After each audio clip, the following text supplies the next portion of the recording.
This is Audible. Brought to you by Penguin.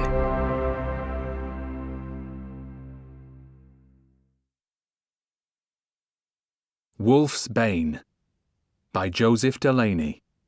Read by Thomas Judd. Chapter 1. Long, sharp, yellow fangs. Before the sun went down, I would probably be dead. With less than an hour before sunset, the light was already beginning to fail, and I was walking through the mist along a soggy marsh path towards the haunt of the deadly water witches.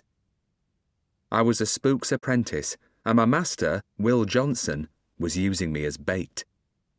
Spooks fight creatures that belong to the dark. Ghosts, boggarts, and witches, just to mention a few. But Spook Johnson was a little different. He called himself a witch specialist, and he confined his activities to just dealing with them. His plan was simple. I would walk about 50 yards in front of him. When a water witch attacked me, he would intervene and kill it. I had no doubt that he would kill it. He was big, strong, and fast. Johnson also had a huge staff with a silver alloy blade, but during the time it took him to reach me, I might die in a horrible and painful way. Water witches spent a lot of time under stagnant water or buried in the slime of a marsh. When a victim walked by, they would surge up from their hiding place and attack with great speed and ferocity with their sharp talons. They could drag you down into the marsh or the water, sink their long, sharp yellow fangs into your throat, and start to drain your blood. At the same time, water or marsh slime would be surging into your lungs, and you'd begin to drown. "Don't worry about drowning," Johnson had said with a cruel, mocking laugh. "You won't have time to drown, boy. Those witches feed very quickly. You'll die from loss of blood first." He thought it was a great joke, but his words terrified me. My boots were squelching on the slippery ground, and there was a thick grey mist which made it impossible to see more than a few feet ahead. Monastery Marsh wasn't that far from the sea, but there was a small body of water nearby. I was walking west towards Monk's Hill, where there was the ruin of a monastery. But just ahead and to my right was Little Mere, a small lake where the witches were most numerous. This was the most dangerous part of the path, and I was moments away from reaching it. The only thing in my favour is that I did have 2 weapons that I could use to try and defend myself. One was tucked away in my breeches pocket. It was a small dagger that Alice, the close friend of Tom Ward, had once given to me. Tom was the young spook who worked from Chippenden, and it had belonged to one of his predecessors who'd lived there many years previously. Its blade was also made from a silver alloy, something that was effective against witches and other devilish creatures. I also had a staff made from rowan wood. Although a witch might flinch at its touch, it wouldn't deter one desperate for blood. Unlike Spook Johnson's staff, mine lacked a silver alloy blade. There was a sudden shriek from somewhere to the east, close to the canal. Water witches were most numerous in the marsh and the area surrounding it, but they could also be found along the length of the canal, which ran north from Priesttown, through Castor, and then all the way up to Kendal. I'd heard such terrifying sounds before, and it was definitely the cry of a water witch. At least it was some distance away and in the opposite direction from my line of travel, but witches could sniff your presence from a great distance. Even now, one might be heading towards me at speed. The mist was thickening, and the damp was now starting to penetrate my cloak. I shivered partly from cold, but mostly from fear. I began to pray. My full name was Brother Beowulf because I'd been a novitiate monk before becoming a Spook's apprentice. I'd been sent to spy on Spook Johnson and gather information so that he could be tried for heresy and burned at the stake. But Johnson, despite his strength and skills, had been carried off by an unusual and dangerous witch.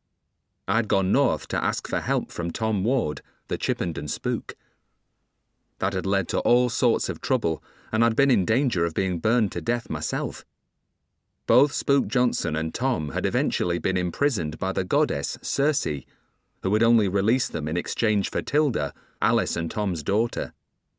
With my help, Alice had rescued Johnson and Tom, but there had been a terrible price to pay. Now I was called Wulf for short, but despite having lost my faith in God and no longer being a monk, I still prayed to the saints. Mostly they didn't reply, but sometimes I did receive help. It was important to choose the right patron saint. So I started praying to Raphael. He was, among other things, the patron saint of safe journeys, and after all, I was on a journey. My destination was Monk's Hill. To get there safely along this dangerous marsh path, I badly needed his help. "Please protect me, St. Raphael. Please grant me a safe journey and shield me from the devil's creatures." Of course, I didn't say the prayer aloud in case it attracted the attention of a witch. I prayed silently inside my head, which was sometimes just as effective. This particular saint was also supposed to be an archangel, although some monks disputed that.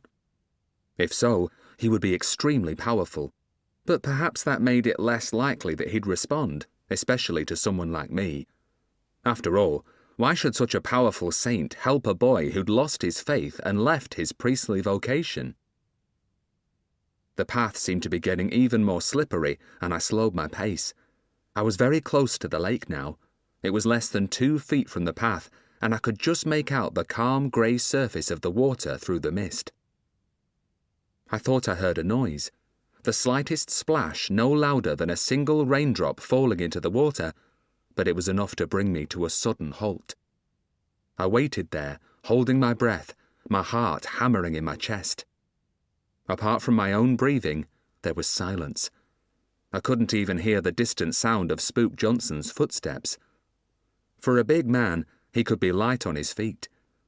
I really did hope he was following me and wasn't lagging too far behind. I took another tentative step forward, then another. Once again, I was walking along the path, but this time more slowly than before. It happened so quickly that I didn't have time to react. There was a flutter in the mist to my right, a movement over the water, a suggestion of white wings. Then something pushed me really hard, thumping into my right shoulder. It was enough to knock me off balance, and I fell to my left, away from the water. Had the saint pushed me? What had I done to deserve that? Maybe he was unhappy because I'd turned away from being a monk. But then, something large surged up out of the water like a salmon leaping up a waterfall. I had a glimpse of a wet body wrapped in rags. Terrified, I saw tangled green hair, long yellow fangs, and taloned fingers reaching towards me. My fall had taken me beyond the clutch of the water witch, but the creature landed on 2 webbed feet close to the edge of the lake and reached down towards me. I knew exactly what was going to happen to me. The witch was going to grab me and take me down into the depths of the murky water. I would be bled before I could drown. I was lying on my side, but the staff was still in my left hand. I jabbed it towards the witch desperately. The rowan wood of the staff lived up to its promise. Witches were supposed to recoil from its touch. The end of my staff made contact with the left hip of the witch, and she took 2 rapid steps backwards, almost falling back into the water. I tried to scramble to my feet, but I realized that I'd never make it in time. The creature had already recovered her balance and was reaching towards me again, arms outstretched, talons inches from my face, the face a nightmare of fury and ravenous hunger.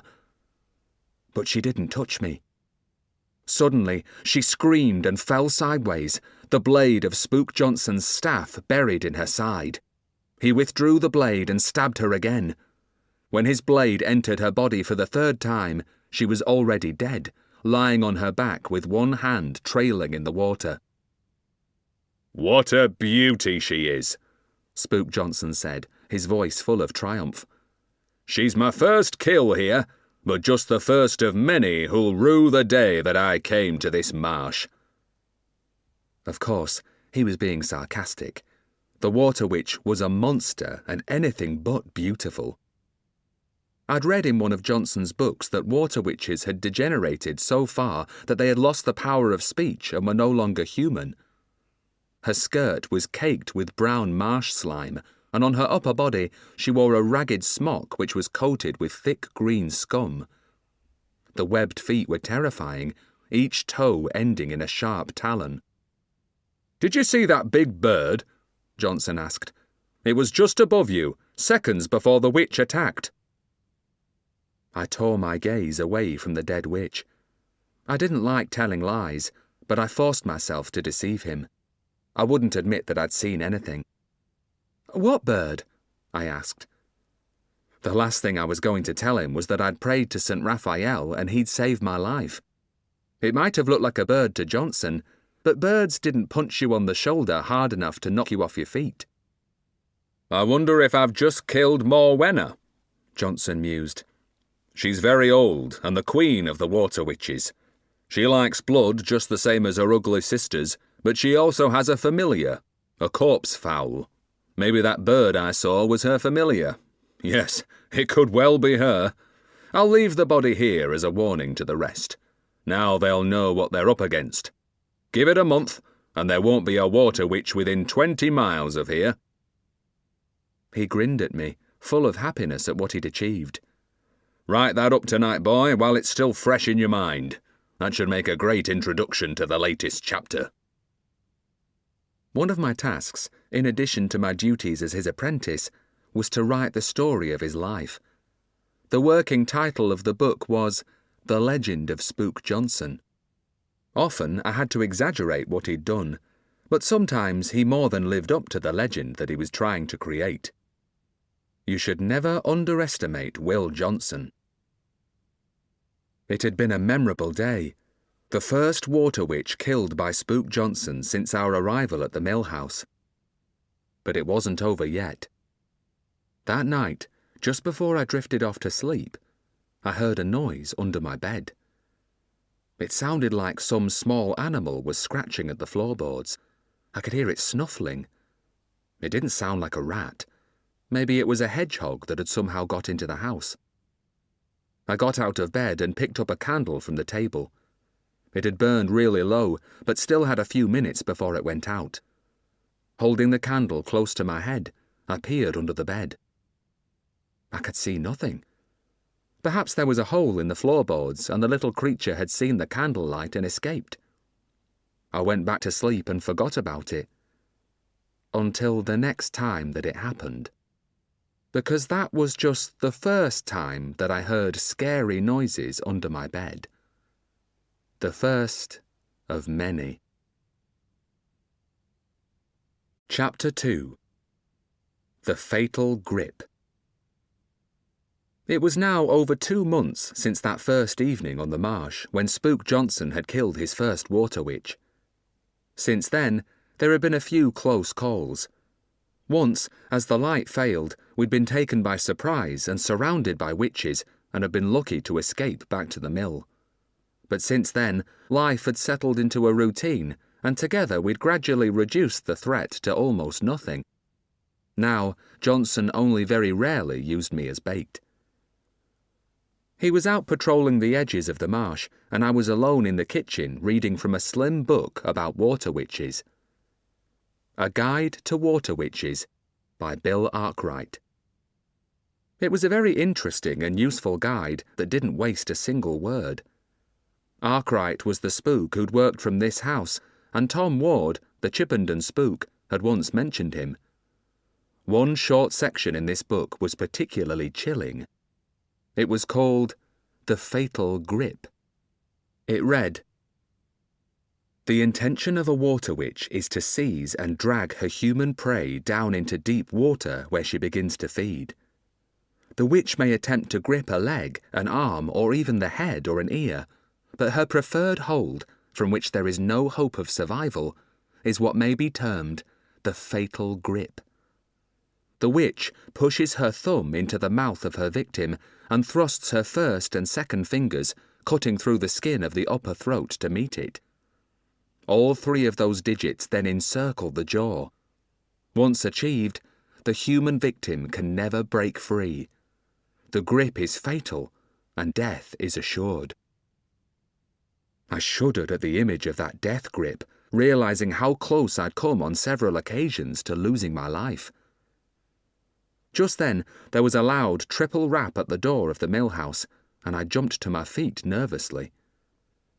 Who could it be? There were 2 quisitors active in the county.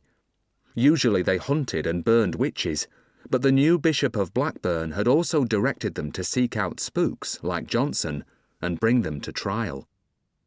Once spooks were caught, they would be found guilty and burned at the stake too. I was a spook's apprentice. The same could happen to me.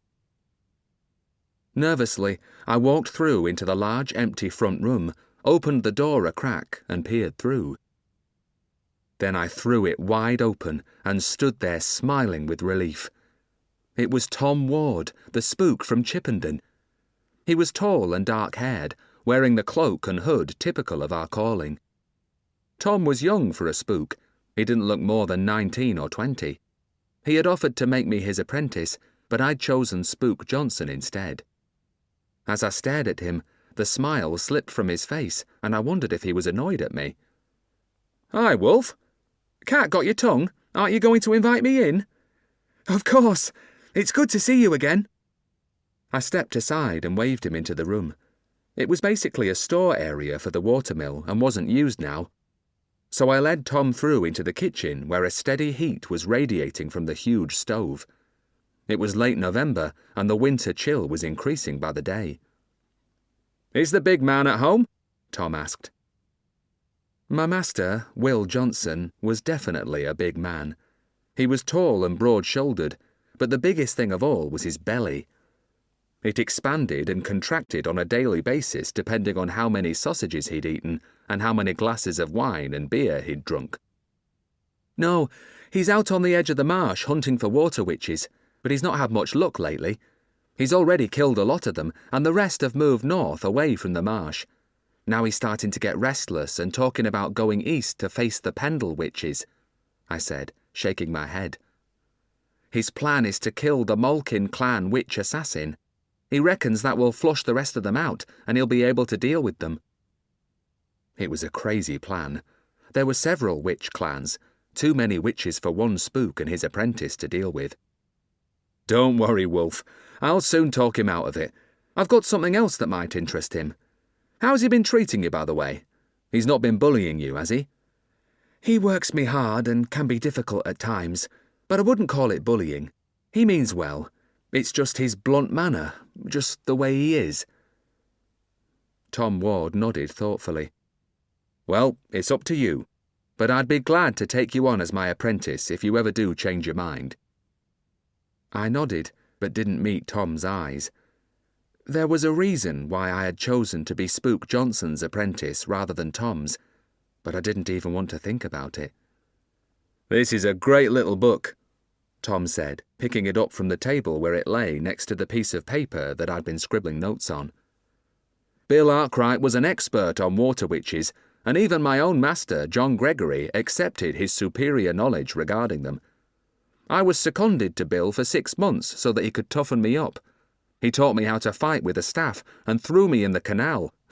That was his idea of teaching me to swim. Poor Bill's dead now, but I'll never forget him." I nodded and smiled. Tom had already told me a bit about Bill Arkwright on our first journey together when we had gone south to Salford to try and rescue Spook Johnson. Tom went quiet, and neither of us spoke for a while. I was the one to break the silence. "Sorry," I said. "Would you like a hot drink?" "I thought you'd never ask," Tom replied with a grin. So I brewed 2 mugs of tea, and we settled ourselves down at the kitchen table.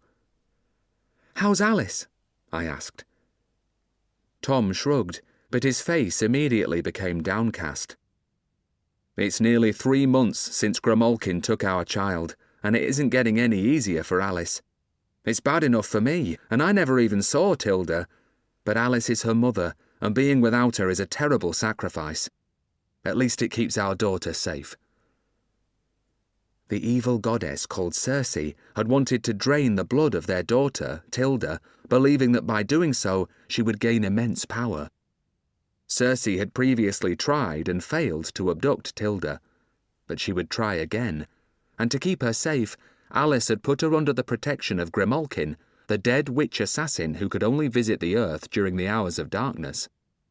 Tom and Alice had great trust in Grimalkin, but I had thought deeply about what it meant and found it very disturbing. What was it like for Tilda, who was now only a few months old? Where was she being kept safe? In the dark? And wouldn't she be terrified and missing her mother? It was bad enough for the two parents, but it might be much worse for the child. Cersei was still a threat. Alice believed that she was physically unable to leave her underworld, a place somewhere between the dark and the human world. However, she could send demonic entities after us. I too was in danger because I had helped Tom and Alice. Cersei had tormented my dreams and intruded into my mind. Alice was a witch, and only a magic feather from the red breast of a robin, given to me by her and always kept in my pocket, was keeping Cersei at bay. Those dreams had been terrible. At first, I'd thought Cersei to be a male demon that had appeared on my bedroom ceiling as a terrifying entity without a face, the body made out of sticks. But everything that Cersei had done had been part of her deceptions, and she had manipulated me as part of her larger plan. It had been her servant who had snatched Spook Johnson, and then, in the guise of the demon, she'd pretended to help by advising me to go north to bring Tom to Johnson's rescue. Her plan all along had been to eventually lure Alice into her domain and, through her, finally seize her prize, the baby, Tilda, and I'd been her unwitting accomplice. Alice's magical feather now kept Cersei at bay, but it was hard for me to rely on magic. Having been a novitiate monk, despite having lost my faith in God, I still shrank from any contact with dark arts that must surely be tainted by the devil. "Any news of the Quisitors?" I asked. One of them, Father Matthew Ormskirk, had sought to arrest and burn Spook Johnson. That had come to an end when he'd been killed by a boggart. Then his servants had died at the hands of Spook Johnson, but there were still 2 Quisitors left at large in the county. Tom took a sip of his hot tea and frowned. "That's the main reason for my visit. The 2 of them are very much active," he said. "As far as I can be sure, one has stayed in Blackburn and is working from there. The other has come north to Castor. We all need to be on our guard. I think I'm safe enough at the Chippenden house as it's off the beaten track, but I think you and Will Johnson are much more at risk here. It's time that you both moved on because I got a timely warning just yesterday. A farmer I'd once done some work for and still owed me money paid off his debt with some important information.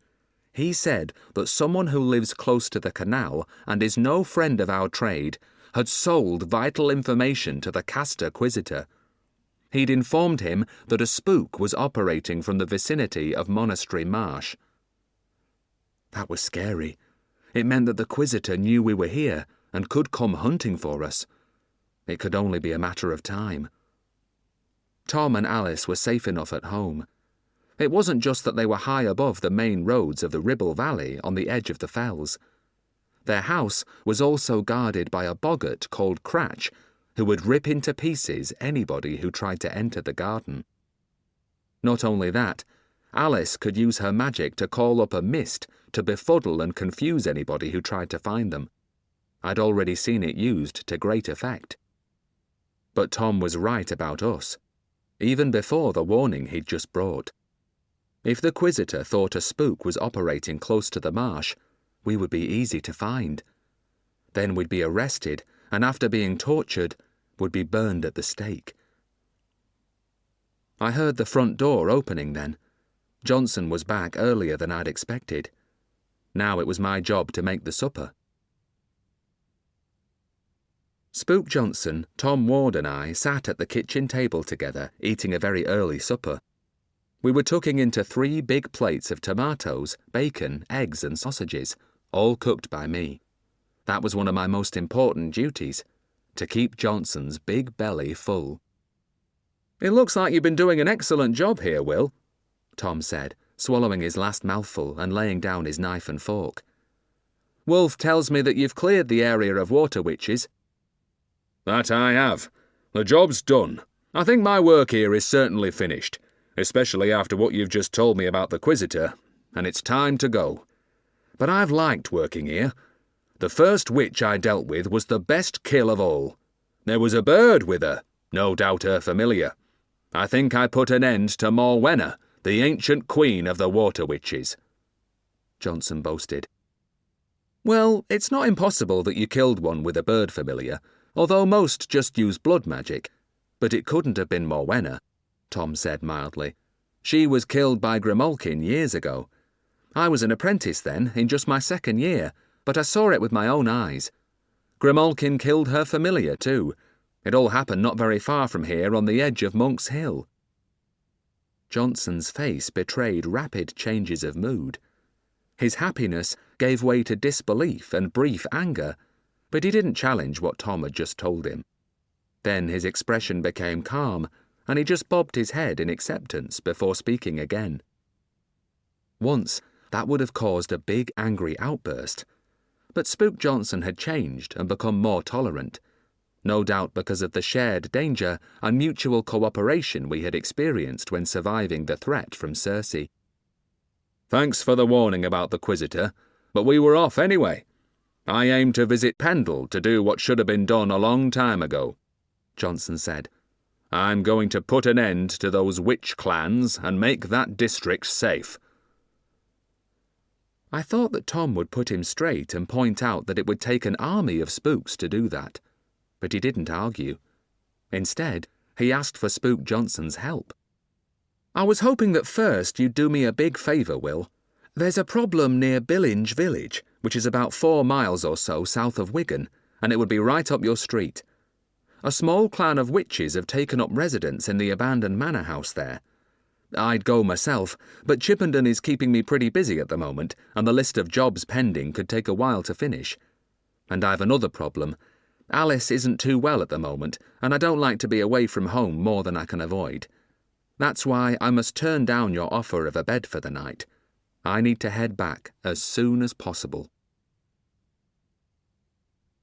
Chapter 3. No hope at all. We left Johnson guzzling his first bottle of red wine, and I walked with Tom as far as the canal. We stood together on the towpath to take our leave of each other. Next to us was the post upon which the bell hung, which was used to summon the spook from the mill house. Tom's news had put me on my guard. I glanced along the towpath in both directions, afraid I might see a Quisitor and his men approaching. If it was up to me, I'd leave the mill this minute. But Spook Johnson had little fear of anything, and was much more interested in drinking his red wine. Soon it was going to rain. It was almost dark, and clouds were racing in from Morecambe Bay. A few weeks earlier, I'd have been wary of the threat from water witches. But, after Spook Johnson's endeavours, now I felt perfectly safe. Johnson was full of bluster, and he had an ego the size of a city, but I had to admit that he'd certainly got the job done. Tom was staring at the canal with a sad expression on his face. I remembered our first walk together from Chippenden to Salford just a few months previously, and how he had kept making jokes despite his sadness at leaving Alice behind at home. Now the present situation seemed to have lowered his spirits. There was a long pause before he spoke. "What sort of training is Johnson giving you?" asked Tom. "Training? Well, he tells me about witches and directs me to read books from the library. I'm still writing the book about him, of course." "Are you using a notebook to record what you learn?" Tom asked. I shook my head. Tom sighed and rummaged in his bag. He pulled out a small book bound with black leather and held it out to me. I accepted it and flicked through the pages, which were blank. "I thought that might be the case, so I brought this for you. Use it to record things," Tom advised. "Even if you have an excellent memory, you can't retain everything. Jot down everything you learn from books and when actively on Spook's business. Understand?" I nodded. "Has he shown you how to use his silver chain? And has he let you practice casting it?" Tom continued. "No, it stays in his bag. He hasn't used it much since we've been here. He prefers to kill water witches rather than take them prisoner. What about fighting with a staff? Is he teaching you that? I shook my head. Tom looked annoyed. I thought back to Tom's offer to train me and felt a twinge of regret. But then I quickly remembered why I'd had no choice but to turn him down. He should be doing those things and more. When I next see him, I'll be having a word about that. Anyway, Alice will be glad to see you, Wulf. I hope it'll cheer her up a bit, he said. Johnson had agreed to call in at Chippenden on our way south to Billinge. We were going to stay overnight. It'll be good to see her again, Tom, I told him. You said she wasn't too well. I hope she'll soon be better. She won't be better until we get Tilda back and the threat from Cersei is finally over. Alice is making herself ill. She's desperately trying to increase the power of her magic. She goes days without speaking a word, and she's fasting too. She's lost a lot of weight. All that's bad enough, but she's doing it for a reason. She won't talk about it, but I think she plans to confront Cersei face to face and fight her to the death. Alice's magic has always been strong, and now she's more powerful than ever. But she's got no hope at all if she pits herself against a goddess. I'm afraid I'll lose them both, Alice and Tilda. I struggled to find words of comfort and hope, but they didn't come. I didn't know what to say, and we both stared at the canal in silence. I felt the first raindrops on my head and pulled up my hood. Within moments it was pouring down. I'll be off, Wulf. See you late tomorrow. Oh, and another thing. I know the boggart knows you by now, but it's a bit temperamental at the moment, what with everything being out of kilter. So just to be on the safe side, you'd best ring the bell and wait for me before coming up to the house. With a wave of farewell, Tom Ward started walking along the towpath south towards Castor. After circling the city to avoid the Quisitor and his men, he'd have to cross the fells to reach Chippenden. He'd be walking all night and well into the following morning. I turned, left the path, and made my way along the stream towards the moat that encircled the mill. Tom told me that it had once been filled regularly with salt to keep the water witches at bay. Johnson didn't bother with that. I hope they do attack the mill house, he'd once told me. I'd kill 'em faster that way. It'd save me the bother of hunting them down. Johnson was well into his second bottle of wine already, so I left him to it and went up to my room. Working by candlelight, I continued reading Bill Arkwright's book, but this time I jotted down the important facts in my new notebook. You never know when you might need the right information to help you fight the dark. The following day we were up at the crack of dawn, and, after I'd made breakfast, we locked up the old mill house and set off for Chippenden. I was carrying Johnson's bag as usual, and it was heavy. On top of the usual Spook's items, such as small packets of salt and iron and his silver chain, he'd also added several bottles of wine for the journey.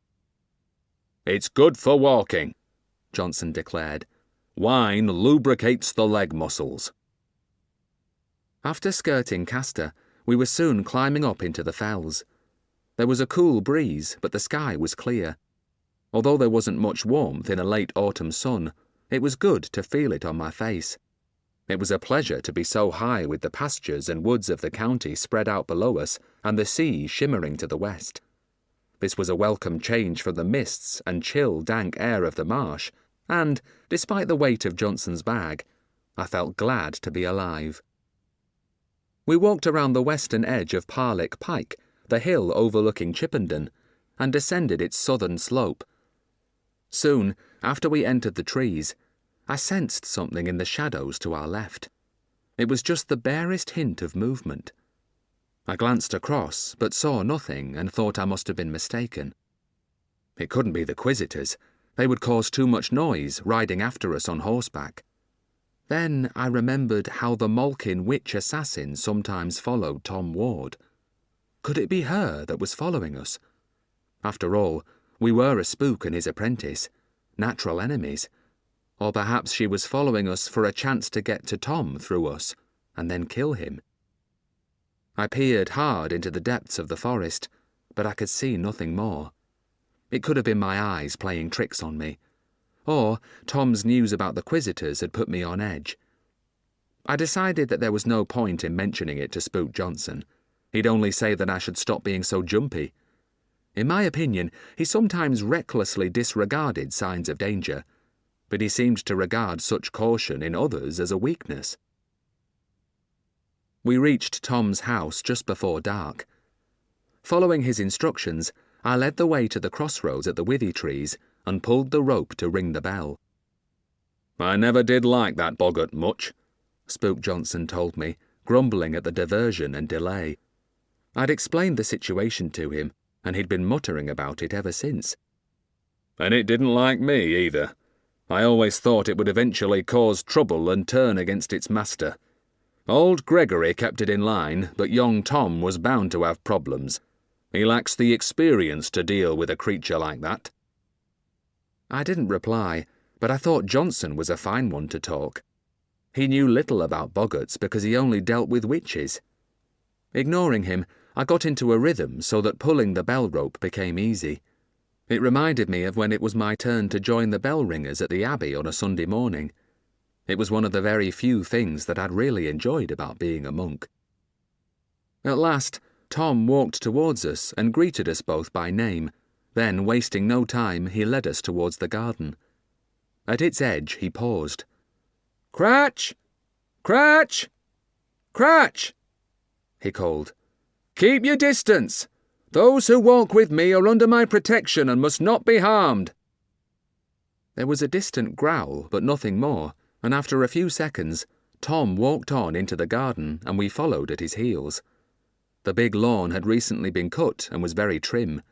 I could see that Tom Ward was an expert with a scythe. "Why's the boggart being difficult?" I asked as we walked across the grass. "Hard to be sure," Tom replied, "but there's something strange brewing. It could be to do with what Alice has been up to. She's been summoning more and more magic and storing it ready for her fight against Circe. Some nights there have been localized thunderstorms directly above the house and garden, and the branches have crackled with sparks. Boggarts are sensitive, and it's made Cratch a little unreliable. Even though it knows you're protected, I didn't think it was safe to let you cross the garden alone." In the kitchen, the table was piled with food. There were steaming dishes of potatoes, carrots, swedes, and cauliflower, and our large warmed plates were already heaped with thick slices of beef.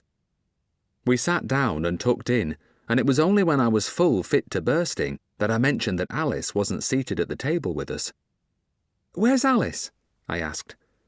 "She's gone to bed early," Tom explained. "I'm getting increasingly worried about her. Gathering so much power is exhausting, and, as I said, it's making her ill now. I've tried to persuade her to ease back a bit, but she won't listen. All she cares about is destroying Circe and making this place safe for Tilda." "Well, Tom, when you're ready to deal with Circe," Spook Johnson said, pushing his plate away and clasping his swollen belly with both big hands, "I'll be only too glad to help. You just have to ask." "I'll certainly do that, Will," Tom said, "and it's good of you to offer. But there's something else I've been meaning to talk to you about. It's young Wulf's training." I held my breath, afraid of what Tom Ward might say next. Spook Johnson was very sensitive to criticism and quick to anger. But I needn't have worried. Tom had clearly planned what he was going to say with care. "I know that nobody could prepare Wulf better for dealing with witches, and he's learning from the county expert," Tom continued.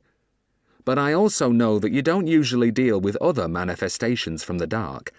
So, I wondered if we could remedy that by seconding Wulf to me for a while so that I could broaden his experience." Johnson opened his mouth and closed it several times, but his face didn't go purple with anger, and that was a good sign. "Of course, it's your decision, Will, because he's your apprentice, not mine," Tom continued. "But let's say in about a year I could take over his training for about 6 months. When I was an apprentice, John Gregory seconded me to Bill Arkwright to be toughened up and taught about water witches. He also taught me how to fight with a staff, and I had lots of bruises to prove it. It was hard, it did me good, and I certainly learned lots of very useful things." "Well, that's settled then," Johnson conceded. "A year from now you can have the boy for 6 months and teach him all about those boggarts and ghosts that occupy so much of your time. But you needn't worry about toughening him up. I'll do that myself. He'll come to you battered and bruised, but he'll certainly know how to handle a spook's staff. Now, tell me more about the job you have for me. Killing a few witches is exactly what I need." "I can put your mind at ease there," said Tom. "Because this job is what you're really good at, Will. There are at least 3 witches working from an abandoned manor house very close to Billinge. They use bone magic and have been raiding nearby churchyards. The danger is that they'll eventually start to abduct living children. Experience tells me that won't happen for a couple of months or so until they've used up the graveyard bones, but the local farmers are worried. I've been summoned to the withy trees by them 3 times in as many weeks, and they're getting tired of my excuses." "How far away is it?" asked Spook Johnson. "Just over a day's walk. I'd have dealt with it myself, but things have been pretty busy around here recently, and then I'd rather not leave Alice. I think she's approaching some kind of crisis, and I want to be here if she needs me." Johnson nodded, but didn't comment on that. "Well, Tom, I'll set off there tomorrow before noon. And in the meantime, I'd like to drink a little wine before I go to bed. It helps me to sleep." He didn't offer to drink the wine remaining in his bag, so it was a hint that Tom accepted without a blink. He brought 2 bottles of red wine to the table with a glass and placed them before Johnson. Then we went to bed, leaving Johnson to pour himself a very large glass. I was pretty sure that he'd drink both bottles. I was given my usual room in Tom's house, the one with the green door where over 30 former Spook's apprentices had slept. They'd written their names on the wall at the foot of the bed. I was tired, so I blew out the candle and climbed into the comfortable bed. I lay there in the dark, slowly drifting off to sleep. A moment later, I was wide awake. I could hear something scratching and snuffling underneath the bed. Chapter 4. Probably not saints. My blood ran cold. I was terribly afraid. There had been that same noise under my bed back at the mill. It would happen every 2 or 3 nights. On each occasion, when I'd checked under the bed, there'd been nothing to see. But eventually, I'd told Spook Johnson about it. "No doubt you're just imagining it, boy," he'd said, laughing in my face. "But I look after my apprentices, so just to put your mind at ease, I'll go and take a look." Johnson had climbed the stairs up to my room, got down on his hands and knees and peered under the bed. Then, with a grunt, he'd clambered back to his feet. "Nothing to worry about. No doubt it's just mice. Most likely there's a whole nest of them running wild under the floorboards. Can't expect anything else living in an old mill house like this, can you?" I'd nodded doubtfully, and he'd patted my shoulder in reassurance. But I was not reassured. And now, I was hearing exactly the same noise again, but in a different house. It scared me, so I didn't get out of bed and relight the candle. I thought briefly of waking up Alice and telling her about it, but I dismissed the idea. She needed her sleep and had enough problems of her own. After a while, the scratching ceased, and I finally managed to get off to sleep. The following morning, Spook Johnson didn't come down for breakfast. After we'd finished eating, Tom suggested a walk. "I'd like to show you the garden," he said, "and there's something I particularly wanted you to see." There were 3 zones to the large garden, and firstly, he showed me where the boggarts were held captive. The grass was longer here, and each was bound under a large rectangular stone which was positioned flat on the ground. "This is where I keep the boggarts. There's one bound under that stone, and the writing on its surface tells you exactly what type it is and how dangerous the threat that it poses." I didn't recognize everything etched into the stone, but I could see what appeared to be the Latin numeral for 1. "At the top is the Greek letter beta," Tom explained, "the symbol that a spook uses for a boggart. See that diagonal line?" I nodded. That line means it's been bound under that stone. The name underneath tells you who did it. Then, at the bottom, towards the right, you can see the Roman numeral for 1.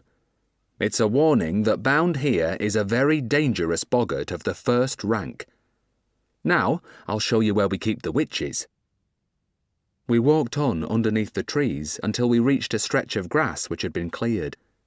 There were gravestones set vertically into the ground in the usual manner, but the area before each one was far different to what you'd find in a churchyard. Across the top of each oblong patch dug into the earth and fastened to a rectangle of stones by bolts were 13 thick iron bars. Below that was the dark pit where a witch was imprisoned.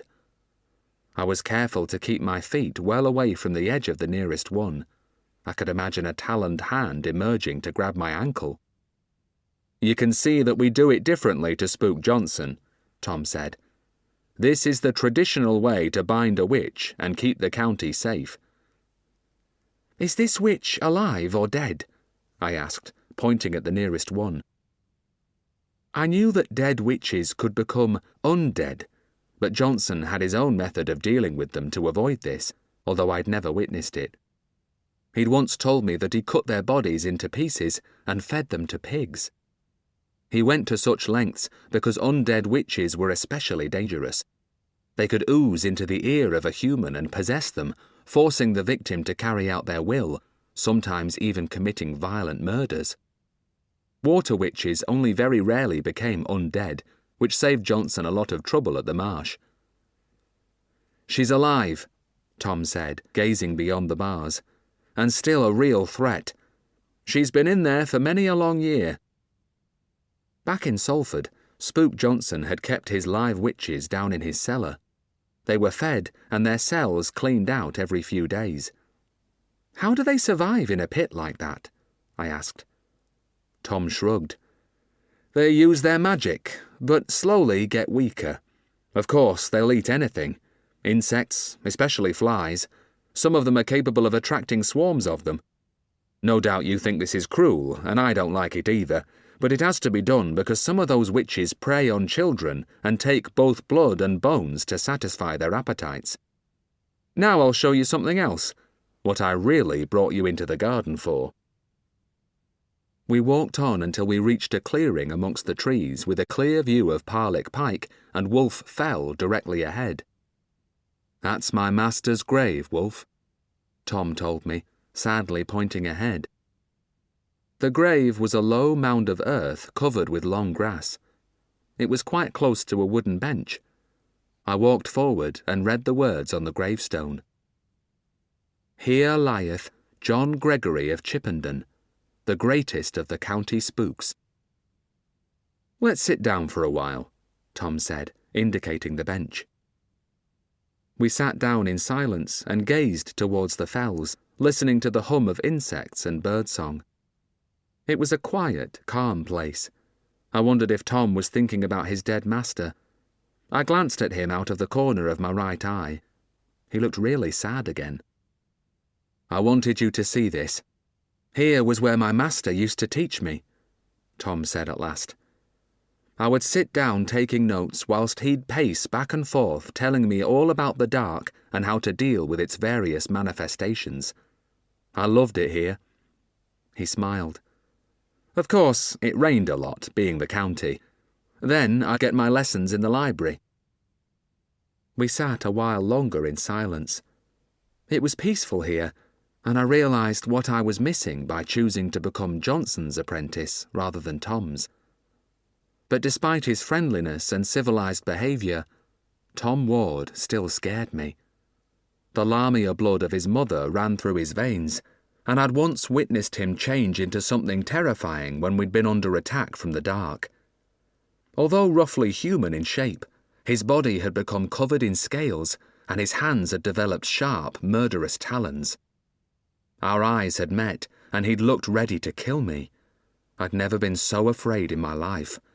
I'd wondered if, when so transformed, a madness came upon him, and Tom was capable of killing an innocent human without realising it.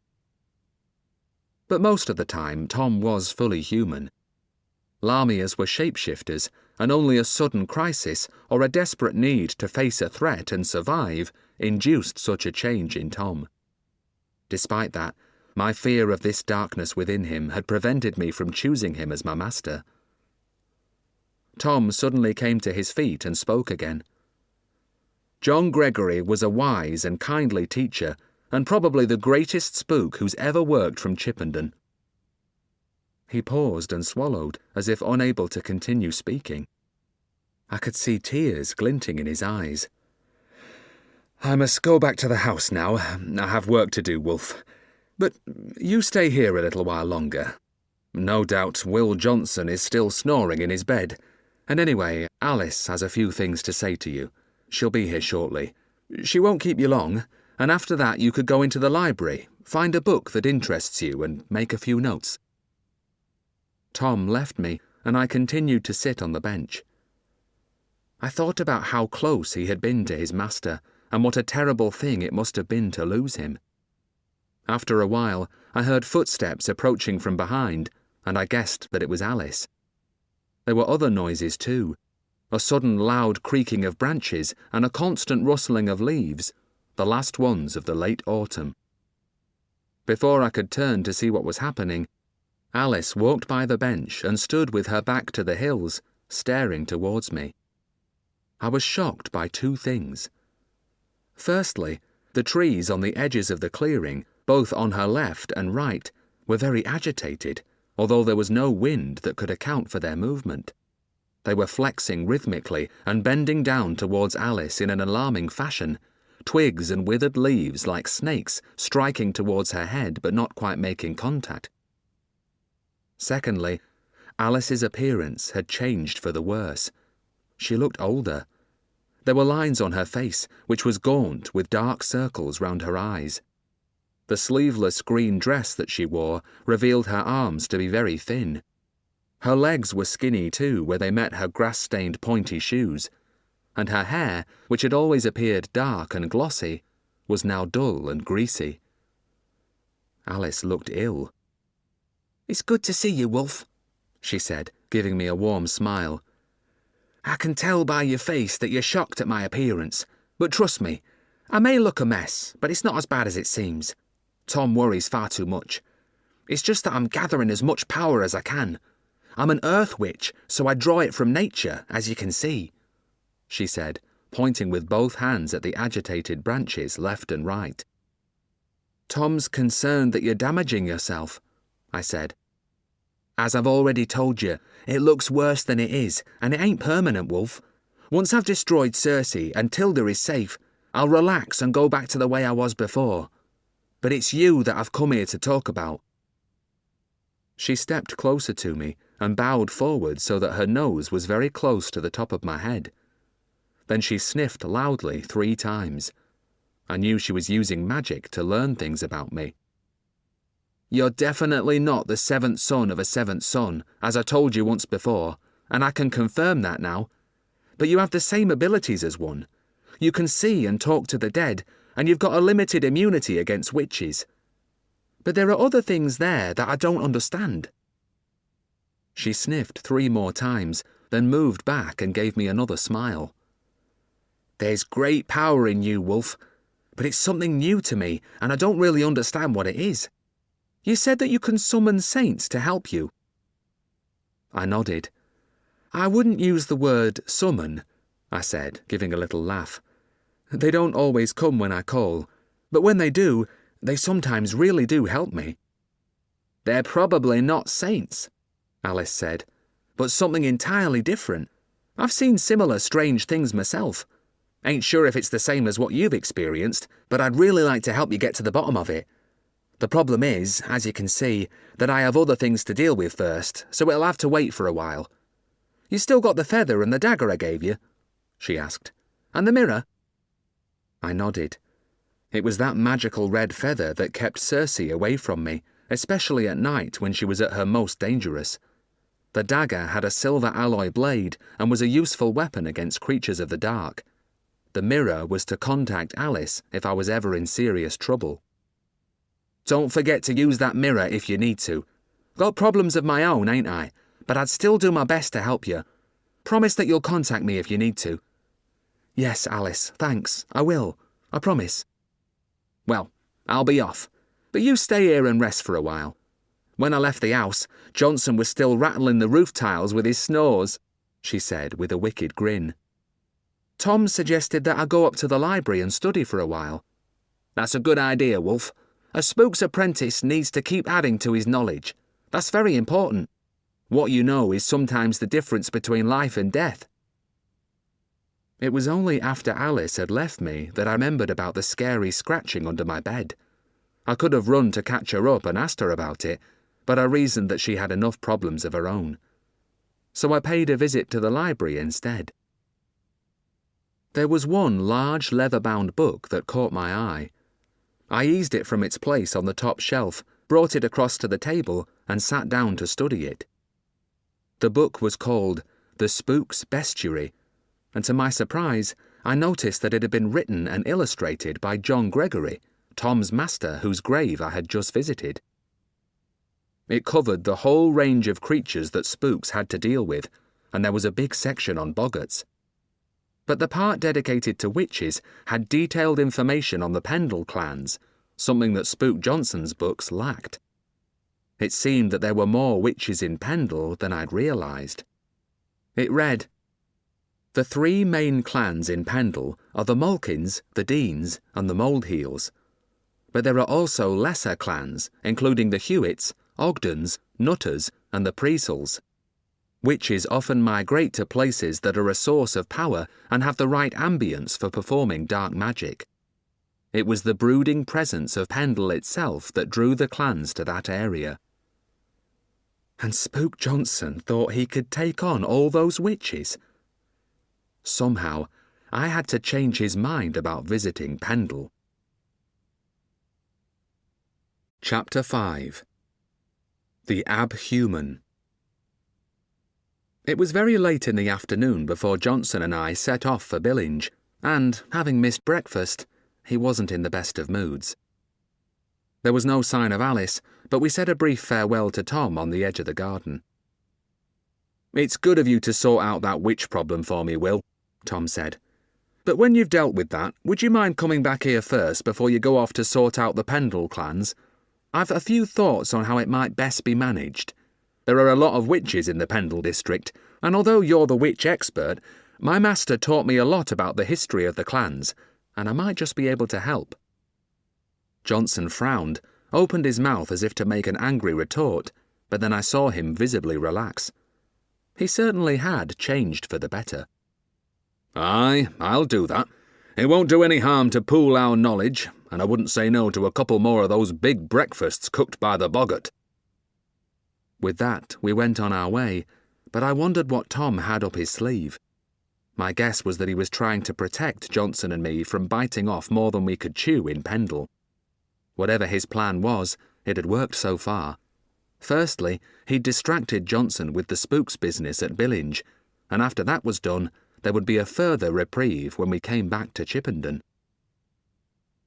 We made poor progress, Johnson stumbling along bleary-eyed and still not recovered from the previous night's drinking.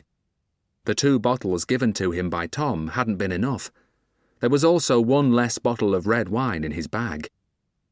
Then, like I did on our journey to Chippenden, I glimpsed something out of the corner of my eye.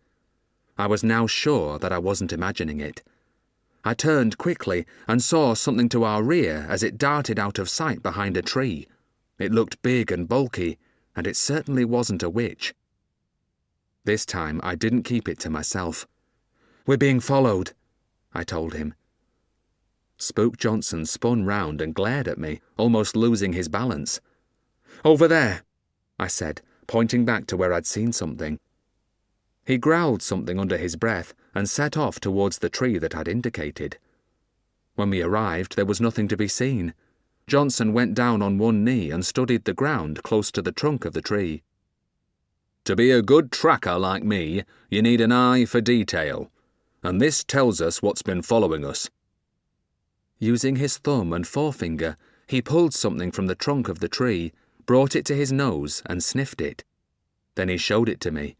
It was a few brown hairs, "A wolf!" he exclaimed. "But it's daytime," I protested. "Wolves hunt at night." I should have kept my mouth shut. I could see his face twitching with anger. He hated to be contradicted. "They're usually nocturnal creatures, so this one must be ill or lame and probably driven off by its pack. Well, if it's looking for easy prey, it's made a big mistake. It's no threat to us," he added with a shrug, and off we set again. What I'd glimpsed had certainly not been a wolf. I wasn't even certain that there were wolves still remaining in the county, but it was a waste of time pursuing the matter.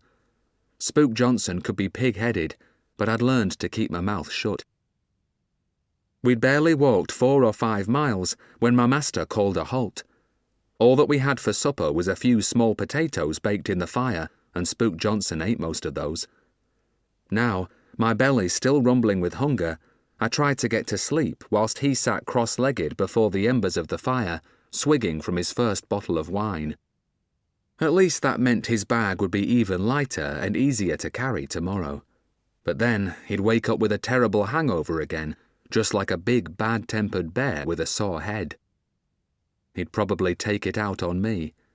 Although he wasn't really a bully, sometimes he got pretty close to it. Lying there, I still felt quite uneasy. Who had been following us? I kept listening for the sound of someone approaching our camp, but there was nothing. It took a while, but at last I felt myself drifting off to sleep. The next thing I knew, it was dawn, and I was looking up through the branches of the trees into a grey sky. I realised that something had woken me. I'd heard someone speak loudly. But it wasn't Spook Johnson's voice. Now that voice spoke again. "Well, little man-thing, I wonder what it'll take to wake up that fat spook." The voice was deep but muffled, making each word uttered indistinct.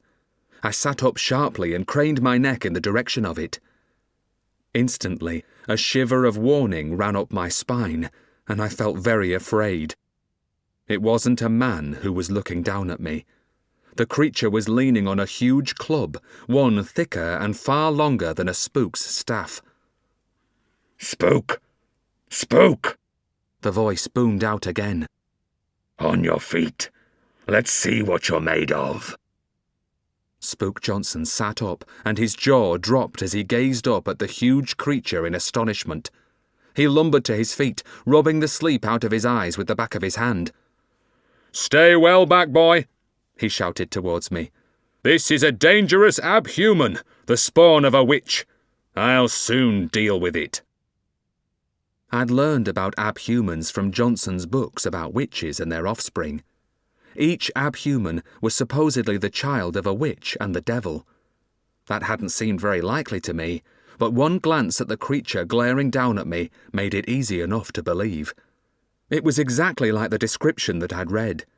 It was big, at the very least a head taller than Spook Johnson, and even wider. But there was no protruding belly, bloated by sausages and wine. The creature was broad and muscular, and now I realised how Johnson had made his mistake. It was dressed in the skins of wolves which hadn't been properly cured. I was aware of the stink despite the fact that we were several paces apart. It didn't wear shoes either. Its feet were bare, and instead of human toenails, it had sharp talons which curved upwards. It also had a coil of rope across its shoulder. I wondered what that was for. But in my mind, the thing that confirmed that it was an abhuman was its teeth. 2 of them were very large, more like tusks, and they were too big to fit into its mouth. Both protruded over its bottom lip. Spook Johnson reached down for his staff, lifted it, and took a step towards the abhuman. I had seen Johnson use his staff before, wielding it to devastating effect. Alone, facing 7 armed men and using only a freshly cut staff, he'd made short work of his enemies. Within less than a minute, all 7 had lain dead at his feet, food for the crows. Despite his big belly, Johnson was incredibly strong. He was also fast and skillful with that weapon. I expected him to deal with this abhuman very quickly. I was wrong. Johnson attacked in a fury, delivering blow after blow towards the creature's head and body. But each blow was parried by the massive club. Not only was each blow blocked, it was blocked with ease. And then the abhuman struck back. Two-handed, it whirled the club with incredible force straight at Johnson's head. The spook was fast enough to block the blow, but he could only slow its progress. There was a loud crack as Johnson's staff broke into two pieces, followed by a dull thud as the club made contact with his skull. Spook Johnson fell without a sound, and I feared that he was dead. The abhuman turned towards me and spoke, its muffled voice booming through the trees. "Well, little man-thing, you are coming with me. But first, I'll make sure that the fat spook can't follow." The abhuman walked towards Johnson, then lifted him by his right leg. For a moment, I couldn't work out what it intended to do.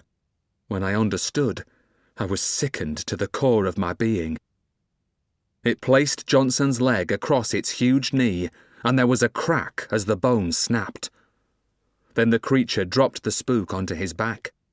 Johnson's eyes were still closed, but he was groaning. Even the pain hadn't managed to wake him. Why had the abhuman done such a cruel thing? Breaking the leg was strangely deliberate, but I wondered why it hadn't killed Johnson outright. When the creature walked purposefully towards me, I scrambled to my feet and tried to run away. I moved fast, but the abhuman was faster. Its large, heavy hand fell upon my shoulder and gripped it hard.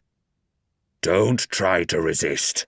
It will just make things harder for you," it said, pulling the coil of rope from its shoulder. I didn't need to be told that twice. My only hope had been to flee, and now I had no chance at all against its incredible strength. The abhuman tied my legs together, then it looped the rope once round my neck and used the other end to bind my wrists. The ropes were tied with surprising gentleness, which gave me hope that at some point in the future I might be able to free myself. I still had the short silver alloy blade that Alice had given me. There was a groan, and Spook Johnson staggered to his feet. He immediately fell down again with a loud cry of pain as his broken leg gave way beneath him. But he didn't give up. He seized the nearest half of his broken staff and began to crawl towards us. The abhuman shook its head. "What foolishness is this?" it growled. "I hurt him to stop him following us. This fat spook doesn't know when he's beaten." Then the creature lifted me by my legs and flung me over its shoulder so that my head and upper body hung down facing its broad back, the stink of its wolfskins in my face. Then it strode away through the trees. As we left him behind, Spook Johnson called out to me, "Be brave, Wulf! Be brave! I'll save you if it's the last thing I do!" "Save yourself! Save yourself!" I cried, but Johnson didn't respond to that. He just kept repeating his original promise to rescue me, his voice becoming fainter and fainter until distance made it impossible to hear. His words didn't fill me with confidence. With a broken leg, the best Johnson could hope for was to save himself. He could use his broken staff as crutches, and he needed to drag himself to the nearest farmhouse or to a road where somebody might find him. As for myself, I was puzzled and scared. Why had the abhuman carried me off like this? Perhaps it ate human flesh. What I'd read about abhumans didn't suggest that they were cannibals, but it was possible. For what other purpose could it have taken me? After a while, being carried upside down and jostled with each step taken started to make me feel nauseous. I tried hard not to be sick. The creature might react angrily if I vomited down its back. We travelled through the day until it started to grow dark in the late afternoon. I could hear a faint and rhythmical thudding and twisted my shoulders so that I could see past the creature's waist at what was ahead. I glimpsed a cottage with a white-haired old woman in the front garden beating a carpet against the low boundary wall. The abhuman called out, "Mother Martha, is it ready?" Immediately, she dragged the carpet indoors and reappeared a few moments later carrying a large Hessian sack. The abhuman walked to the wall, reached over and took it from her, holding it in its left hand. No words passed between the two. If she saw me, there was no acknowledgement from her. I wondered what was inside the sack. The abhuman walked on towards two exceptionally tall sycamores and passed between them before suddenly coming to a halt. It lowered me to the floor, and now I could see the sky rather than its back and the ground. My heart lurched with fear.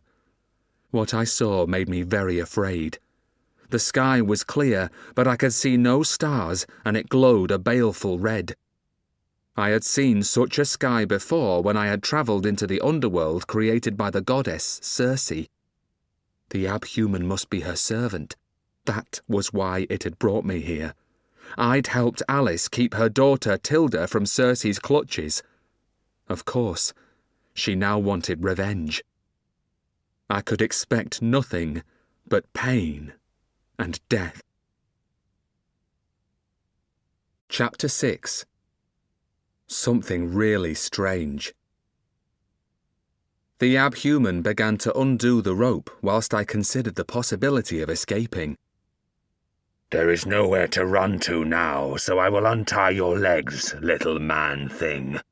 It growled. You would not last long alone here. There are monsters at large that could kill you in seconds. You will be safer inside. I wondered what the creature meant by inside. And what were the monsters that it referred to? We seemed to be in a dense, deciduous forest with no sign of any buildings. The only thing I recognised was the two tall sycamore trees behind us. I was tugged to my feet. Although my legs were now free, my wrists were still bound, and the rope still circled my neck. Walk. That way, said the abhuman, pointing into the trees. There was no point in resisting, so I obeyed, moving forward in the direction indicated whilst the abhuman followed close on my heels, holding the end of the rope and still carrying the sack in its left hand. The red glow from the sky increased in intensity, the light reflecting back from the trees and grass, giving everything a reddish hue. And then I glimpsed a large building through a gap in the trees. I'd half expected it to be the temple where I'd last seen Circe, which was an impressive Greek structure with a portico of marble pillars. But I was wrong. As we emerged from the trees, I saw that this was not the dwelling of Circe. Rather than a marble Greek palace fronted by a colonnade and surrounded by an arid, rocky landscape, I was gazing at what had the appearance of a large country house, the grand dwelling of someone from the nobility. It was surrounded by an ornamental moat over which a small bridge arched. Beyond that was a very large sunken lawn, the grass cut very close. Then stone steps led up to the house itself, which was very wide, double-fronted with mullioned windows and 2 stories in height. If this was indeed an underworld, as I suspected, it wasn't the domain of Circe. I felt a great sense of relief, but then my heart began to beat rapidly again as the abhuman spoke again and fresh fears assailed me. Hurry! Hurry! My master wishes to see you, the creature cried. Who or what dwelt within that imposing mansion, and how could they know that we'd arrived, unless they used devil magic? We crossed the bridge and walked along the raised path that divided the sunken lawn. Up! Up! growled the abhuman as we reached the foot of the steps. I began to climb, and there were a lot of steps, well over 100, until at last we faced the closed front door of the mansion, and the abhuman tugged the rope to bring me to a halt. It was then that I noticed something strange about the door. It was wooden and of excellent quality, ornately carved and highly polished. But although it had the usual width, it was over twice the expected height, extending upwards as far as the upper floor windows. We waited there in silence until that very unusual door opened, and someone stepped out to face us. I was the one who broke the silence. I gave an audible gasp of astonishment. A tall, thin giant had emerged. The giant was probably no thinner than an average human man, but he was almost twice as tall, thus creating that sense of a very narrow body. The creature, for he could not be human, I thought, had to be at least 11 feet tall. He was dressed like a spook or a monk and wore a long black gown that came down below his knees, and there was a hood pulled forward over his brow which made his face indistinct. He also wore big black leather boots which were extremely large. His hands were big too, perhaps twice the normal span. The only facial feature I could make out was his nose, which was extremely long and slightly hooked like an eagle's beak. The rest of the face, including the eyes, was in shadow. "I am your loyal and obedient servant, master," cried the abhuman. The thin giant took a step towards us. Immediately, the abhuman moved forward quickly, went down on one knee, lowered its head, and kissed the left boot of its master. Then it placed the sack on the floor to his left. "Master," it cried, holding up the end of the rope, "I have done your bidding. I have brought you the Spook's apprentice." Then it kissed its master's boot again. I was both astonished and puzzled by those words. It seemed that the giant had ordered my kidnapping. What could he want with me? The giant didn't reply, but with his left hand he reached down and patted the abhuman on the back of its head 3 times. It was a kindly gesture, but it reminded me of the way a human might pet a dog. Then the giant took the rope, turned and walked towards the open door. Before the rope became taut, I followed. No sooner had I stepped inside than I saw that the house had been constructed to accommodate the size of its owner. We were in a large unfurnished hallway with a wooden floor, the boards stained black. As he closed the door behind us, I looked up and noted that there were 2 mullioned windows, one directly above the other. One was the height of my own head. The higher one was positioned for the giant to be able to see out of. From the outside, the windows would have suggested 2 inner floors, but there was only one. There were also 5 tall, identical doors. The central one was open. The thin giant looked down at me, then he gave the rope a light flick. To my astonishment, it fell away from my wrists even though it had been knotted. He gestured towards my neck, then spoke for the first time. "Remove the rope." I had expected his voice to be deep and powerful because of his height, but it was surprisingly quiet and mild. Nevertheless, it was filled with unquestionable authority, and I obeyed him immediately. The rope had gone slack. I pulled it loose easily and allowed it to drop at my feet. "Now empty your pockets," he commanded, holding out his huge right hand. I had items in my breeches pockets that I was very reluctant to surrender, but I was intimidated by his size and felt unable to refuse him. I placed the dagger with its silver alloy blade on his palm, and next the mirror which Alice had given to me. It was a way to reach her and ask for help that I now desperately needed. I surrendered my notebook too. Then, very grudgingly, he saw my hesitation, I placed my magical red feather alongside the other 3 items. I really needed to keep that. The spell that Alice had placed on it was the only thing preventing Circe from tormenting me after dark. The thin giant looked carefully at the 4 items. Then he picked up the feather with the forefinger and thumb of his other hand. He brought it close to his hooked nose and sniffed it. Next, he opened my notebook and flicked through the pages, pausing for a moment to read what was written there. Then, to my surprise, he handed both the feather and the notebook back to me. "You may keep these," he said. "Put them back into your pocket." He gestured towards the open door. "Go inside. You will find everything there that you need, and we will talk tomorrow." I walked into the room, and he closed the door behind me. I heard a key turning in the lock. Alice had once given me a special key that would open any door, but I'd returned it to her. I was truly a prisoner. But one glance around the large room told me that this was a very luxurious prison cell indeed. There was a bed, large enough to contain 2 people in comfort, and enough pillows, each of a different colour, for a dozen sleepers. There were wooden chairs and a comfortable leather armchair, as well as 2 small tables. One was directly under the lower of the 2 windows, and the other was just to its right. Opposite the window table was a writing desk. Underfoot, the wooden boards were stained black, but highly polished. There were 3 large lambskin rugs, so white they almost dazzled the eye.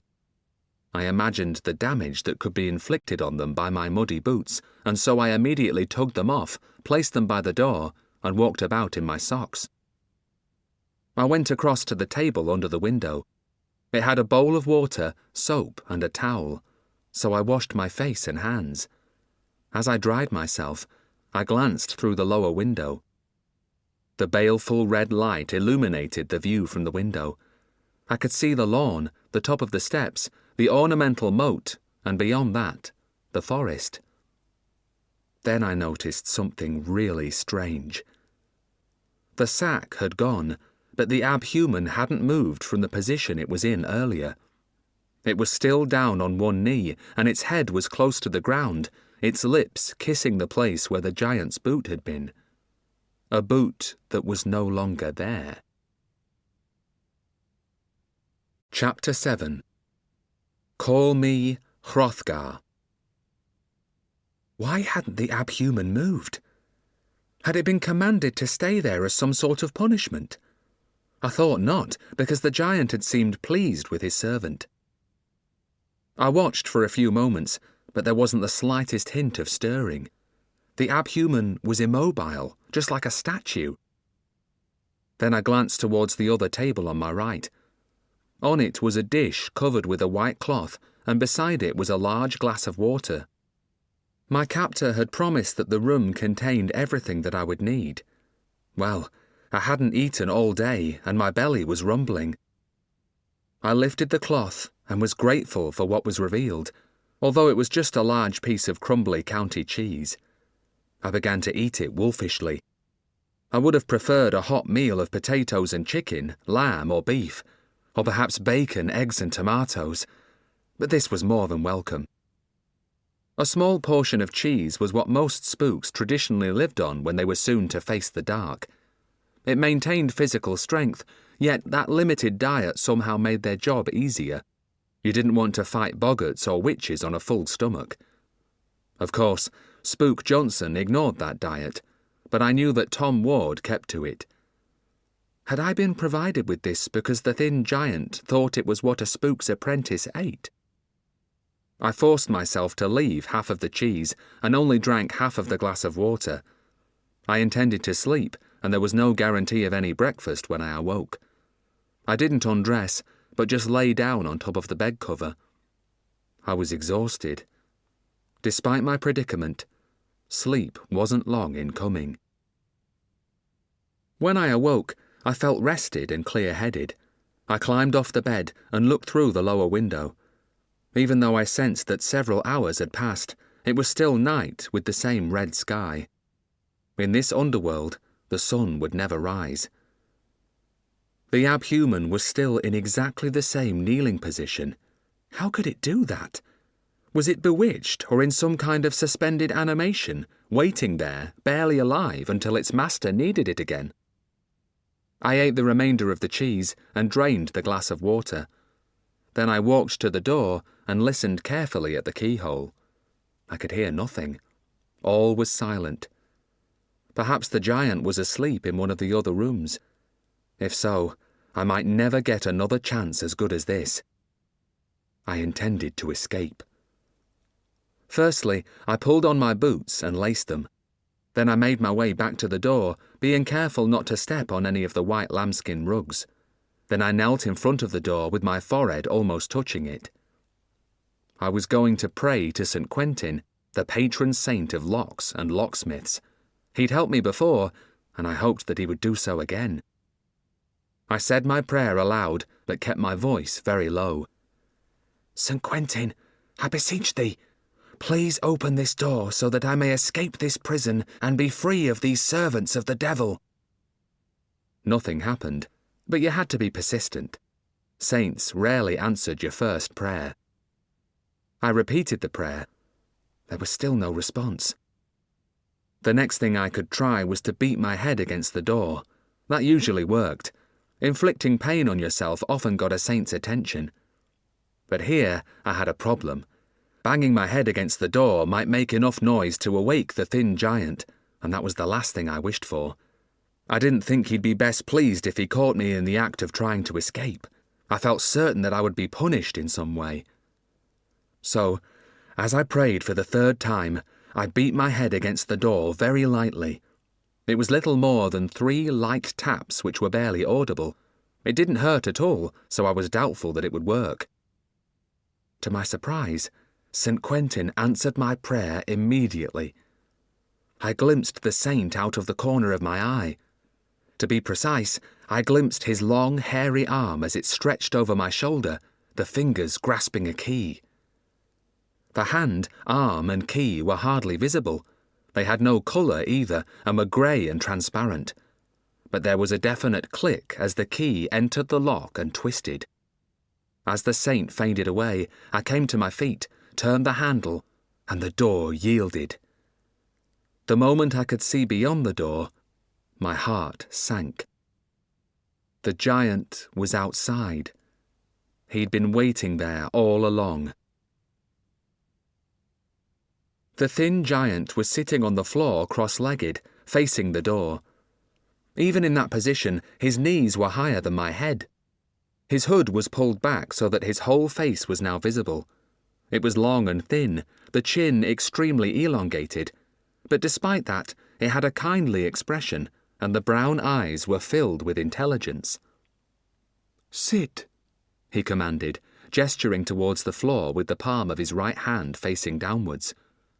Once again, his voice was soft, but demanded instant obedience. I obeyed and faced him. The silence lengthened. "I believe your name to be Wulf, a shortened form of your full title, Brother Beowulf." I gazed at him in astonishment. How did he know my name? "So I will address you as Wulf," he continued. "You may call me Hrothgar. I heard you praying. Do you think that your prayer was answered?"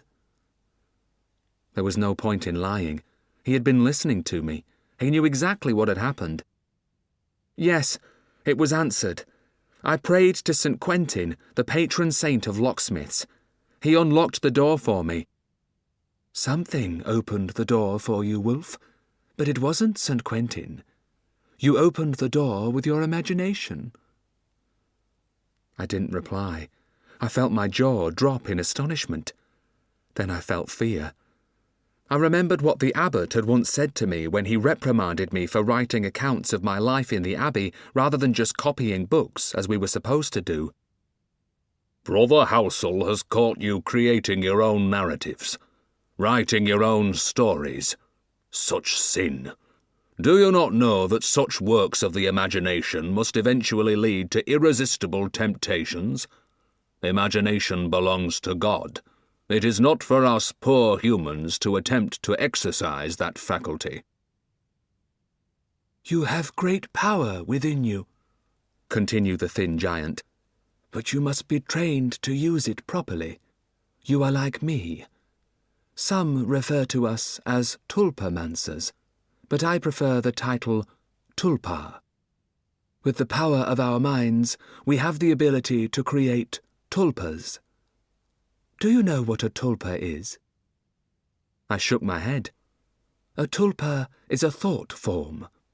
With training, it is possible to cause an entity created within your imagination to take on a physical form in the real world.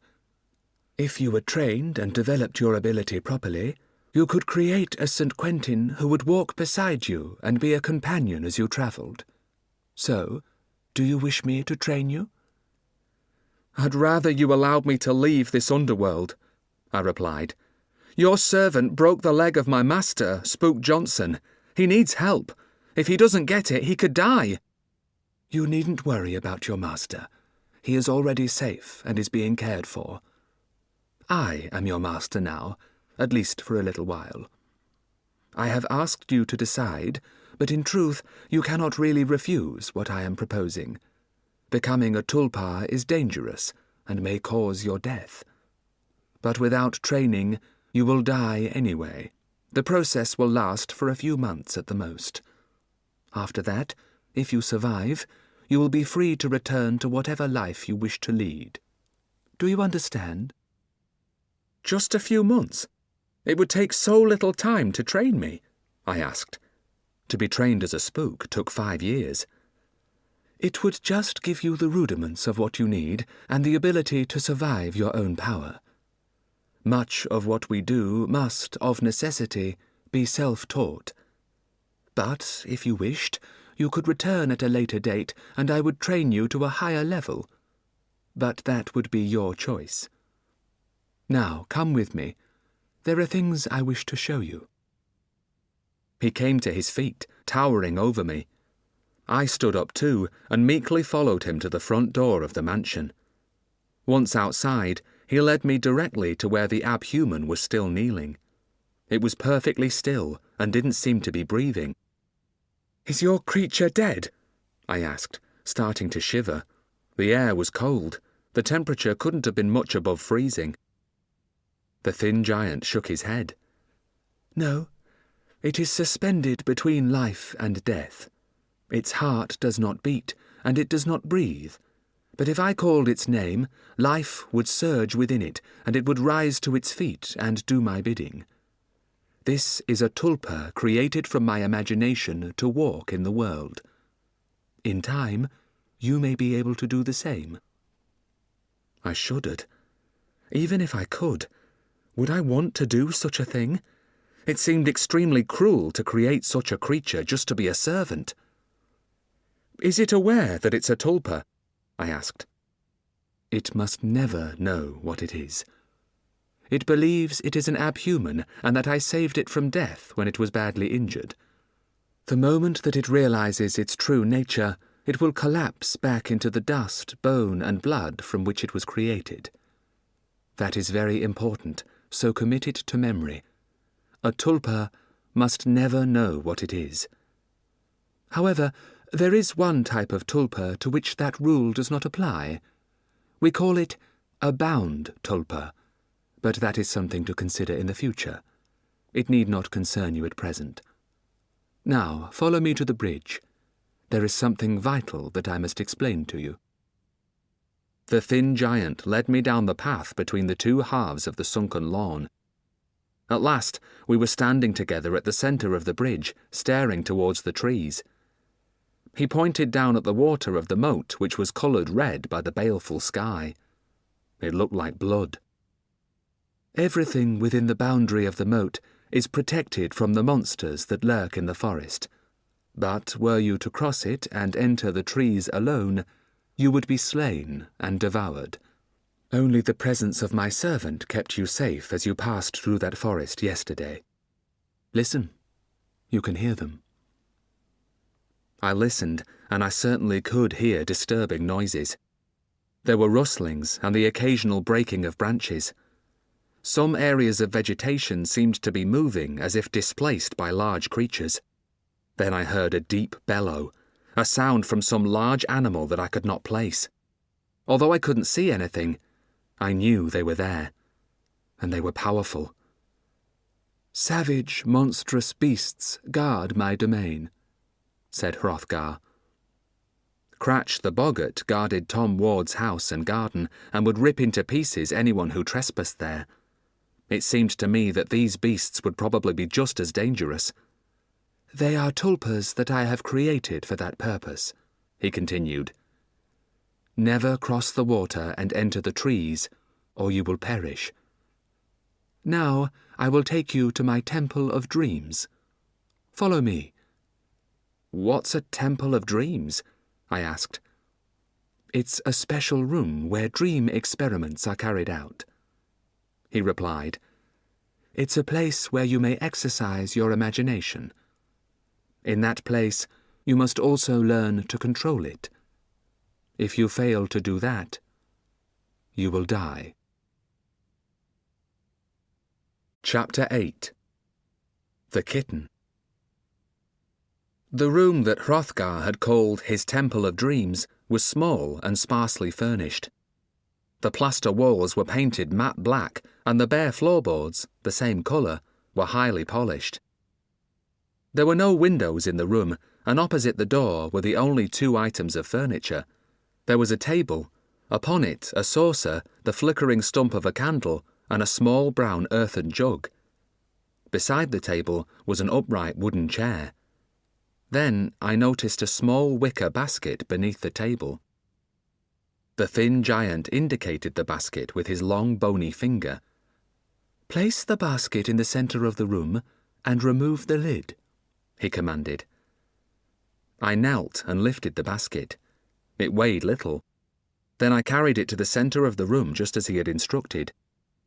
As I removed the lid, I heard a scratching within it, and my heart began to beat faster, driven by fear. It reminded me of the noises that I sometimes heard under my bed. There was a creature with claws inside the basket. I stepped back in alarm, and immediately felt foolish as a small black and white kitten leaped out of the basket and began to run around the room at great speed. It seemed no older than 6 weeks or so. It ran towards me and, using its claws, climbed straight up my breeches and onto my shoulder. It brought a smile to my face, but when I tried to stroke it, the kitten ran down my other leg to continue its frantic circling of the room. "It likes you," said Hrothgar with a smile. "Do you like it in return?" I shrugged. "I've always liked kittens. We had lots of cats when I was a child. This one is very young, hardly old enough to have been weaned from its mother." "It had no mother. The creature is a tulpa that I created especially for your first lesson," he told me. I looked at the kitten in astonishment. I found it hard to believe that he had made that little creature so full of life. But I didn't doubt him. After all, I had seen the abhuman and heard his monstrous creatures moving within the trees. "Note the candle," the thin giant commanded. "In less than an hour, it will gutter and die. Whilst that flame flickers, the kitten will live, sustained by my imagination. When the candle goes out, the kitten will fade with the flame, unless you can keep it alive." Horrified, I looked up at him. "How will I do that?" I asked. "Believe in the little animal. Believe that you can keep it alive. Believe in yourself. Feed it. Care for it. Above all, use your imagination." He smiled and pointed towards the jug. "That contains milk. Feeding the kitten will help to bind it to you. I will leave you now and return later to see what you have achieved." Then Hrothgar walked out, leaving me alone with the kitten. I didn't hear him lock the door. What was to stop me from leaving the room? I suppose that even if I got clear of his dwelling, there was still the forest beyond the bridge full of beasts who would devour me. As for what the thin giant had asked me to do, my feelings were mixed. I didn't want the kitten to die, but it wasn't a kitten, I told myself. It was a tulpa created by devil magic. No sooner had I thought that than the kitten began to rub its side against my right boot and purr very loudly. It wasn't the little creature's fault. It didn't know that it was a tulpa. I bent down and gently stroked its head and back.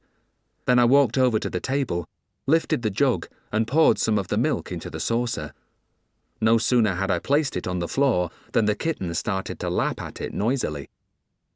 It didn't take long to lick the saucer clean, so I refilled it, and the kitten began to lap the milk again, even more furiously than the first time.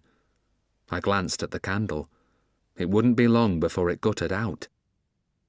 I walked over to the chair, sat down and watched the kitten continuing to feed energetically. I knew that I couldn't just let it die. I had to try my very best to save it. At that moment, the kitten finished the milk, ran towards me and jumped up onto my knee. It made 3 circuits following its tail before settling down. I stroked it until the little creature began to purr loudly. Soon, it seemed to be asleep. I kept glancing anxiously at the flickering candle. All too soon, the candle guttered and died, plunging the room into gloom. By now, Hrothgar would no longer be sustaining its life force. I stroked the kitten and concentrated on attempting to will it to live. It still seemed to be breathing, but then, to my dismay, it began to whimper. I tried even harder, but it did no good. Soon the kitten was taking huge, rasping breaths, desperately trying to get air into its lungs. I tried to imagine it alive and well, running up my breeches onto my shoulder again. But its body convulsed, and it lay still. It was dead. Then, to my astonishment, it slowly faded away and disappeared. I sat there for a long time, thinking about what had happened. I felt sad, but I'd done my best. Hrothgar had created it out of nothing, and now it had returned to that state. Then I looked up as the door opened and the thin giant walked into the room.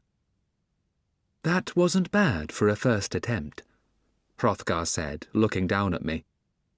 "You extended its life by almost 2 minutes. I'm sure you'll do better next time. You must be hungry. Come with me and we'll eat together." After what I'd just witnessed, I had no appetite at all, but I was glad to follow Hrothgar out of that room where the kitten had died whilst I had watched helplessly. He led me through another door into a much larger space where there were 2 tables and 2 chairs. One was normal, suited to the average human. The other was designed for the giant. Each table was furnished with a white plate with a knife and fork surrounded by dishes of steaming meat and vegetables. As I sat down, I inhaled the delicious aroma of the food and my appetite returned immediately. "Help yourself," the giant invited me, beginning to spoon food onto his own plate, which in diameter was at least twice that of my own. I heaped carrots, potatoes, and slices of lamb onto my plate and began to eat. It was delicious, and the meat was really tender. It seemed ages since I'd eaten my last hot meal back at Tom Ward's Chippenden house. "The food is excellent, very tasty. Did you cook it yourself?" I asked, trying to be polite and make conversation.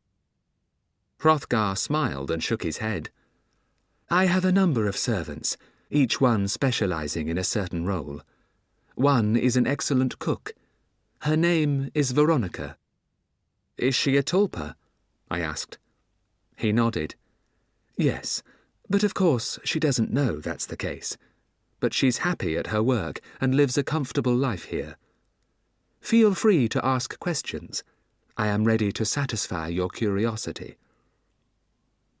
I hesitated about satisfying my curiosity with regard to one thing in particular, but after a few moments of eating together in silence, I blurted it out. "Are you human? I hope you don't mind me asking that, but I've never seen anyone anywhere near your height. You are astonishingly tall." The thin giant had a strange expression on his face, which was hard to read. Was it sadness, or some painful memory? "Yes, I am human and very mortal," he explained, "and I do not expect to live more than a few more years at the most. I have a disease that first became apparent about the time I reached 30. I continued to grow unchecked. That growth still goes on, and soon my heart will no longer be strong enough to maintain this enormous body. For me, time is short." "I'm sorry," I mumbled, sorry that I'd mentioned it. "Don't be. It is something over which neither of us has any control. What must be, must be. Now, I would like to ask you a question, if I may. The small red feather which I returned to you provides a powerful protection against the magic of an enemy. Who threatens you?" I hesitated. We were in an underworld, a place between the dark and the human world. Could I trust this giant? For all I knew, he could be an ally of Circe. He saw my reluctance to answer and shrugged his huge shoulders. "In time, when you feel it is right, tell me who your enemy is. I may just be able to help. Now I will ask you another question. I took a mirror from you, and I have not yet returned it. Why do you carry such an object? Is it vanity?" he asked with a smile. I shook my head, but said nothing.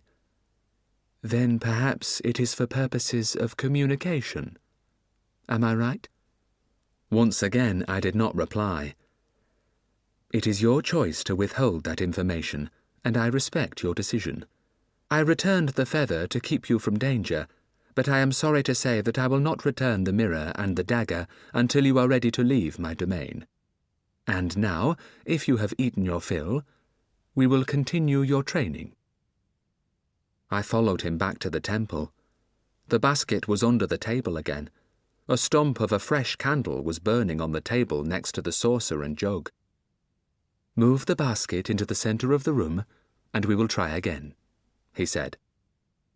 I obeyed, and then removed the lid without being asked. Almost immediately, a small kitten leaped out and began to circle the room furiously. It was black and white like the previous one, but this time it didn't run up my breeches and onto my shoulder.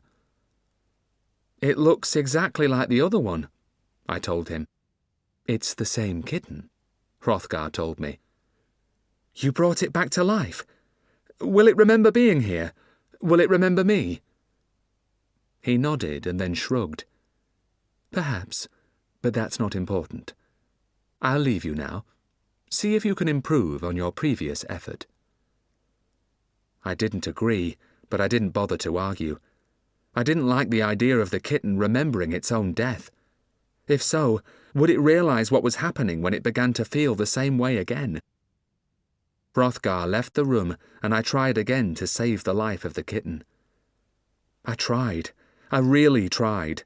I couldn't have done more. I fed the kitten, sat it on my knee and stroked it until it purred. I spoke nonsense to it, trying to comfort it with my voice. I willed it to live with all the strength of imagination that I could muster. It all came to nothing. The candle went out, and the kitten died soon afterwards. Chapter 9. Something under my bed.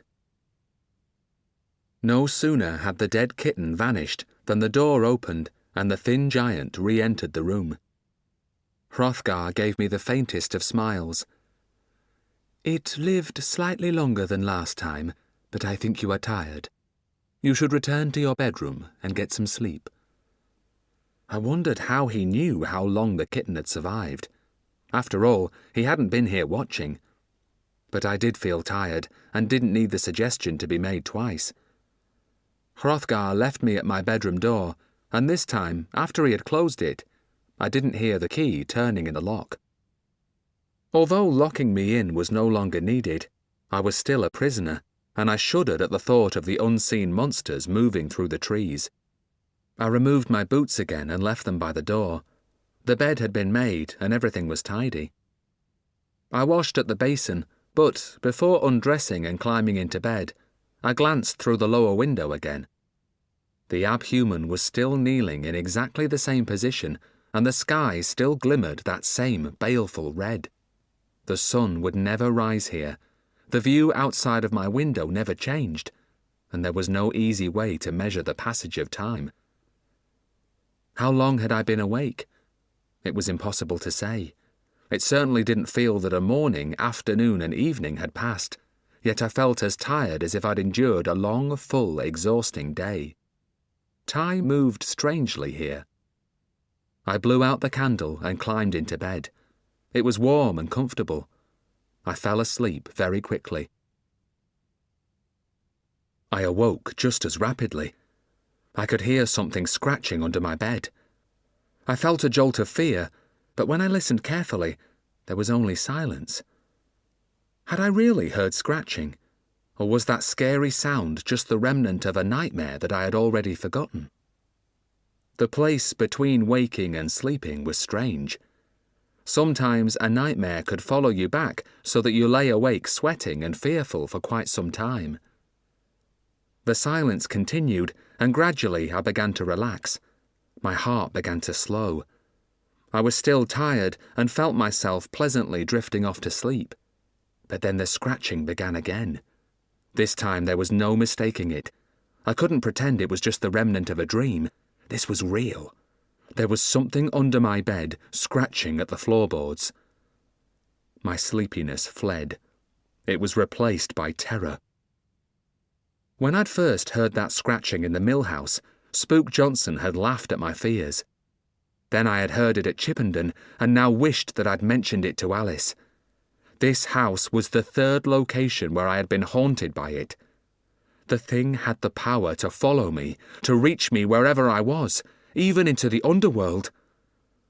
I lay there in that absolute darkness. I wished I hadn't blown out the candle. In order to light it again, I would have to get out of bed and walk over to the table, but I was too afraid to do that. I imagined getting out of bed and a cold, clawed hand reaching out from beneath it to grab my ankle.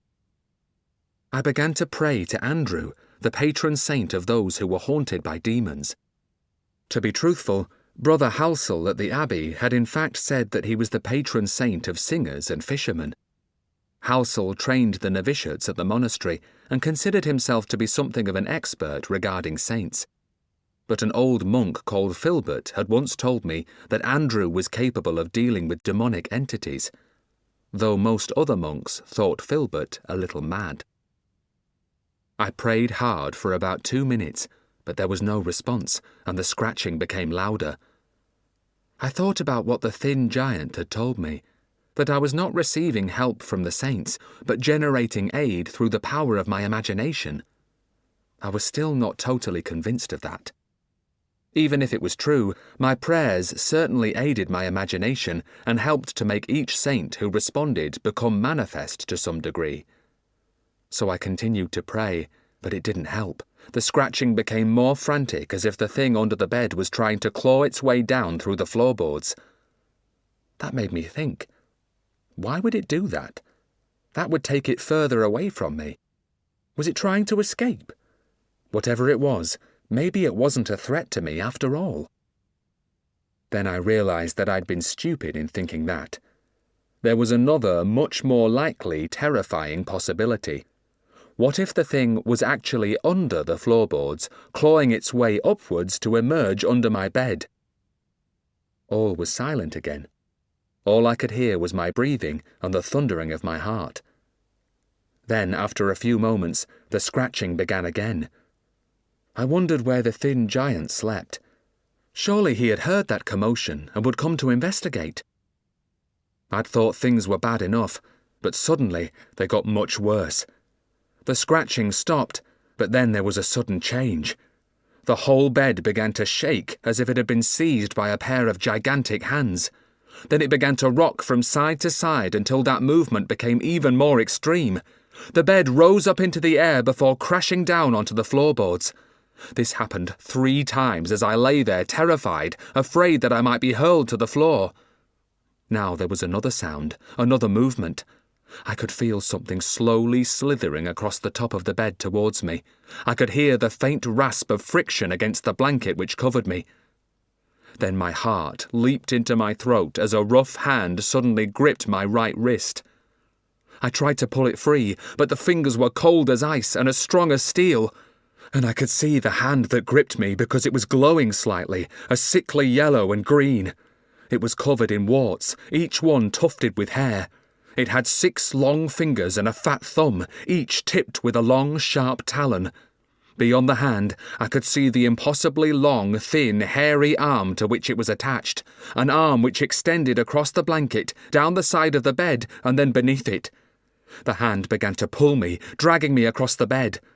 Desperately, I grabbed the far edge of the bed with my left hand, but it delayed my movement by less than a second. My hand came away clutching the undersheet, and then I was jerked out of the bed with force, hit the floor hard, and lay on my back, momentarily stunned. Then, still gripped by the taloned hand, I was dragged across the floorboards towards the bed. The area beneath it was glowing a green and yellow, and by that baleful illumination, I saw a scene straight from hell. Directly under the bed, there was a dark hole in the floorboards. Was it a doorway to the dark? A gateway to hell itself? From that hole, the long, hairy arm protruded. There must be some fearsome beast hidden within that darkness. But for the arm and taloned hand, all I could see of it was 2 large red eyes glowing like orbs of fire. What form the devil beast took I hardly dared to think, but I could hear a harsh grating noise like sharp, hungry teeth being ground together, and imagined a terrible, large, fanged mouth ready to devour me. As the hand dragged me towards the pit, I grabbed again at the edge of the bed, but missed, and all my attempts to resist came to nothing. Within seconds, I would be pulled down into that hole, the lair of the beast. I shouted then as loudly as I could, "Help me! Help me! Please help me!" But I knew it was too late. I was already beyond help. I was about to experience a terrible, painful death, and after that, even my soul would be in jeopardy. Chapter 10. Wulf's Bane. My head was almost under the bed then, and I had been dragged very close to the dark hole. I'd almost given up struggling when I heard a tremendous crash from behind me. It sounded like the bedroom door had been flung open with force to crash back against the wall. Then a loud voice boomed out, "Avaunt! Begone!" To my relief, the grip on my wrist loosened, and then I was released. The hand and arm slithered away like a snake and vanished into the hole. "You've made a terrible mess of the bedroom floor," commented a voice, now hardly louder than a whisper. I looked up and saw the thin giant standing over me. I didn't do it," I began to say, but Hrothgar cut me off with a curt, "Yes, you did. Who else could be responsible? Get to your feet, dress yourself, and follow me." Still shaking, I clambered to my feet and began to pull on my clothes.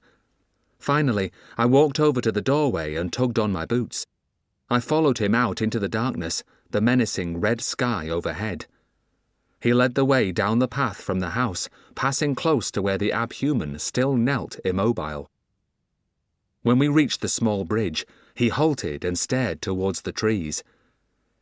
"You are in a worse situation than I thought," he observed. "It has reached a crisis already." "What has? I don't understand." "Have you heard noises under your bed previously?" he asked. "A few times there have been strange scratching sounds. It happened at various locations, but nothing like that," I exclaimed, aware that I was still trembling. I remembered the horror of the grasping, taloned hand and the dark pit beneath my bed. "Is it a demon that haunts me?" The thin giant shook his head. "It is something that you have unwittingly created with your own powerful imagination. It is what I warned you about, and partly why I brought you here. Because of what we are, we initially pose a danger to ourselves. In fact, we have a name for that self-inflicted threat. We call it Tulpar's Bane. The creativity that can create tulpas to do our bidding can also, unfortunately, create ones that could destroy us. I hoped to have more time to train you, but the danger has come far sooner than I expected." "Then what can I do?" I asked. "The easier way is gone. You are too late to embrace it and modify that dangerous tulpa into something that is no longer a threat. So now it must be the other, the path of blood. You must create a tulpa that will defend you against the threat and exterminate it. And you must do it quickly." I shook my head in despair. "How am I supposed to manage that? I can't even keep a kitten alive for longer than a few minutes." "Yes, that it was my tulpa that you tried to keep alive. It is difficult to do that with another's creation. That was a challenging exercise that I gave you. Firstly, to test you, and also to build up your strength. A tulpa that you create yourself will be much easier to maintain. Come with me." I followed him back to the house. Once inside, he took me into the room that he called the Temple of Dreams. The easier method is called the Path of Peace. Using that, you would have gradually transformed that dangerous tulpa under your bed into a benign friend, Hrothgar explained. But that is a slow process, and it is far too late for that. Now you must destroy it before it destroys you. You used a tulpa to open the locked door to your room. Am I correct in surmising that other tulpas, partly beyond your control, have also manifested themselves to you? No doubt you thought that you used prayer. Which of them might be able to defend you and eventually destroy that which seeks to kill you? It didn't take me long to work that out. His name is Raphael, I told Hrothgar. Then I explained that I'd thought him to be a saint with wings and a sword. I told him how it must have been Raphael who had saved me from the marsh water witch, even though my master had thought it a large white bird. Then that is the tulpa you must seek to control, he told me. Raphael need not be a companion, but he must persist just long enough to deal with that which threatens you. And he must come when you call. He must be trained to obey you promptly.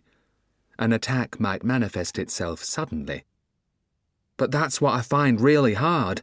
Sometimes Raphael doesn't respond at all. You must make him attend. If he does not answer your call, you will be destroyed. Firstly, you must create him within your imagination. You must practice until he is there, vivid and in great detail. Then, call his name, summon him. When you open your eyes, he will be before you. Have faith in yourself, Wulf. Believe that you can do it. The threat that you face comes to all trainee tulpas, and yet it is very personal, something straight from your own imagination. The true name of what you face is Wulf's Bane. You must destroy that entity, or die. Hrothgar left me then, and I felt close to despair. He made it seem so easy, but I was anything but confident. However, I had to try because my life depended on it, so I sat at the table, closed my eyes, and tried to visualize Raphael. I started by imagining his huge white-feathered wings and extended the image until I saw his body dressed in a bright blue robe. He looked well-built and powerful, like he would be a match for the monster. I'd not personally seen an image of a muscular saint, but who was to say that they weren't? Next, I added a black leather belt and boots. His face was difficult for me to see. Whenever he'd appeared to me before, he'd been blurred, so I started with his long hair, which I imagined to be gleaming like gold. I was still unable to give his face form, but then I had a moment of inspiration. There was a row of stained glass windows in the abbey. Each featured the head and shoulders of a haloed saint. One of them was St. Raphael. I brought my memory of the window into my mind and concentrated until I could see the blue eyes, the aquiline nose, and the strong jaw. I had him to perfection. I held the image fully realized, gleaming before me in my imagination. But when I opened my eyes, the room was empty. That night, I retired to my bedroom in fear. After many failed attempts, I had managed to materialize the tulpa just twice. And the second time, it had taken him long minutes to arrive, sufficient time for me to have been dragged into the hole there to be savaged, chewed thoroughly, and eaten. But not only that. Raphael had been pale, grey, and insubstantial, not suited to dealing with the all-too-strong and solid form of the hungry, horrific monster under my bed. Forcing myself to be brave, I peered under the bed, and was disturbed to see the ruin of the floor and the dark, threatening hole. I suppose I'd expected it to be repaired, that one of Hrothgar's tulpa servants might have fixed the wooden boards, But what was the point when it was certain to happen again? I realised also that I might not get the warning of the previous night. There would be no clawing and scratching, because the hole was already there. This time, I did not blow out the candle. I could not bear for the room to be cloaked in darkness. I climbed into bed full of terrible anticipation. I lay there for a long time, too fearful to close my eyes. Then I heard noises under the bed. This time they were different. As I expected, there was no scratching of talons. Instead of that, there was a sucking, slurping sound as if something was dragging itself upwards through the soft earth beneath the floor. Then there was a pause, before the scariest noise of all began. By the flickering candlelight, I saw the taloned hand and long arms slithering towards me across the sheets. "Raphael!" I called out in terror. "Come to my aid!" There was no response from my tulpa. The talons gripped my wrist and began to drag me across the bed. But then Raphael did appear. He looked insubstantial, hardly more than a shimmering translucence, but I could see his shape, the great wings folded at his back, and he carried a huge sword which he gripped with both hands. When he struck downwards with that sword, I had a brief moment of hope. But the blade of the sword passed through the long hairy arm without doing any damage. Then Raphael faded away, and the monster tulpa jerked me from the bed onto the floor. My Bane was about to slay me. It was then that the door burst open. "Avaunt! Begone!" Hrothgar cried. The thin giant had saved me again. Chapter 11. Gristles and Wraiths. It took a month before I could materialise the winged tulpa fully. The problem was that Raphael did not always appear promptly, so it was that Hrothgar had needed to rescue me on 5 more occasions. Whether he waited outside the door listening for my cries of fear, or just came from his own room warned by some magical means when I was in danger, I do not know. But arrive he did, and always just in time to save me. The times when the monster tulpa did not appear were hardly much better.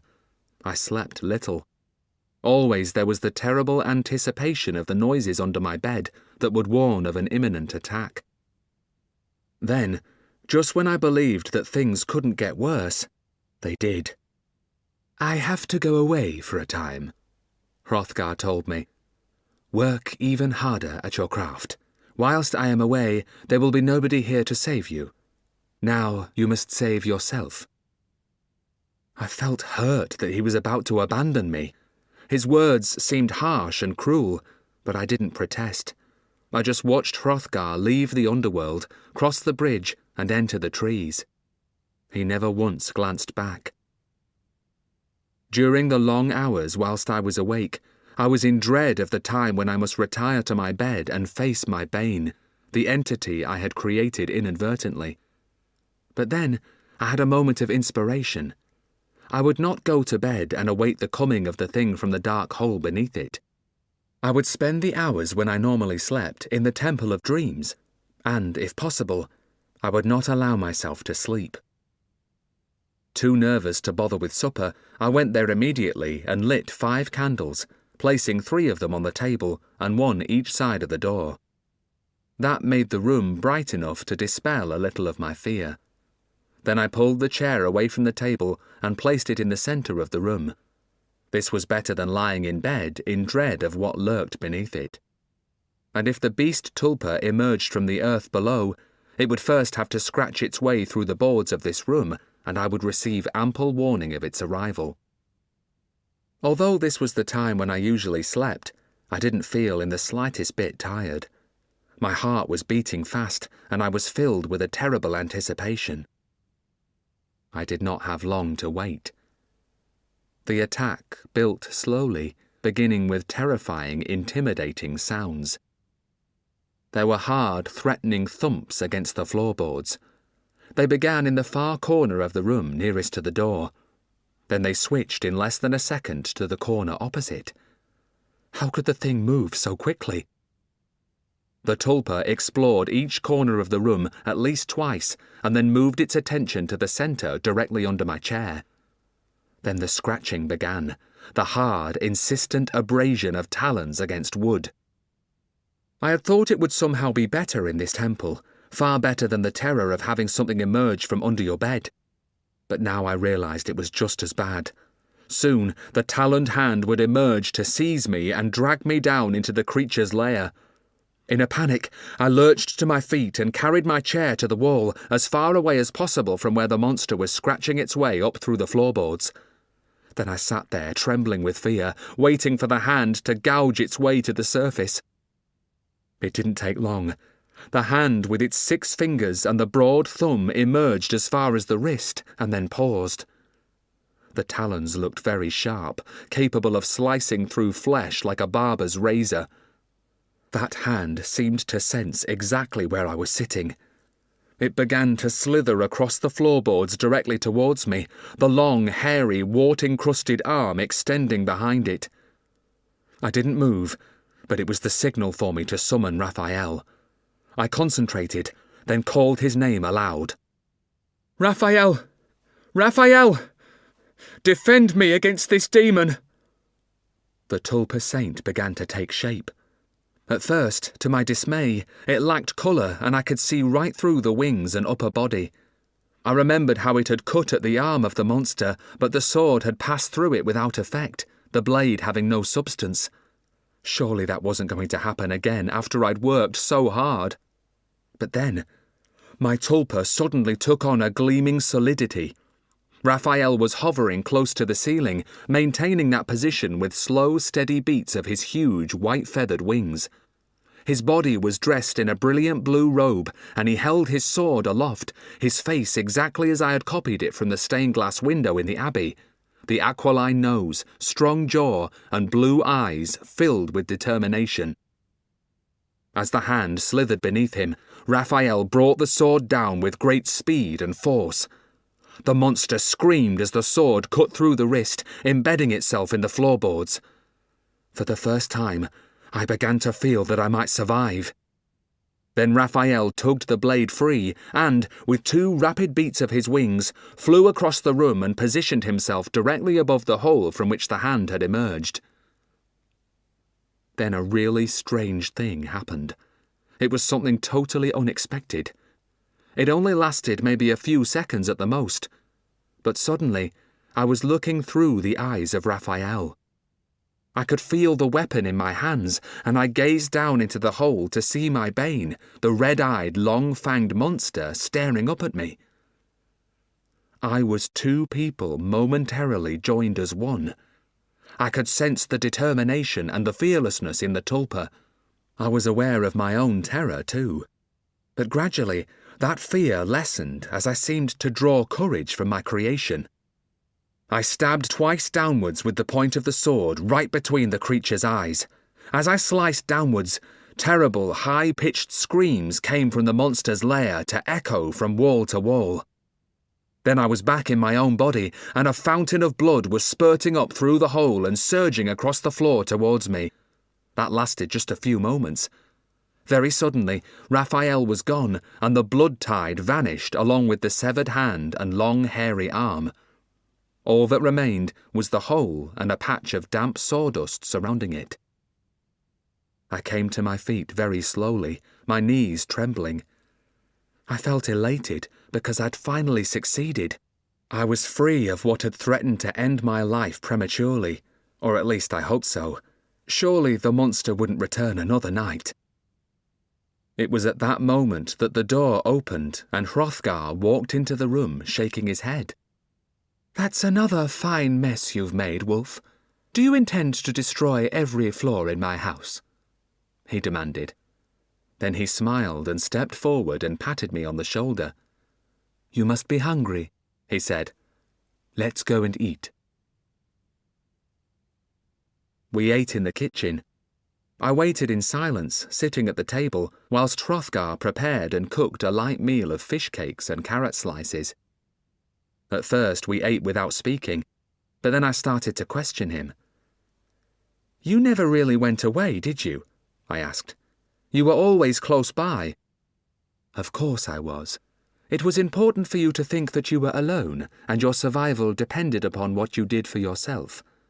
That brought things to a crisis, and made you reach deep inside yourself for all the strength you could muster. I thought you would survive, and I was right. But, just in case things went wrong, I was standing by, ready to intervene. Thanks for that. Without your training, I would have died. But tell me, is it really over? The monster won't come back, will it?" Hrothgar smiled reassuringly. "I promise you that it is over. All of us faced that crisis early in our development. You have destroyed your Bane and passed beyond it, and now can begin to develop your skills further." Then I thought of something else. For a second or so, I thought I was looking through the eyes of my tulpa. I could feel the sword in my hands too as I stabbed it down into the hole to kill the monster. Hrothgar stared hard into my eyes for a few moments without speaking. Then he shrugged and carried on eating. "Did that really happen?" I asked. "Perhaps in the stress of the moment you thought it did.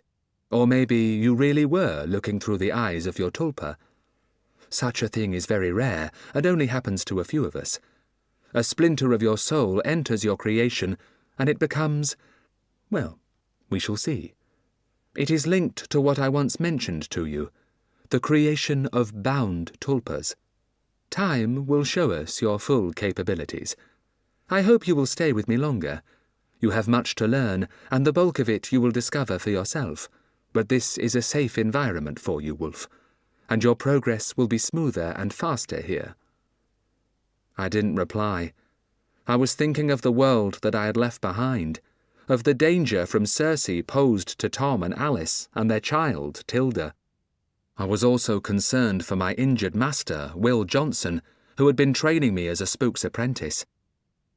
"How is Spook Johnson now?" I asked. "Your servant deliberately broke his leg. I thought that was cruel." "Yes, I knew that it would be necessary. I had watched Johnson and knew what kind of man he was. Your master is strong and stubborn, and I predicted that he would not easily be deterred, so damaging his mobility was the easiest option. Besides, in the long term I believe it might be good for him. Each one of us has a limited time on this earth, and we must use it to develop and grow. He will no longer be the same man with the same strength, and he will have to come to terms with that. He may not do so, but if he can, Spook Johnson will be a far better person. We can but hope. At the moment, he is coping and is back practicing his trade as a spook." "That's good," I told Hrothgar, but I was not totally put at ease. I knew that Johnson had always delighted in his strength and fighting skill, and would find it hard to deal with having to accept that his prowess might be limited in any way. One part of me wanted to return to the outer world and visit Tom, Alice, and Will Johnson, but I knew I still had a lot to learn. If I trained, I might be more use in the fight against Cersei. So I decided to stay with Hrothgar for a little while longer. I spent a lot of time in my room reading books that Hrothgar brought to me, but there was a day when he took me to a gloomy room that I hadn't seen before. It was windowless and dank. "Within this room," explained Hrothgar, "are the means to make permanent tulpas that, like my servants, never disappear. Once created, minimal effort of will is required to maintain them." There were 4 large mounds on the stone floor, and each contained something different. Desiccated plants, dry soil, sand, and small fragments of bone. Beside them was a large pail containing a dark liquid which gave off a strong metallic smell. I guessed that it contained the blood of an animal. Hrothgar pointed to the heap of bones. "There's cartilage as well as bones there. Another name for cartilage is gristle, and that's the name we give to the tulpas that I make here.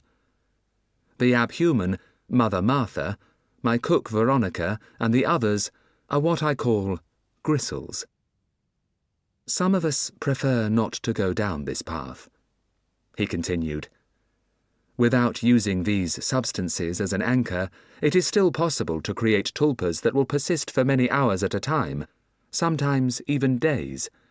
I call those wraiths, and although at times they can be pale and unsubstantial, more like ghosts than things of flesh and blood, they can also be solid and hard to distinguish from creatures born into this world. The monster under your bed was solid enough, as was your tulpa Raphael that put an end to it. The kitten was also a wraith. I didn't like the idea of using plant material, and certainly not blood and those pieces of bone. It reminded me too much of the practices of dark magic. It was what some witches did, especially using bone and blood they had taken.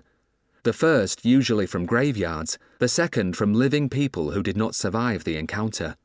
I didn't think using them was a price worth paying to make a tulpa persist.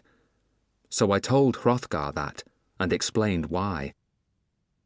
He didn't seem concerned. It is your decision, Wulf. Each of us must use the means that make us comfortable. It is always better not to come into conflict with one's own conscience, and certainly not override it or let it be overridden. As he finished speaking, a strange expression came over his long face, and I swore his lips trembled for a few seconds after uttering those final words. I couldn't say for certain what emotion had disturbed him or what lay behind it, but it reminded me of the faces of people who came to repent for their sins at the monastery. Hrothgar looked guilty. I didn't feel it was my place to remark upon it, so behaved as if I hadn't noticed anything. He said no more about gristles or wraiths, though I wondered if he was a little disappointed in me. But he was still friendly and helpful, and continued to offer me advice. He also taught me mental techniques designed to aid drawing upon my creativity to form a tulpa. The best one involved deep, slow breathing and counting down from 5 to 0, at which point I had to breathe out with force and hurl my will into the act of creation. I practiced it over and over again until that technique became second nature to me. But the outer world was calling me more strongly each day. Eventually, I could no longer resist that call, and decided I must leave. When I told Hrothgar my decision to leave, he accepted it without argument, and soon the time came to say our farewells. "This is food for the journey, cheese and bread. And here are the things that I took from you when you first entered my house," he said, handing me the knife and the mirror that Alice had given to me. He didn't mention the 2 items again, or ask me questions about them. Neither did Hrothgar refer to the red feather that he'd allowed me to keep. That surprised me more than anything, because he'd once asked me before which enemy it kept at bay. I suddenly had an urge to confide in him. After all, he'd given me training that had saved my life. "The feather is magical. It keeps my enemy, Circe, at bay," I blurted out. "Circe the goddess?" he asked. It was a strange thing to say. It wasn't widely known that Circe was operating within the county.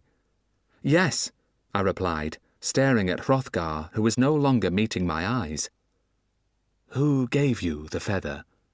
he asked. "It must be someone with formidable magic." "Yes, the magic is powerful. I would have fallen into the clutches of the goddess already but for that feather." I did not give him Alice's name. A name was a very powerful thing, and I'd learned to keep important ones secret if I could help it. He had treated me well, and I had no cause to doubt him, but suddenly I was on my guard again, and an uncomfortable silence came between us. Then he walked me to the bridge over the moat. "If you decide to return for further training, you will be safe walking through the trees alone, Wulf, and you will be more than welcome. But do not leave it too long.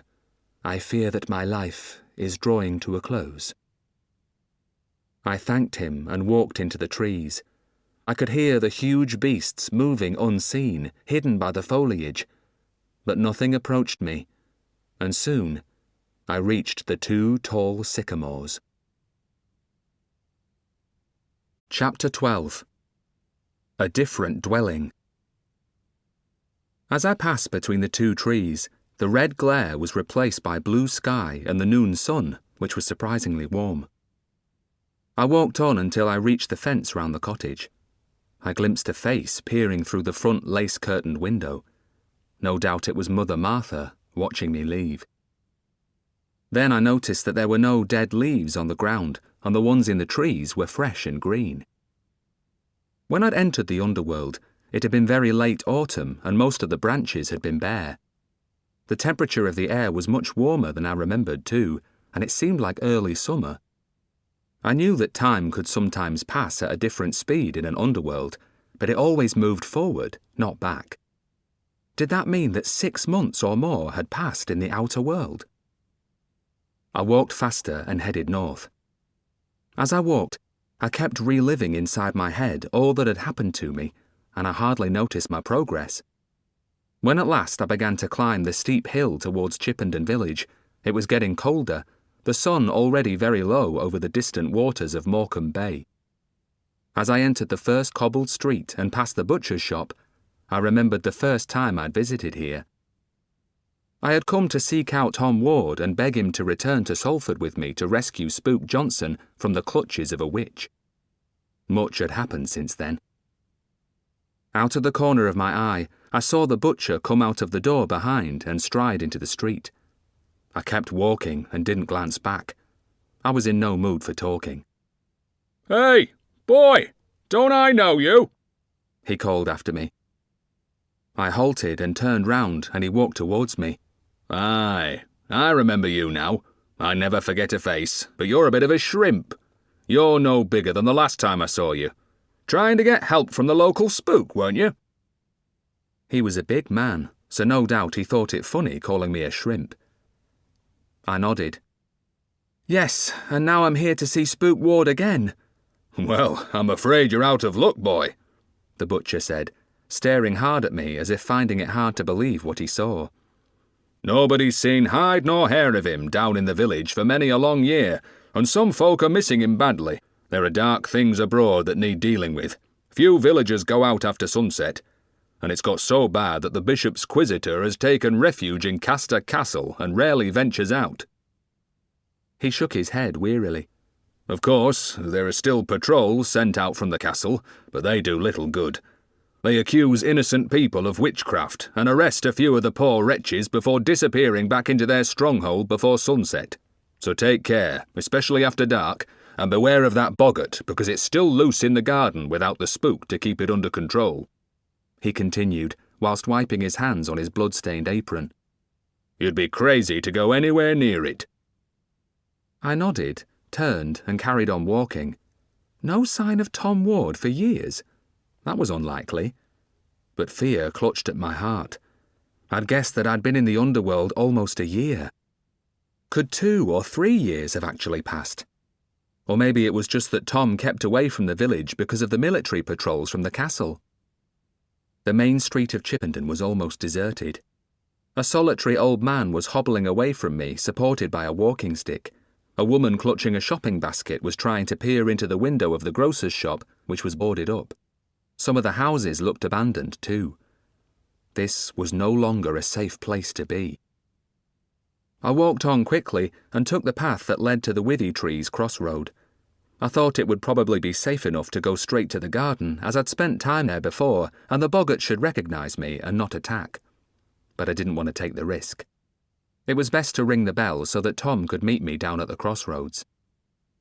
It was gloomy under the branches, and tendrils of mist writhed amongst the trees like grey snakes. My memory once more conjured images from the recent past. I had rung the bell, and a young hooded man had come in response.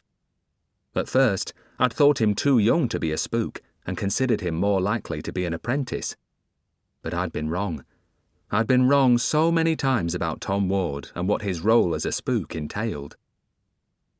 I approached the tree to which the bell was attached, and reached up for the rope. Then I stepped back in puzzlement. The rope had gone, and I saw something which dismayed me. The bell was lying on the ground, half covered with grass and weeds. It might have been brought crashing to earth by a storm, but why wouldn't Tom fix it back into position? After all, it was the traditional method by which anyone requiring help could summon the spook. That way, they didn't need to approach the garden and risk the wrath of the boggart. I set off up the hill, walking towards the house. The higher I climbed, the thicker the mist became until the visibility was down to just a few paces. It seemed to be getting colder too. This was a chilly evening for early summer. At last, I came to the hedge that marked the boundary of the garden. There, I paused and listened. Tom had once told me that the boggart gave 3 growls before it attacked intruders. So, even if it didn't recognize me, at least I'd get that warning. Encouraged by the silence, I took 3 slow, careful steps into the garden and paused again. Everything was still as quiet as a grave, so I walked through the long grass of the lawn towards the spook's house. Then I could hear a sound, a faint whining in the distance. But it didn't sound anything like the roar of the boggart that I remembered. The grass had been well tended the last time I'd visited, but now it was long and unkempt. It needed a scythe taking to it. Tom must be really busy to have let it grow so long. Then I noticed something else that brought me to a halt. There were saplings and bushes growing in the lawn, and a lot of them. They should have been cut back as seedlings. I wondered if Tom had decided to allow this part of the garden to be filled with trees. One spindly sycamore sapling was already taller than I was. How could it have grown so quickly? The mist was getting thicker, and it was so cold that now I was shivering violently. At last, I could see the big 3-story house rearing up before me. As I got closer, I immediately realized that there was something terribly wrong. The back door was hanging open, supported by a single hinge, and the window next to it was broken. There were also saplings growing very close to the house, with weeds and grass hanging down from the gutters. The house looked to be abandoned, but I found that hard to believe. Tom might be away on Spook's business, but he would never desert that house which had been used by Spooks for generations. I went in and noticed that Tom Ward's staff was leaning in the corner and his hooded gown was hanging from its usual hook, but it was covered in patches of mildew and it was damp and smelling of rot. I walked into the front room and the table was set with plates and cutlery as if for a meal, but there was no fire in the grate and there were damp patches on the ceiling. The range of pots on the window ledge had once contained a profusion of verdant herbs. What remained was brown, black, or grey, withered, dry, and dead. What had been a warm and welcoming place was now cold, forbidding, and clearly abandoned. It seemed much colder here than it had been outdoors. I could see my breath steaming in the gloom. What had happened? Why had Tom and Alice left their home? There were 2 possibilities that I could hardly bear to consider. What if they'd been arrested by one of the 2 Quisitors working for the Bishop of Blackburn? Alice was a witch, and the church would view Tom as her associate and a servant of hell. They would face imprisonment, torture, and finally death by burning. Then there was another possibility. What if, as Tom Ward had feared, Alice had tried to pit her magical strength against Circe and lost? Both Tom and Alice might have been slain. And what of Tilda, Alice's baby? Had the goddess finally claimed her, or was she still under the protection of Grimalkin, the dead witch assassin? A year and a day she had promised Alice to keep the child safe from Circe and then make further provision if necessary. Yes, at least Tilda should be all right. I walked to the door and gazed out over the garden. There was one thing that didn't make sense. Either of those 2 terrible fates could have befallen Tom and Alice, but the neglected house and garden spoke of a duration of time much longer than several months. I didn't like to think about what that suggested. I wondered what I should do now. Maybe they'd simply abandoned the house on hearing that the Quisitor knew where they lived. In that case, where would they have gone? The mill house close to the canal was one possibility, and Spook Johnson might still be working from there. Then there was a Spook's house somewhere up on Anglesark Moor, but I hadn't a clue where exactly that was to be found. It was damp, and even colder inside the house than it was outdoors. As I thought it was likely to rain before morning, and at least most of the roof provided shelter, I climbed the stairs towards the room that Tom and Alice usually gave me. It was the one used by all the apprentices who had trained in this house. I pushed open the green-painted door and stepped inside, to be pleasantly surprised. It was gloomy inside, but one glance told me that none of the panes in the sash window were broken, and there was no sign of damp patches on the ceiling. The room felt slightly warmer than downstairs. I felt the bed. It was a bit damp, but that was only to be expected. Grass would be worse, and the ground under it harder than this mattress. I didn't bother to get undressed, nor did I take my boots off. I just lay down and closed my eyes. I was exhausted, and fell asleep within a minute or two. I awoke suddenly and sat up. It was pitch black in the room, but I could still see someone standing at the foot of the bed. It was a woman, and she was glowing with a soft yellow light. At first I thought it was a ghost, and it certainly was one of the deceased. It was Grimalkin, the terrifying dead witch assassin. Chapter 13. I am Grimalkin. I had last seen the witch assassin a few months earlier when Alice had given Tilda to her. Once, Grimalkin had been an ally of Tom and Alice, but she had died fighting one of the old gods and had fallen into hell, the place that witches called the Dark. Tom had told me that she had the power to visit the earth only between sunset and sunrise. One single ray of sunlight would destroy her. Grimalkin was more like a demon than a mortal. She wore a necklace of white bones, and there were straps across her body holding sheathed blades. Her hair was dark, and her skirt was split, each half bound to a thigh, no doubt to give her more freedom of movement when fighting. She had been the designated killer of the Malkin clan, and she looked more than ready to deal out death now. "Don't be afraid, child," she said softly. "I am Grimalkin, but I will not harm you. You are in no danger from me." The words contradicted the threat that her open mouth revealed. I shuddered at 2 deadly rows of teeth that had been filed to points. They could rip out a throat with ease. "When you were taken by the abhuman, Tom and Alice searched for you for many months," she continued, "and you appear to be no older. By now, you should be a man.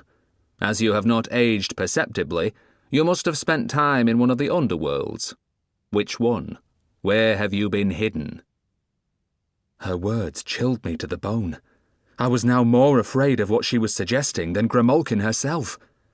Everything was coming together now, the little touches of unease forming into a large, terrifying truth. The butcher had called me a shrimp as if I were smaller than I should be. Then he'd stared at me with a strange expression on his face. The bell that hadn't been replaced, the saplings sprouting from the lawn, and finally, the abandoned house. "How long is it since I was taken?" I asked, dreading Grimalkin's reply. 14 years, she replied. It was some while before I was able to speak. When I finally could, the witch assassin insisted that I tell her where I'd been held and what had happened to me. When I'd finished my account, she explained the erratic passage of time in an underworld. Within an underworld, time can move at a different speed than in the world outside. Sometimes, when a month or so is spent there, many years can pass in the outer world. The reverse sometimes occurs. You could spend a year in an underworld and leave it to find that only a few minutes have passed outside. Then again, time can move at the same speed as in the outer world. It is very unpredictable. Of course, from within, using the correct spell, the flow of time can be adjusted to match that of the world beyond. It seems that your new master, Hrothgar, was not concerned about that, and allowed time to flow as it would. There was a long pause as I digested what had happened. Then my head was full of questions. "Tom and Alice," I asked. "Where are they? Are they safe? And what happened to Tilda?" Even before she replied, I knew that I would not like what she told me. This had been a spook's house for many generations, and had been left to Tom by his master, John Gregory, so that he could continue to serve the county.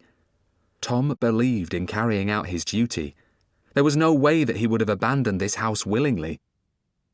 Alice was brave and powerful, perhaps one of the most powerful witches who has ever walked the earth, Grimalkin told me, and she badly wanted to be reunited with her daughter. Despite Tom Ward doing all he could to dissuade her, Alice gathered her magic and attacked Cersei in her lair.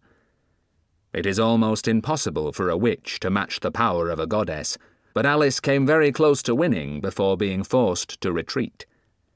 Despite Tom Ward pleading with her not to repeat such a terrible risk, within 1 short month of her defeat, filled with a mother's fury, Alice attacked again. And this time Alice damaged Cersei very badly. It wasn't a victory, but it bought time. Years when she and her family could live happily in relative safety. So it was safe for Tilda. You were able to give her back to Alice? I asked. Grimalkin nodded and spoke again, showing those terrible teeth. Yes. Tom, Alice and Tilda lived together in happiness here for almost 10 years. But it could not last. No matter how badly such a powerful goddess is damaged, unless totally destroyed, she will regenerate and regain her strength. Cersei sent her creatures against this Chippenden house. At first the attacks were minor, and the boggart easily repelled them. Then one night, the boggart was finally defeated. It lost its other eye, and now is blind. And it took all of Alice's magic just to repel Cersei. The danger continued to grow, and once more I took Tilda to a place of safety. What place was safe from a goddess? How could you hide from such a powerful being? I didn't want to hear the end of Grimalkin's narrative.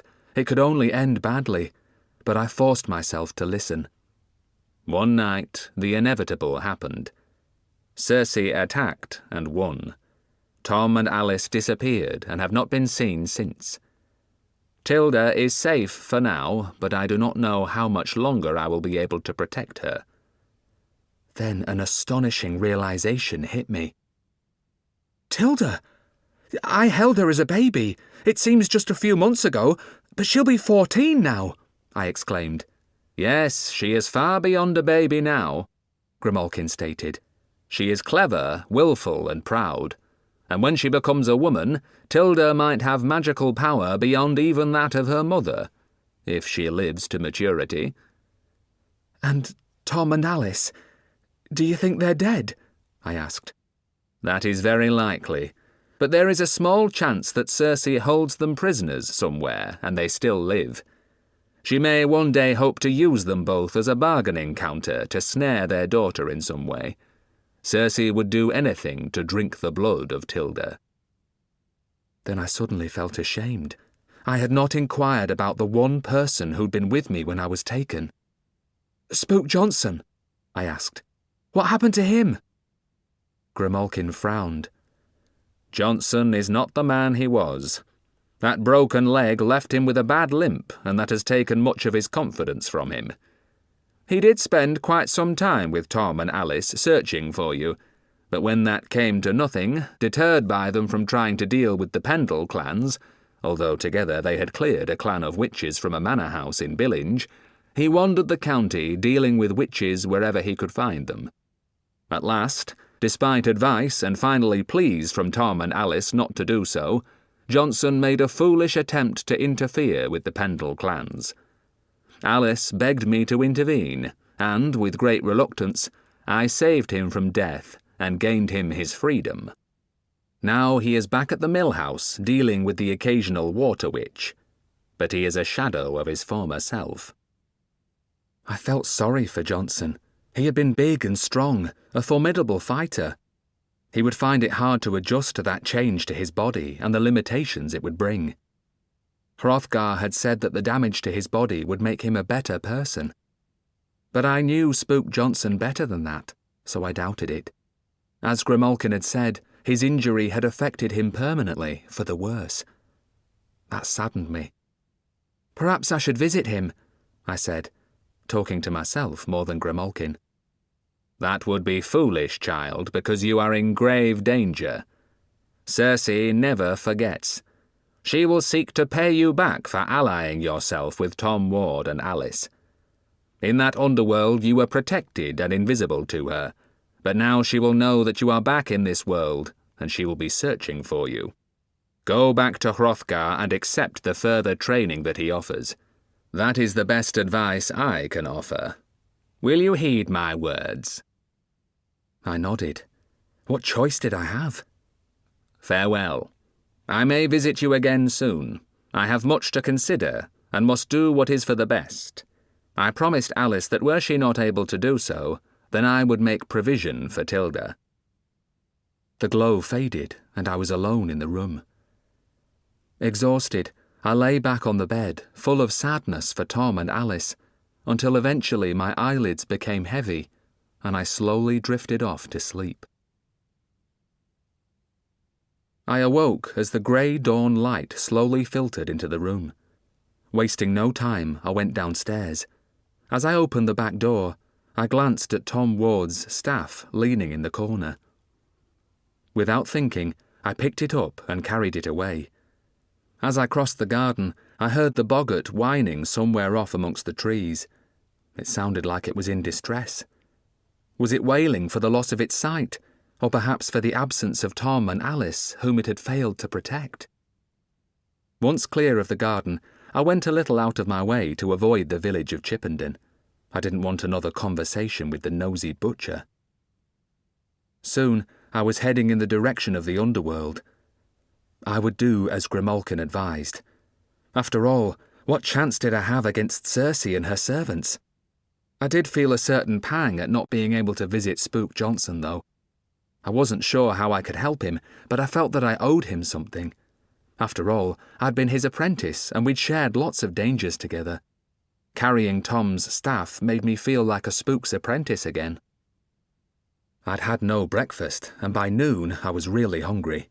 I pulled out the last piece of bread and a morsel of cheese, all that remained of what Hrothgar had given me. The bread was almost stale, but I devoured it anyway. As I ate, I kept walking, but more slowly than on my journey north. It was late in the afternoon the following day when I finally reached the boundary of the underworld. I glanced across to Mother Martha's cottage and noted that the door was closed. So I walked on and passed between the invisible gate marked by the 2 tall sycamores. The daylight sky of grey cloud cover was immediately replaced by night and a cloudless sky devoid of stars, yet glowing a baleful red. I entered the trees with some trepidation. Hrothgar had promised me that the monstrous guardians would recognize me and not attack. I was very nervous, and with my heart hammering, I advanced slowly and cautiously. All I could hear was the rhythmical sound of my boots and my own rapid breathing. Beneath the trees, all else was silent, and if the tulpa beasts watched me, I saw no sign of them. That had not been my only worry. Time itself was a concern. I might spend a little time here now, then discover that again many years had passed outside. Maybe everyone I'd ever known would be dead. It was a terrifying thought. I crossed the bridge over the moat and, keeping to the path, walked through the sunken garden. The windows of the mansion were in darkness. I wondered if Hrothgar would be surprised to see me return so soon. At last I climbed the steps. As I got closer, I could see the abhuman still kneeling close to the front door of the house. But its original position had changed. It was not facing towards the house. It was facing away from it and towards me. As I approached, I was surprised by the fact that it lifted its head and stared directly at me. Then the creature clambered to its feet and took a step nearer. I felt threatened and took a step backwards, gripping Tom Ward's staff more tightly. But I would have little chance if it attacked. I remembered how easily it had dealt with the formidable Spook Johnson. Then the creature spoke. "My master waited for you, but you stayed away too long. Now it is too late. Come with me and see what he bade me to show you." The abhuman walked to the front left corner of the house, and I followed, puzzled at what he meant. I had been away no more than a few days. Unless the speed of time within the underworld had changed again, maybe time was moving faster within this world. We walked down the side of the mansion and onto a large lawn at the rear. My heart sank as I realized what was the object of our visit. In the middle of the lawn was a grave with a headstone. The grave had the usual width, but was almost 12 feet long, and I knew before reading the inscription who was buried there. Hrothgar was dead. Chapter 14. The Legacy. I read the carving on the tombstone. It was brief and to the point. Here lieth Hrothgar. May he rest in eternal peace. My master left you a letter, the abhuman told me, then gestured that I should follow and turned on its heels before walking towards the front of the mansion. It seemed wrong to leave the grave so abruptly, but I followed the tulpa anyway. Once inside, I noticed a change to the large hallway. Before, there had been only 5 doors. Now there were 7. Had there been that number there all along, but somehow I hadn't been able to see them? Had Hrothgar used magic to deceive me? The creature opened one of the new doors on the far left and showed me into a large L-shaped room. Clearly this had been a study for Hrothgar. There was a big leather-topped desk and a comfortable chair positioned before it. On the floor, at the side of the desk, was a large wooden chest. Then there was a long table with 3 chairs facing another 3 across its width. The walls of the study were lined with books, the shelves extending upwards to the high ceiling, with ladders positioned at intervals along the walls. This was more of a library than a study. It contained an extensive stock of books to rival that at Tom Ward's Chippenden house. There was a white envelope on the desk, 1 word written upon it. Wulf. I will leave you alone so that you may read my master's wishes in private, said the abhuman. Then the creature left the room. Leaning Tom's staff against the wall, I sat down at the desk, carefully opened the envelope, took out the letter, and unfolded it. Then I began to read. Dear Wulf, I had hoped to have time to continue your training, but it seems that is not to be. As I write this, my last letter, my heart is rapidly failing. I am weak and breathless, and soon I will die. It will be difficult, but by using the resources of my library, it may be possible for you to learn all that you need to know and further develop your abilities. I hope you will try your best to do so. To you, I leave all my possessions, everything within the boundaries of the underworld that I have created. I also leave to you the gatekeeper's cottage. By now, all my servants but one have ceased to exist. The final tulpa, soon after giving you this letter, will also pass away. You will have to buy your own food from the local village, which is called King's Moss. There is coin in the chest that should last you for many years. Remember, each time you venture forth, it is vital that you use the cottage as a way station. You may be followed or watched, and that is the method which has been used successfully for many years to conceal the presence of this underworld. All that was mine now belongs to you. Keep it safe and use it well. Despite any difficulties that you may encounter, please exercise your abilities to make this world a better place for all. My very best wishes for the future, Hrothgar. I left the letter on the desk and knelt beside the wooden chest. It wasn't locked, and I raised the lid to see what it contained. There were small compartments, each containing different denominations of coin. There was gold, silver, and copper. If I stayed here, I certainly would not go hungry. That was, if I chose to stay. The death of Hrothgar changed things significantly. I felt sad, with a great sense of loss. After our initial terrifying meeting, I had gradually come to trust and respect him. He had saved my life by helping me to overcome that inner self that would have destroyed me. I had come here in the confidence that he would continue my training and make me good at my craft.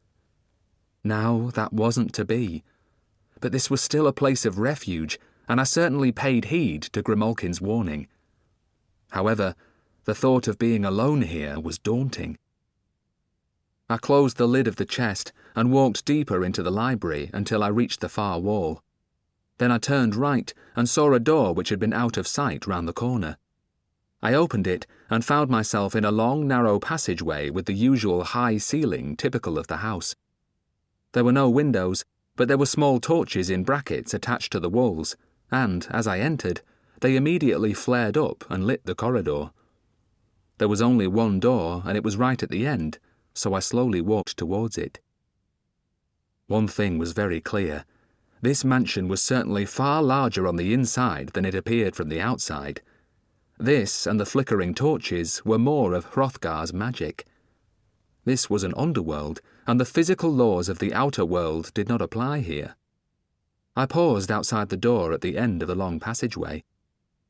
It was painted black and was the usual shape, very high and designed to accommodate Hrothgar. Then I noticed something very unusual. The door had no lock, not even a handle. I pressed my hand against it, but the door did not yield. I was puzzled.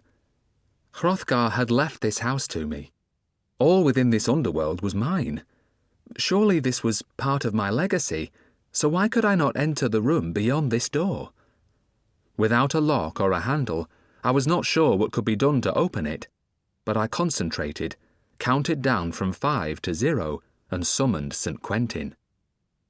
His long, bony hand came over my shoulder, but this time he wasn't clutching a key. The saint placed his palm against the door. I could hear faint sounds as if something was whirring and clicking within it. Was there some kind of inner mechanism that kept the door locked? St. Quentin persisted for almost 5 minutes. He tried hard, but the tulpa failed and eventually faded away. I had not been able to get the door open, so my curiosity was high. What could be concealed behind it? Then a shiver of fear ran down my spine. Underworlds were a bridge between the human world and hell.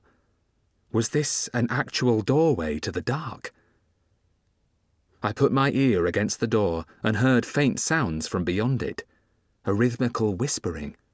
I pressed my head closer to the door, which was as cold as ice, but I could make no sense of what was being said. The noise was faint and indistinct, but I could make out similarities in the sounds. The same words were being repeated over and over again, as if demons were praying to a greater beast of the dark. I stepped back and was gripped by fear again. There was something immensely powerful beyond that door. I still wanted to see what lay behind it, but I sensed danger. Despite my intense curiosity, I knew what I must do. I walked away. Chapter 15. Your Mother's Daughter. Early the following evening, carrying the empty Hessian sack, I passed between the 2 tall sycamores and left the underworld. I wondered how much time had elapsed here during my stay in the underworld of just 1 night.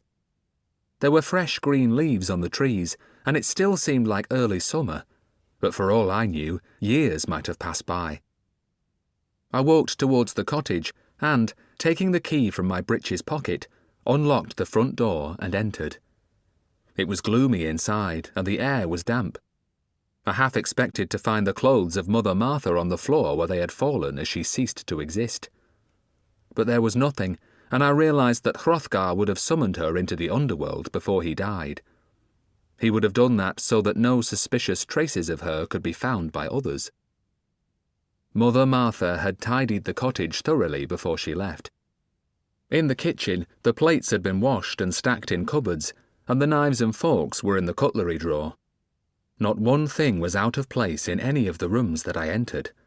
The giant would have instructed her to do that. I wondered if she'd had an inkling that she wouldn't be returning. I hoped that wasn't the case, and she'd never even suspected what she really was. I found a letter in the parlour. It was pinned to the window ledge by the blade of a small dagger. I opened it and began to read. It was short and to the point. Wait by the sycamores just after dark. I need to speak to you urgently. Grimalkin. I shivered. What did she want to say to me now? I had a feeling that it wouldn't be anything good. But it was a good couple of hours before dark, so I'd plenty of time to get my shopping done. I left the cottage, locking the door behind me, and walked down the hill towards the village, which lay only a couple of miles from Hrothgar's house and on the route north towards Chippenden. It proved to be small, with just a single narrow cobbled street and 3 shops, a baker, a butcher, and a grocery store. I bought a loaf of bread without trouble because the shop was full and the proprietor was too busy to give me more than a second glance. But as soon as I walked into the butcher's and saw that I was the only customer, I knew I had a problem. The way he glared at me and looked me up and down reminded me of the butcher at Chippenden. But although this man was as tall, probably about 6 feet in height, he had a shiny bald head. And what can I do for you, young man? He demanded. I'd like 6 pork sausages and 2 pounds of minced beef and a small chicken, please, I replied. He nodded and cut the 6 sausages from a larger string of sausages before weighing the mince, choosing a small chicken and wrapping everything in greased paper. New to the area, are you? Can't remember seeing your face before. I'm staying at Mother Martha's cottage for a while. Are you now? But she was in recently, earlier this week, and she said she was going to stay with a relative who'd been taken ill. That's what she told me, he said with a frown. I'd wondered how long it was since the butcher had last seen her, and now I knew. For no matter the difference whilst I'd been away in Chippenden, time was now passing at the same rate on both sides of the gate to the underworld. That's right, I replied. I'm her nephew, and she sent me back to look after the cottage while she's away and do a few repairs that are long overdue. So that means I'll be here for some time. I could feel the butcher's eyes following me as I walked out of his shop. I sensed that he wasn't quite convinced by my story, but I shrugged and went into the grocer's. It was even busier than the baker's, and I had to queue out in the street just to get into the shop. The grocer was run off his feet, dashing back and forth to fill each order, so thankfully there was no time for conversation with him at all. But lots of eyes were on me. Everybody knew everybody else, and I was a stranger. People were naturally curious. Back at Mother Martha's cottage, I waited for dark. I watched through the windows until the light began to fail, and then, certain that I hadn't been followed, I left with my sack of food and headed directly towards the 2 sycamores to wait for Grimalkin. I didn't have long to wait. A faint glow appeared in the distance, and then I could see Grimalkin walking towards me. But she wasn't alone. There was a young girl carrying a large leather bag walking at her side. This is Tilda, the daughter of Tom Ward and Alice Dean. I believe you have met her before, Grimalkin said, a faint smile on her face. I stared at Tilda, not knowing what to say. I could clearly see her resemblance to Alice.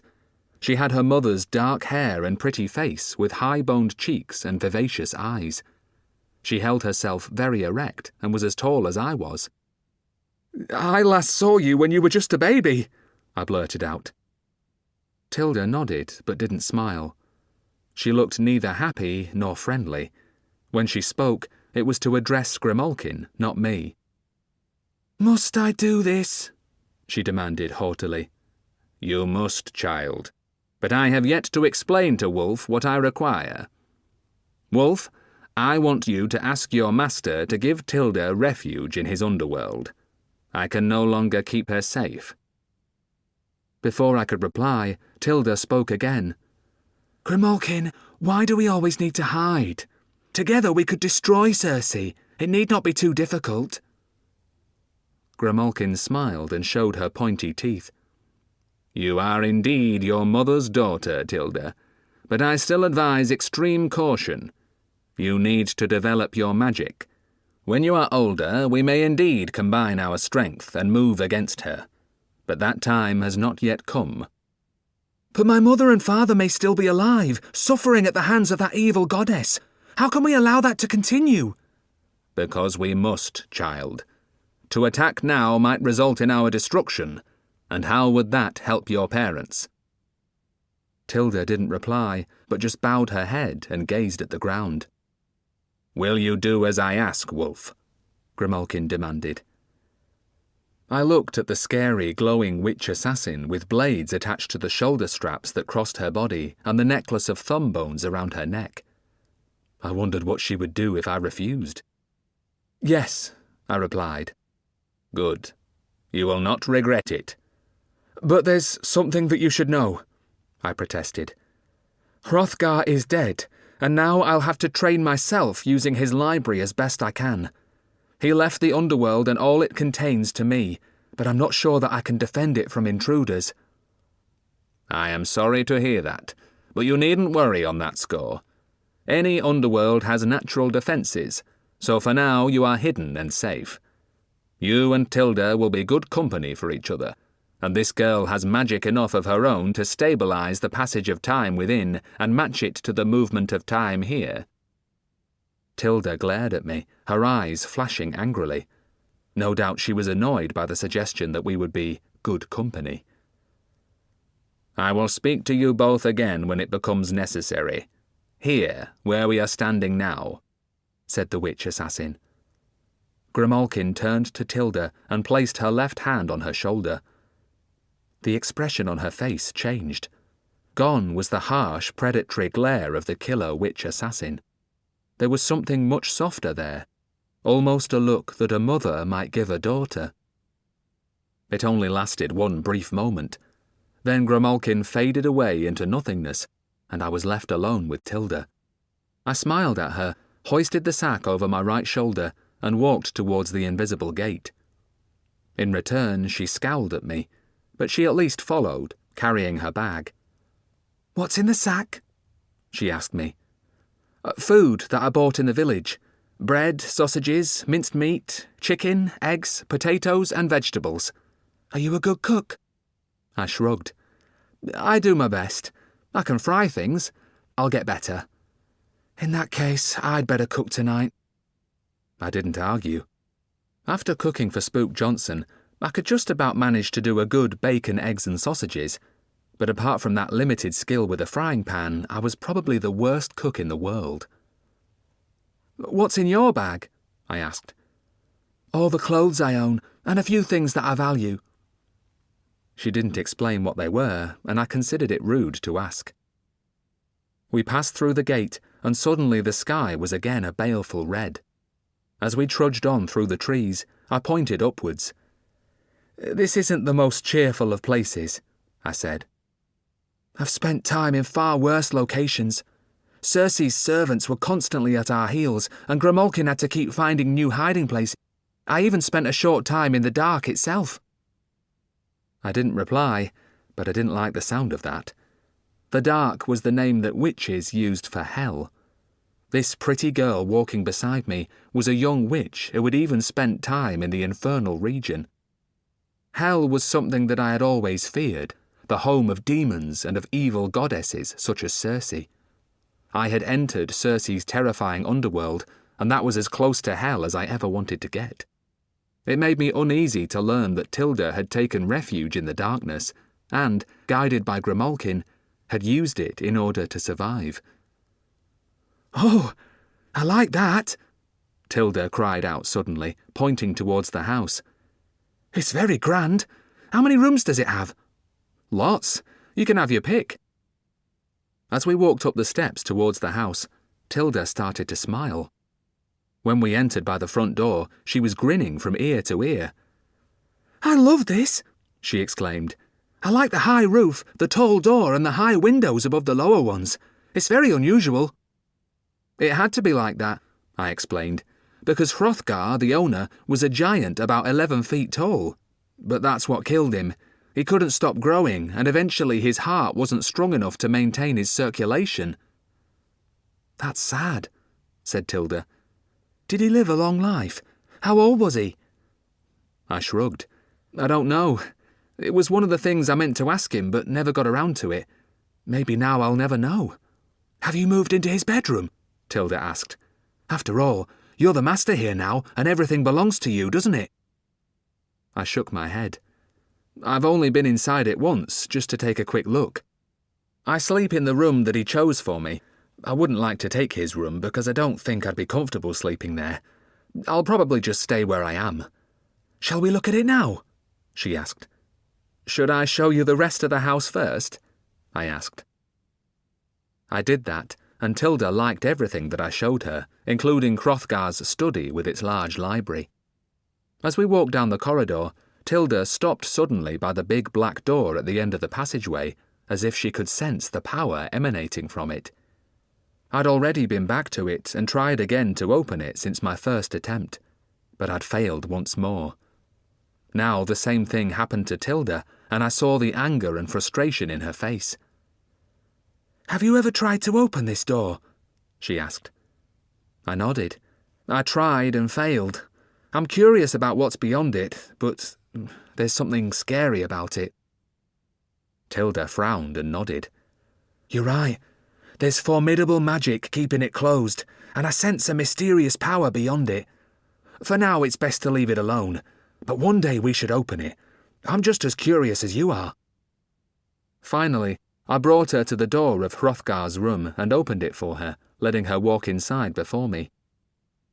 The room was big, but had little furniture. There was a small table with a couple of books on it, a chair, and, of course, the bed, which was very unusual. It had the normal breadth of a single bed, but was twice as long. Why's the bed so long and narrow?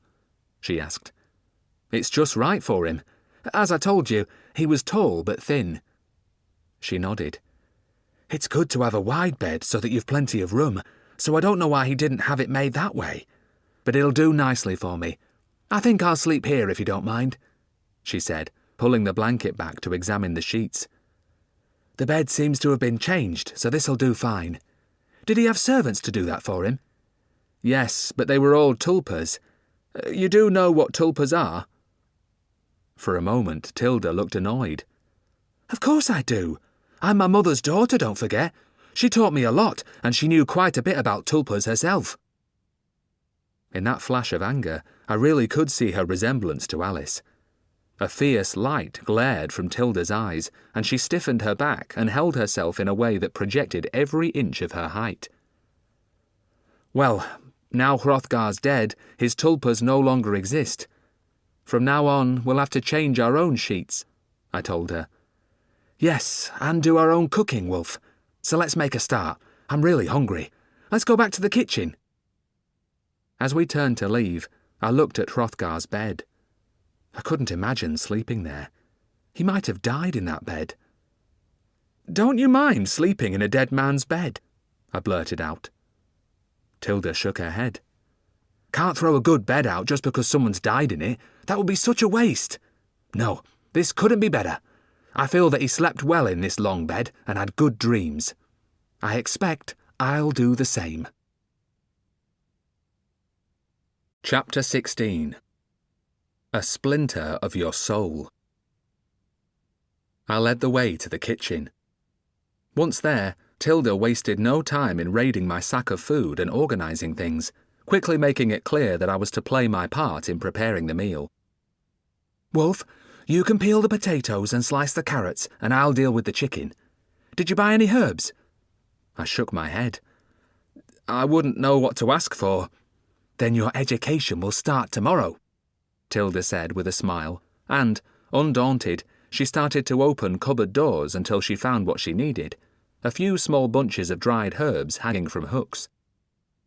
It was quite some time before the meal was ready, and the aromas from the cooking were driving me to distraction, but at last we sat down together and began to eat. It was delicious. This is really good, Tilda, I said between mouthfuls. I can do better. The chicken is a little overcooked and I lacked important ingredients. I like braising and casseroles. They're much tastier than this. I think we'll go shopping again tomorrow. Have you got money for more food? Yes, Hrothgar left me lots of money to buy food, but that's not the problem. Going down to the village too often might draw attention to us. There are 2 Quisitors operating in the county and on the lookout for witches and spooks. At the moment they aren't venturing out much, but if any of the villagers get suspicious, they might report us. The butcher was nosy, and I had to concoct a story saying that the lady who owned the cottage had asked me to carry out repairs while she was away. I'm not really sure that he believed me. He seemed suspicious. How will I explain you? Oh, just say that I'm your sister. Just leave the butcher to me. He'll pose no problem, I can promise you that. I shrugged. I could see that once Tilda made up her mind to do something, she did it, so I saved my breath and we continued eating. At last our plates were clean. I was full and couldn't have eaten another mouthful. Look, Tilda, that was a really nice meal. Thanks for cooking it. I know you don't really want to be here, and I'll be honest. I can tell you don't like me much, and at first I thought you were going to be difficult and unpleasant.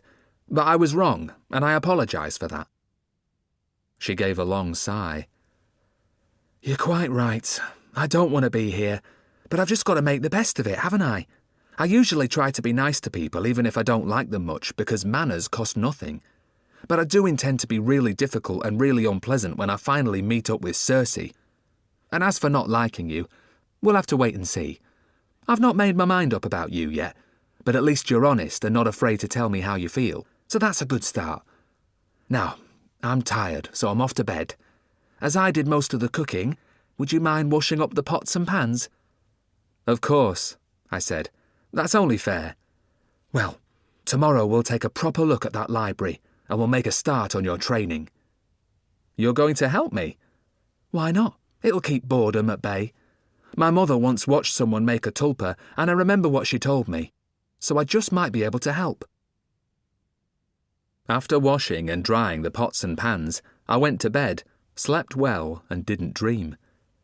In an underworld that was in perpetual night, with a red sky devoid of stars, there was no way to mark the passage of time. But I estimated that I could have slept 7 or 8 hours. I was really hungry and made straight for the kitchen. When I walked in, Tilda was already there, frying eggs. Eggs on toast enough for you? She asked. Best to have a light breakfast because we need our minds sharp. We've lots of information to sort through. Yes, please, I said. But the truth was that I'd have preferred something more substantial.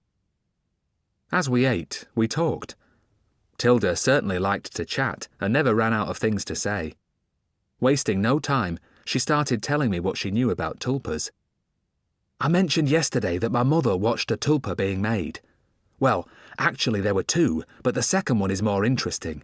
It was a tulpa that actually believed it was a spook called Bill Arkwright. I read a book written by Bill Arkwright, I exclaimed. He was an expert on water witches, but died in Greece, I believe. He was, Wulf. I know all about him, but don't interrupt me when I'm speaking. It's rude. Sorry, I said, chastened by her rebuke. Tilda nodded and gave me a little smile, and then continued with her tale. Well, Bill had helped to train my father and spent 6 months toughening him up, but he was supposed to have been killed overseas, in a country called Greece, as you said. Then, years later, he turned up at the mill near the canal, the place he used to work from. My father totally believed that he was talking to Spook Arkwright, but eventually the creature became confused and said it couldn't remember certain things and became unsure about its own identity. Finally, my father guessed the truth and named it, telling it that it was indeed a tulpa. Just saying that to its face was enough to destroy it. Before it died, it said something that my father never forgot. It cried out, "Even a dog has more soul than me. I'm a thing without a soul. From nothing I came, and to nothing I will return." And within moments, it disintegrated, and all that remained was its clothes and a faint stench of rot. Don't you think that's terrible? Yes, that's what puts me off most about creating such creatures, I replied. They don't ask to be created, and eventually they might be confronted with what they truly are. That really is horrible. I agree, Wulf. Put like that, it certainly is. But if they never find out, they could have a happy existence. And isn't it the same for us, too? We didn't ask to be born either, did we? and we don't always know who we are or what we are. Then I had a puzzling thought. If your mother knew that Arkwright was a tulpa, why didn't she tell your father? Tilda shrugged and shook her head. My mother wasn't at his side when he met the tulpa, so she couldn't tell him that. It's one of the things they didn't like to talk about. An evil mage called Lucrasta created the tulpa, and somehow my mother was in his power. But it all turned out all right in the end. She killed Lucrasta, chopped his head off with a sword, I believe. But, as I said, they wouldn't talk about it much, and I certainly don't know the details of what happened. But I do know that my father was certainly with her on that occasion. So why did he leave my mother to kill the mage? Parents.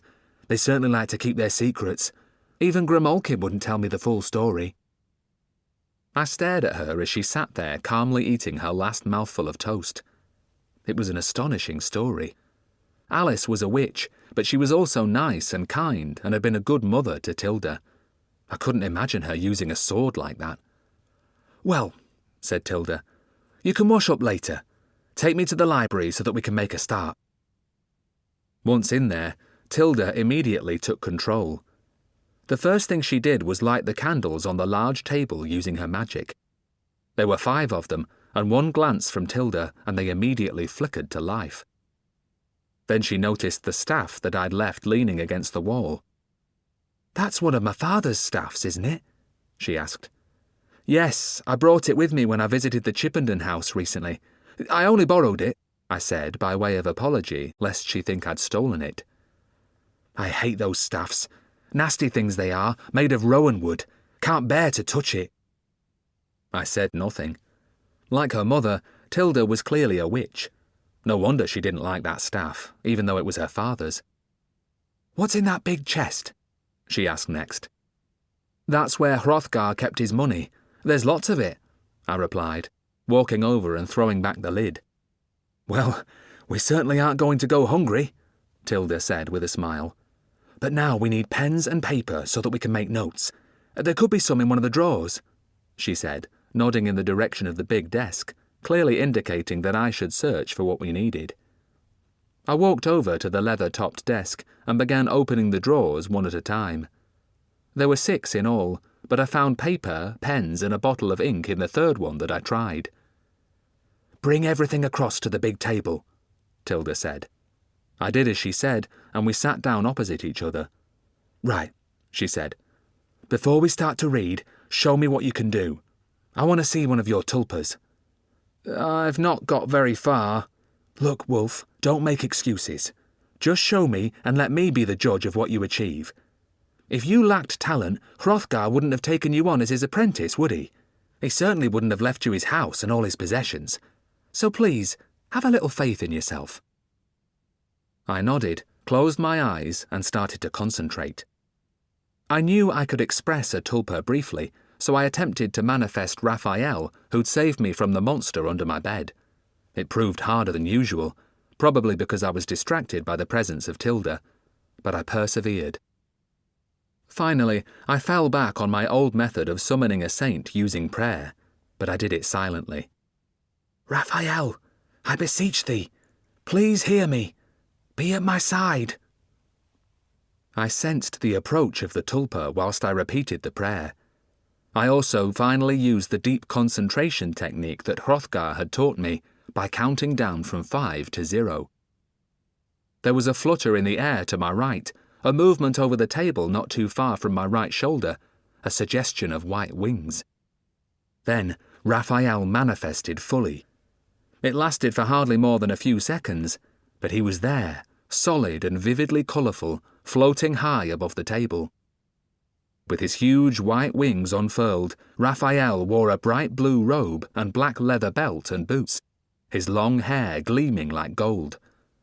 He held his sword high, gripping it with both hands as if prepared to deliver a killing stroke. He stared down at me, and as our eyes met, he vanished. Well, Wulf, I knew you could do it, and that proves it. But how can you make a tulpa stick around longer? Tilda asked. That skill could take years to develop. That's what I hope to learn from the books in the library, I said, gesturing at the shelves. Hrothgar once told me I could have a tulpa as a companion, but it would mean using blood, bone and dust. That kind of tulpa is called a gristle, but I don't want to make one and have tulpa servants like he did. The other kind is called wraiths, but they are just formed out of thin air using imagination. It's harder to make them last, but that's the type I'm going to make. My mother said that the evil mage created the tulpa of Bill Arkwright using blood and dust, so he must have been a gristle. I think you're doing the right thing to make a wraith, but I'm sure you wouldn't want someone like the creature with wings and a sword. Who was that? It was St. Raphael, who some think was an archangel. Before I learned what I was, I used to pray to saints, and some of them manifested and helped me. I went on to explain how I'd been in peril of the monster under my bed, my Bane, and how Raphael had cut its hand off and plunged his sword into its lair. I think my parents once had a scary confrontation with a creature called the Bane, said Tilda. It was trapped behind a silver gate, confined to a labyrinth under Priesttown Cathedral. It's another thing they wouldn't talk about much, so I never got the full story. But that's an interesting word, Bane. It means something poisonous or dangerous, something that can cause death. Did you know that there's a poisonous plant called aconite, but most people know it by another name, Wulf's Bane? A long time ago, it was used to poison wolves.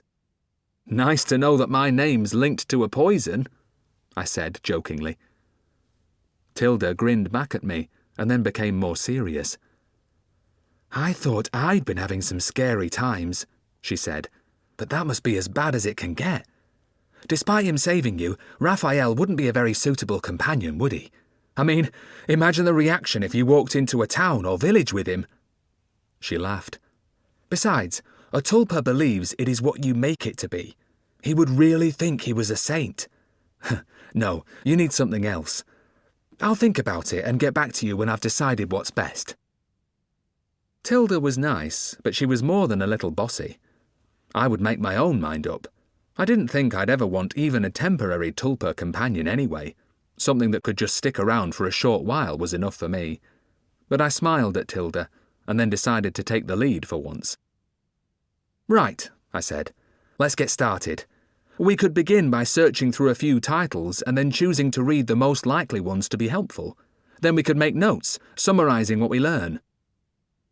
Tilda's mouth opened and closed again, and she looked surprised at my taking the initiative, but she quickly took over again. You take that wall of shelves, and I'll take this one. Let's allow about 10 minutes or so to make our first selection. I nodded, and we began. I started by looking at the books on the shelves within easy reach, but then, on impulse, I climbed one of the ladders and searched a shelf right at the very top of the library. Immediately, a book bound in soft brown calfskin caught my eye. The Difficulty in Choosing a Bound Tulpa by K. Hrothgar. I remember Hrothgar instructing me about a bound tulpa. One thing appealed to me about such a creature. He'd said that it would not be destroyed by the horror of finally learning exactly what its true nature was. It seemed to me that a tulpa that could come to terms with that was preferable to something that always had to be shielded from the truth. Curiously, I eased the book from its position on the shelf and carefully descended the ladder, clutching it in my left hand. Tilda was already seated at the table, a book open before her. She'd said we'd have 10 minutes to choose, but it had taken me much less than that, and Tilda had been even faster. The book I had chosen was very slim and was in the neat handwriting of Hrothgar. I began to read, and soon it became clear that he was discussing a companion similar to what Tilda and I had talked about earlier. It was a companion closely bound to its creator, hence the title of the book. Bound tulpas can be either gristles or wraiths.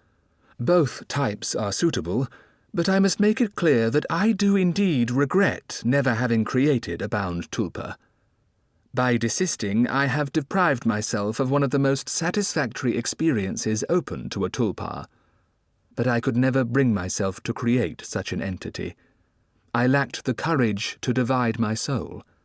Thus, the tulpas that I created have all been human or half-human servants, not truly bound, and with that came a necessary distance.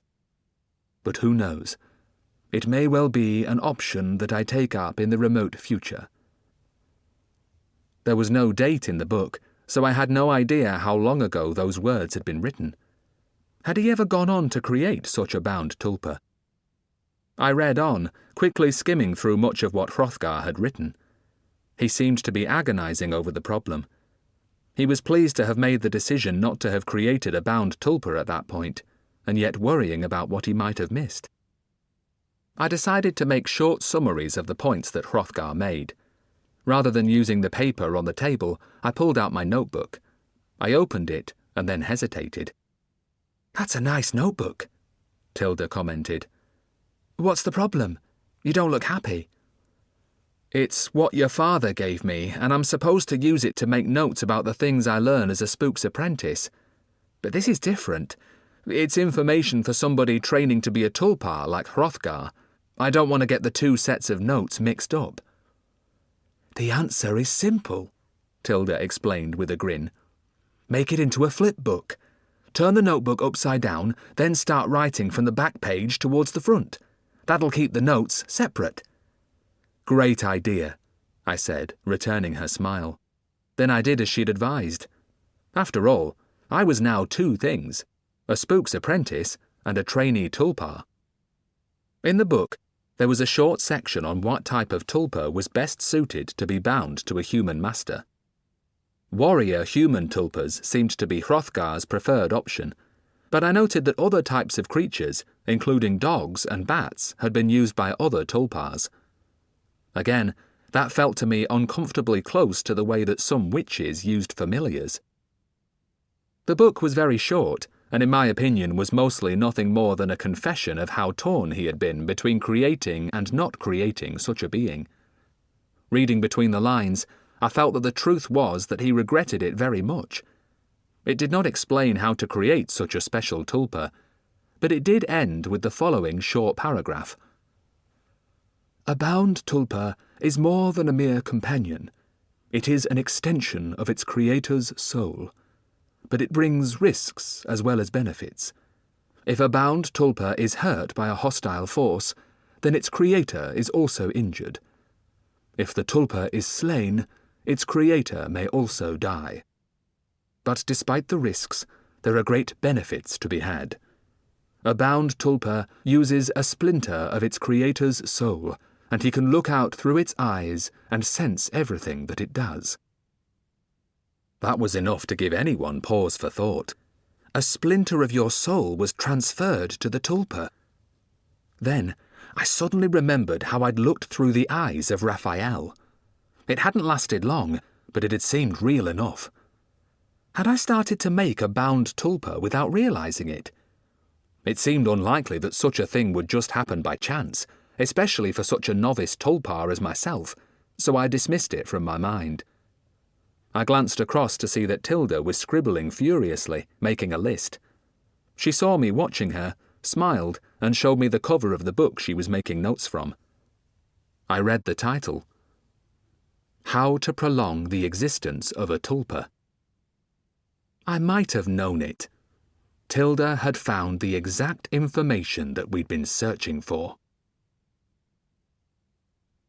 Chapter 17. Close your arrogant mouth. "Shall we swap books for a while?" Tilda asked. I nodded and passed mine across to her. When she handed me her book, I reached across for her notes, but she shook her head and pulled the paper out of reach. "Better to read it yourself first," she told me. "As I said, you might spot something that I missed." It didn't take me long to read that slim volume. It repeated much of what Hrothgar had already taught me verbally, explaining how with focus and concentration upon an image within the mind, a wraith could eventually take on solid form in the outer world. It also detailed how to make a tulpa persist, how to make it a permanent creature that, like the abhuman he had taken for his servant, only disappeared when you died. But to do that required the residue of desiccated plants, dust, and ground bones mixed with cartilage and the fresh, warm blood of an animal. It required the making of a gristle. I decided that I would never do that. Again, it reminded me too much of dark magic of the worst possible kind. No, my first tulpa would persist only for the time I needed it to accompany me and perform a task that I set before it. I would just use imagination to create it and summon it from pure air. And I would also make it persist by the exercise of my imagination. Surely, with lots of practice, that would become possible, and, in time, much easier. As I closed the book, Tilda pushed her notes towards me. I read them quickly.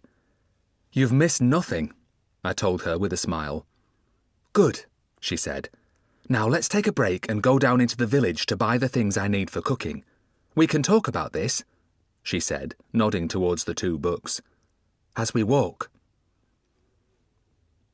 Hrothgar had emphatically warned me to call in at the cottage after leaving the underworld, and to wait there for a while to be sure nobody else was in the vicinity.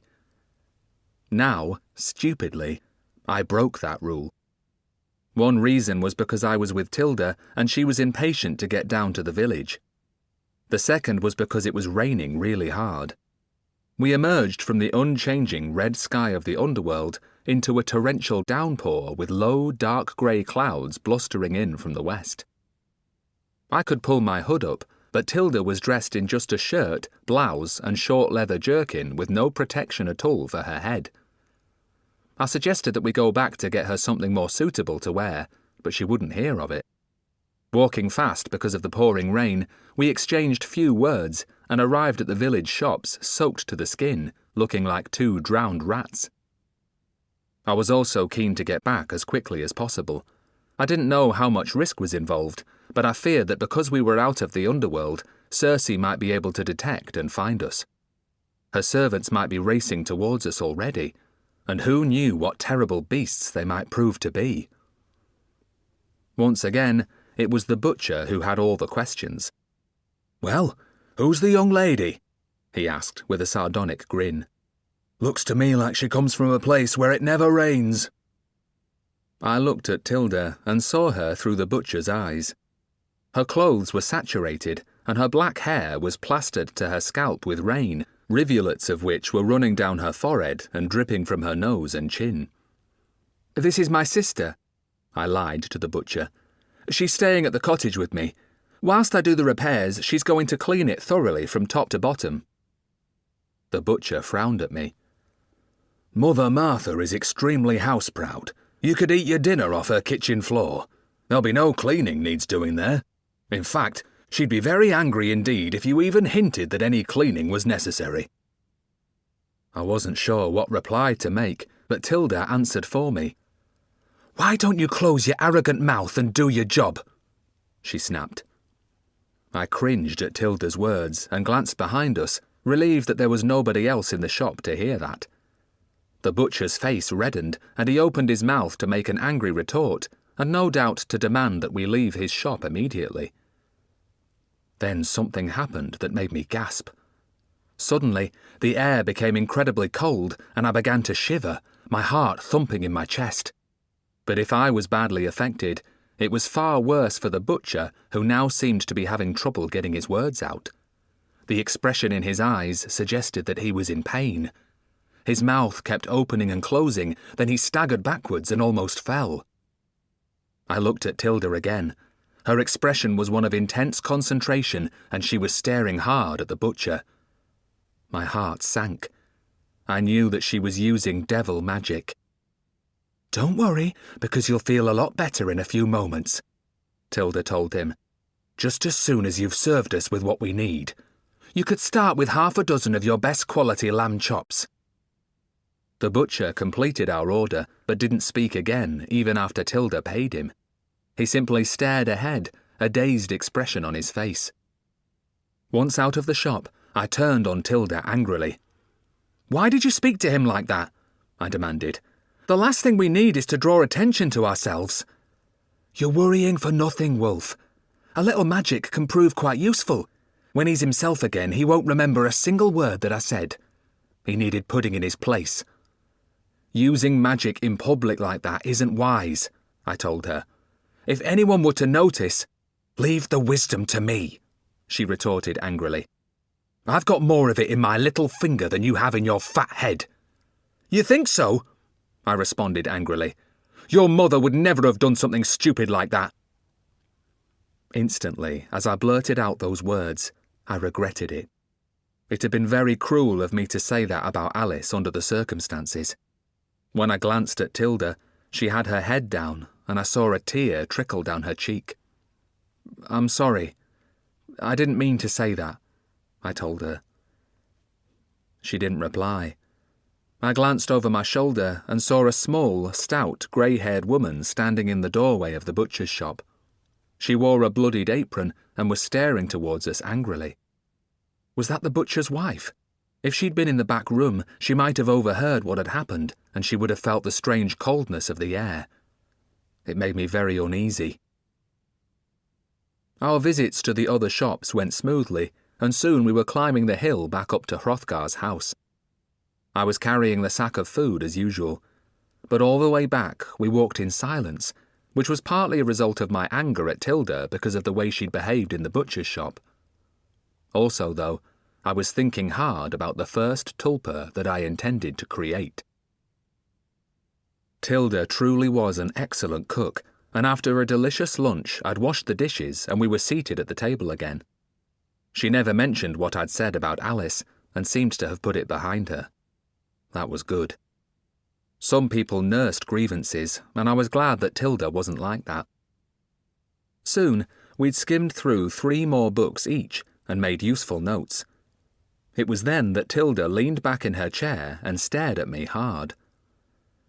The sooner you get started, the better, she told me. First, you have to decide what your tulpa will be. Well, I know that, but I certainly don't want it to be like a person, I replied. And I don't want to create something that one day might realise that it's a thing without a soul and die at that moment, like the tulpa that thought it was Spook Arkwright. It seemed wrong to create something that appeared human but wasn't, and couldn't know exactly what it was. So it needs to be some kind of creature, then. To start with, perhaps something quite small that could even fit into your pocket. Maybe a kitten like the one Hrothgar created for you. Kittens have claws, too. Cats certainly know how to defend themselves. I've been thinking along the lines of something that can fly. That's a great idea, she said enthusiastically. Maybe a hawk of some kind, a hen harrier or a falcon. I think it would be even better if it was something that doesn't already exist in the world. Something totally new that I create from my imagination. I'd also eventually like it to be a bound tulpa too, that will know exactly what its true nature is. Yes, it must be bound to me with a splinter of my soul, but definitely a wraith. I don't want to make a gristle. I don't even like the sound of the name. A bound tulpa? That's ambitious for a first attempt, she said. What would it look like? I'd already thought about it and made up my mind, so the answer came to my lips very quickly. It would be a small furry creature with wings, but fierce, strong and able to defend itself.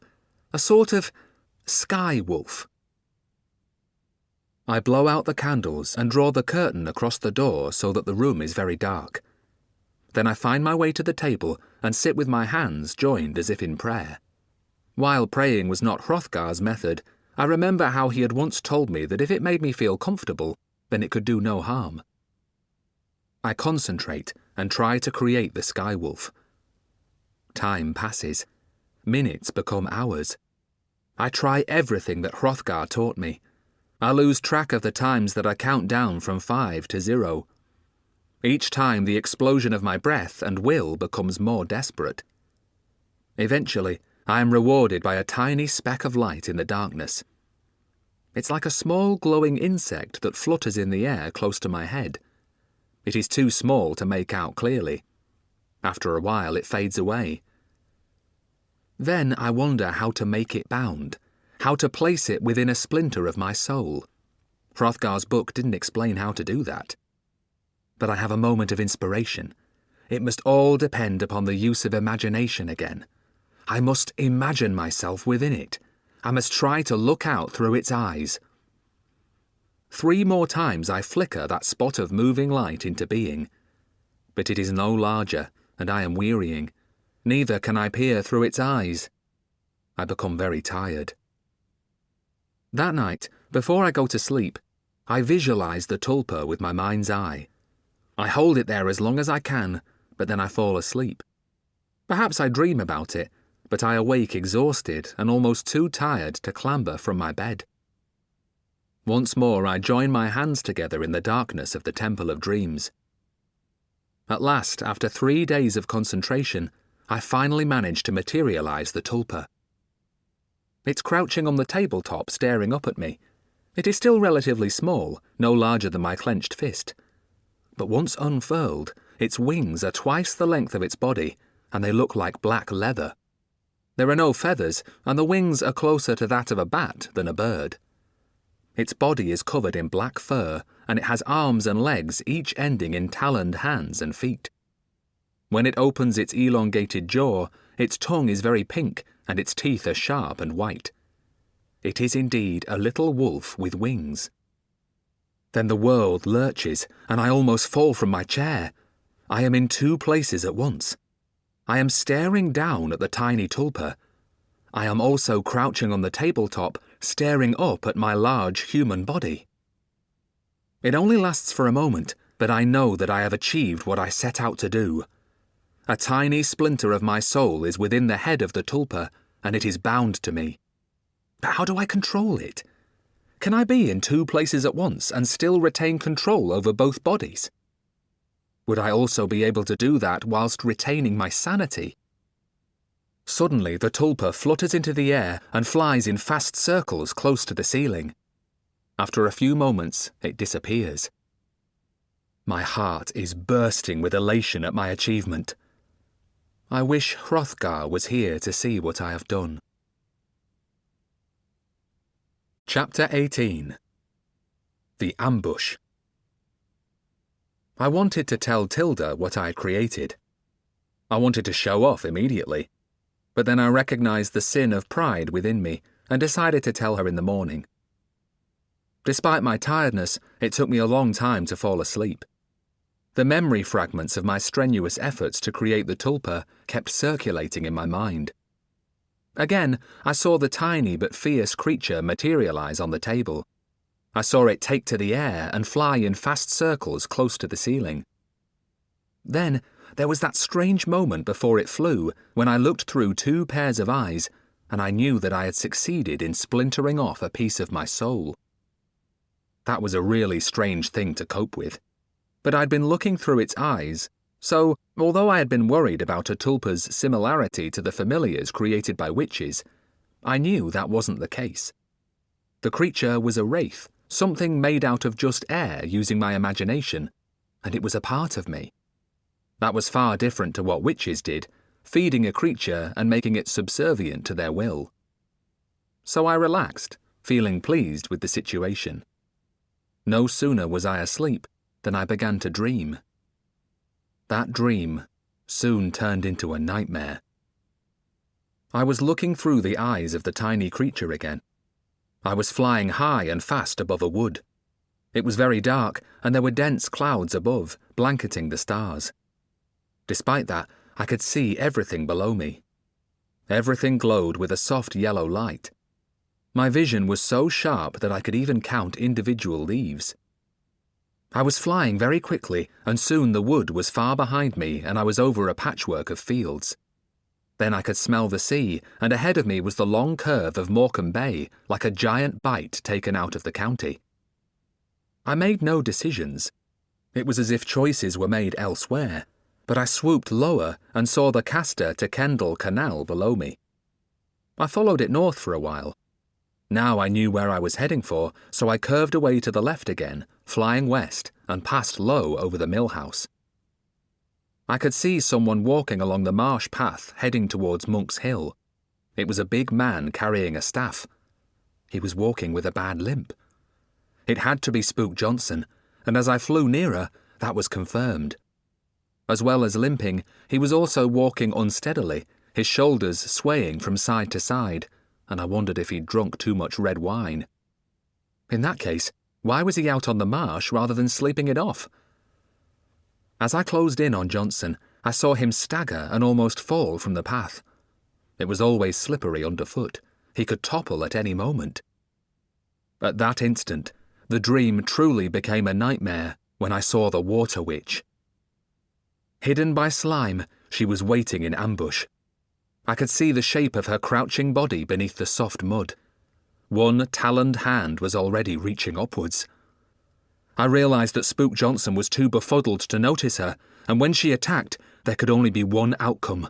She would surge from the marsh, hands extended, and seize the spook using the fatal grip that I'd read about in Bill Arkwright's book.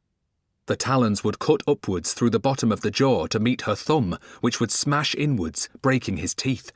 Then she would drag him down into the slime, where he wouldn't have time to drown. He would die quickly as she drained him of every last drop of blood. Her head had emerged from the slime, now revealing her cruel features almost as far as her chin. Her mouth was wide open, ready to bite, and her yellow fangs looked enormous. Terrified that I would not be in time to save him, I swooped lower, passing just inches from Johnson's left knee. Then I flew straight at the witch. She was far bigger than I was, but I had small hands and small, sharp talons of my own. I struck at her eyes, but she twisted her head away. I missed, but I did scratch red lines into her forehead, drawing blood. But I had done enough. Spook Johnson must have seen her jerk away, because as I flew clear, he blundered towards her, brandishing his big staff, the silver alloy blade already in position. I saw him stab downwards 3 times. The first 2 blows drew screams from the witch, but when he stabbed her for the 3rd time, she was silent. Silent and no doubt dead. I didn't think Johnson had seen me, although the Water Witch certainly had. If the creature hadn't flinched away, I would have taken its eyes. Now the spook stared down at the corpse of the witch. I sped away from the marsh. Faster and faster I flew until everything became a blur. Then I fell into darkness. I awoke in my bed, staring up at the ceiling. The monster under the bed had given me a new habit. Now I didn't blow out the candle before climbing into bed. I always let it burn itself out. It wasn't that I was afraid of what might lurk in the darkness, but if there ever was danger, it was better to be able to see it. My fingers felt wet. I held them up before my face, and by the flickering candlelight, saw that my nails were streaked with fresh blood. It had been much more than a dream. The following morning, we'd agreed to go shopping again, but first we went to the Temple of Dreams so that I could show Tilda my progress with the tulpa. As soon as we entered, I told her of that strange experience. "That could be really useful," she said, "to go to sleep and then be able to project your tulpa in such a way." "But how did I know that Spook Johnson was in danger?" I asked. "Well, Wulf, if you can splinter a piece of your soul off like that, it might well be that there are other, deeper parts of it that are able to do things you aren't even aware of. Perhaps that's part of your gift." "It could be," I agreed. "Now, show me your sky, Wulf," she commanded bossily. I thought it would be more difficult with Tilda watching. Her presence made me nervous, and I feared failure. But I needn't have worried. After less than a minute of concentration, and only 1 count down to 0, the tulpa appeared on the tabletop. Then, once again, it was flying in fast circles very close to the ceiling. But this time I wasn't looking out through its eyes. It was 2 or 3 minutes before it finally disappeared. "Well done," Tilda said, giving me a warm smile. "But there's something that you need to work on. The size of the tulpa. It might be useful to keep it small, but if it could also become larger, it could be truly formidable. One day, when we go up against Cersei, you might need that." I smiled and nodded, hiding my true feelings. I knew she desperately wanted to help her parents, but there was no way I could imagine the 2 of us attacking Cersei on our own. That was what her mother had tried to do, and look what had happened. Now Alice and Tom were missing, either dead or prisoners in Cersei's underworld. "Look," Tilda continued, "why don't I do the shopping by myself, and you can stay here and concentrate on developing your skills?" I didn't like the idea, but I could see the determination in her face. I did my best to persuade her against it. "Make sure you go via the cottage then, and please be careful what you say to the butcher," I advised her. I keep telling you that we mustn't draw attention to ourselves." As we walked away from the shop, a woman came out of the back room and stared towards us. I think it was the butcher's wife or someone who worked for him. Either way, she didn't look best pleased. She might have overheard you, and she would have certainly noticed how cold the shop suddenly was. Tilda didn't like being confronted with the truth. I saw the anger in her face. But then I made it even worse by saying something really stupid. "The sack's really heavy when it's full, and it's a steep climb up the hill from the village. It's better if I come with you and carry it back for you." "I don't need you to carry the sack for me. I'm as strong as you are. Why do you always make so much fuss, Wulf? Last time we went down to the village, you thought I was going to melt in the rain." I had lost the argument, and we both knew it. So Tilda went down to the village alone. But she didn't come back. Chapter 19. The Dark Rider. Tilda's trip should have only taken an hour, and so I started to become anxious when she didn't return in time for lunch. Finally, early in the afternoon, with a sinking heart, I left the underworld via the way station and walked down towards the village. It was raining hard, the sky overcast with dark grey clouds. I halted, hidden high up in a thicket of trees where I had a view of the cobbled main street below with its houses and shops. There were not many people about, which wasn't surprising because of the atrocious weather, but there was no sign of Tilda. I watched in misery, waiting as water dripped from the leaf canopy and gradually soaked me to the skin. Then, hours later, just as the light began to fail, I had my first glimpse of her. Tilda was dragged out of the butcher's shop and pushed towards a house further along the street. The butcher and his wife were gripping her by the upper arms. I could see that she was gagged and wore a blindfold. No doubt she had been taken by surprise before she could use her magic. They certainly believed they'd caught a witch, and the gag was to stop her casting spells. They shoved her into the house, and the door slammed shut.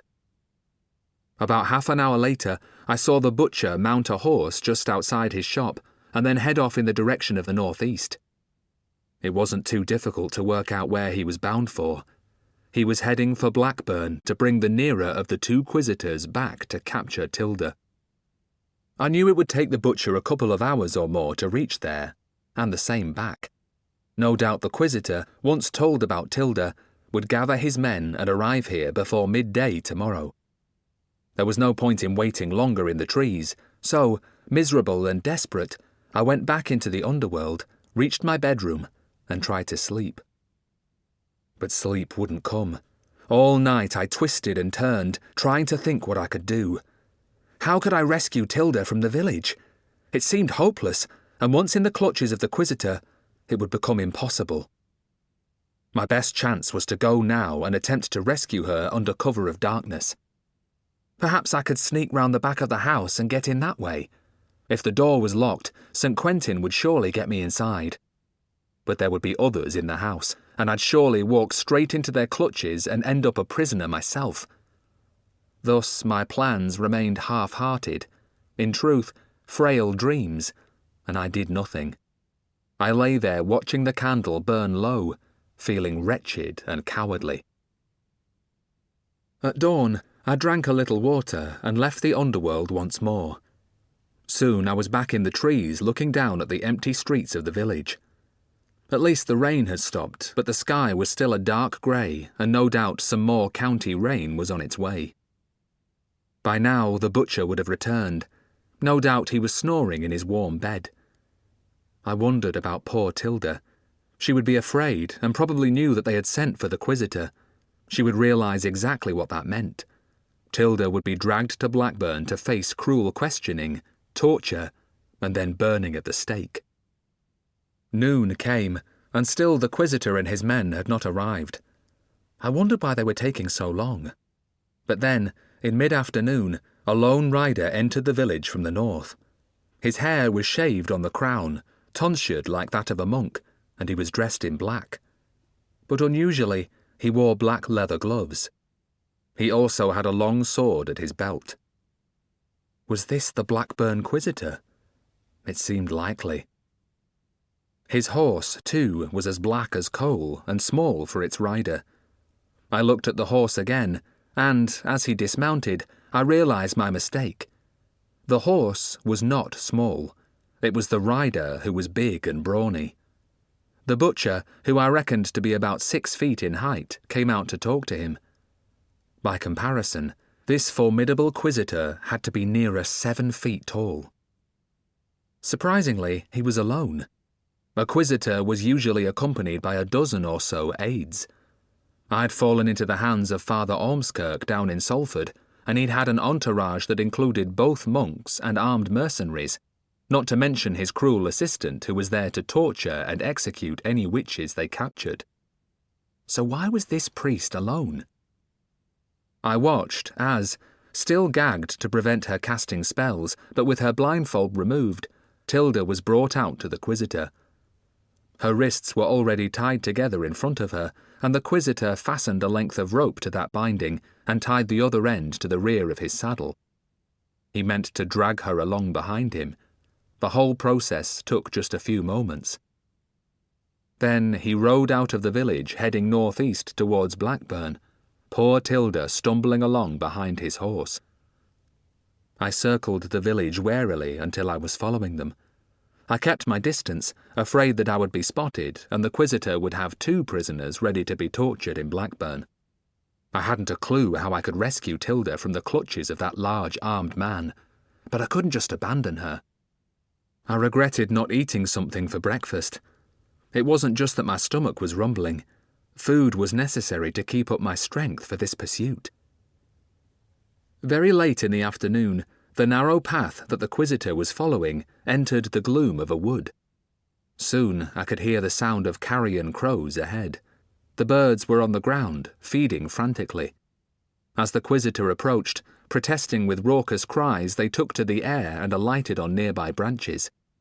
Suddenly, I could see bodies beneath the trees and hear the buzzing of flies. Then I heard a stifled cry from Tilda. The dark rider halted by each corpse and gazed down on it for a couple of seconds. Was he checking that they were truly dead, or had he just returned to gloat at his handiwork? Because by now I had begun to suspect what he was.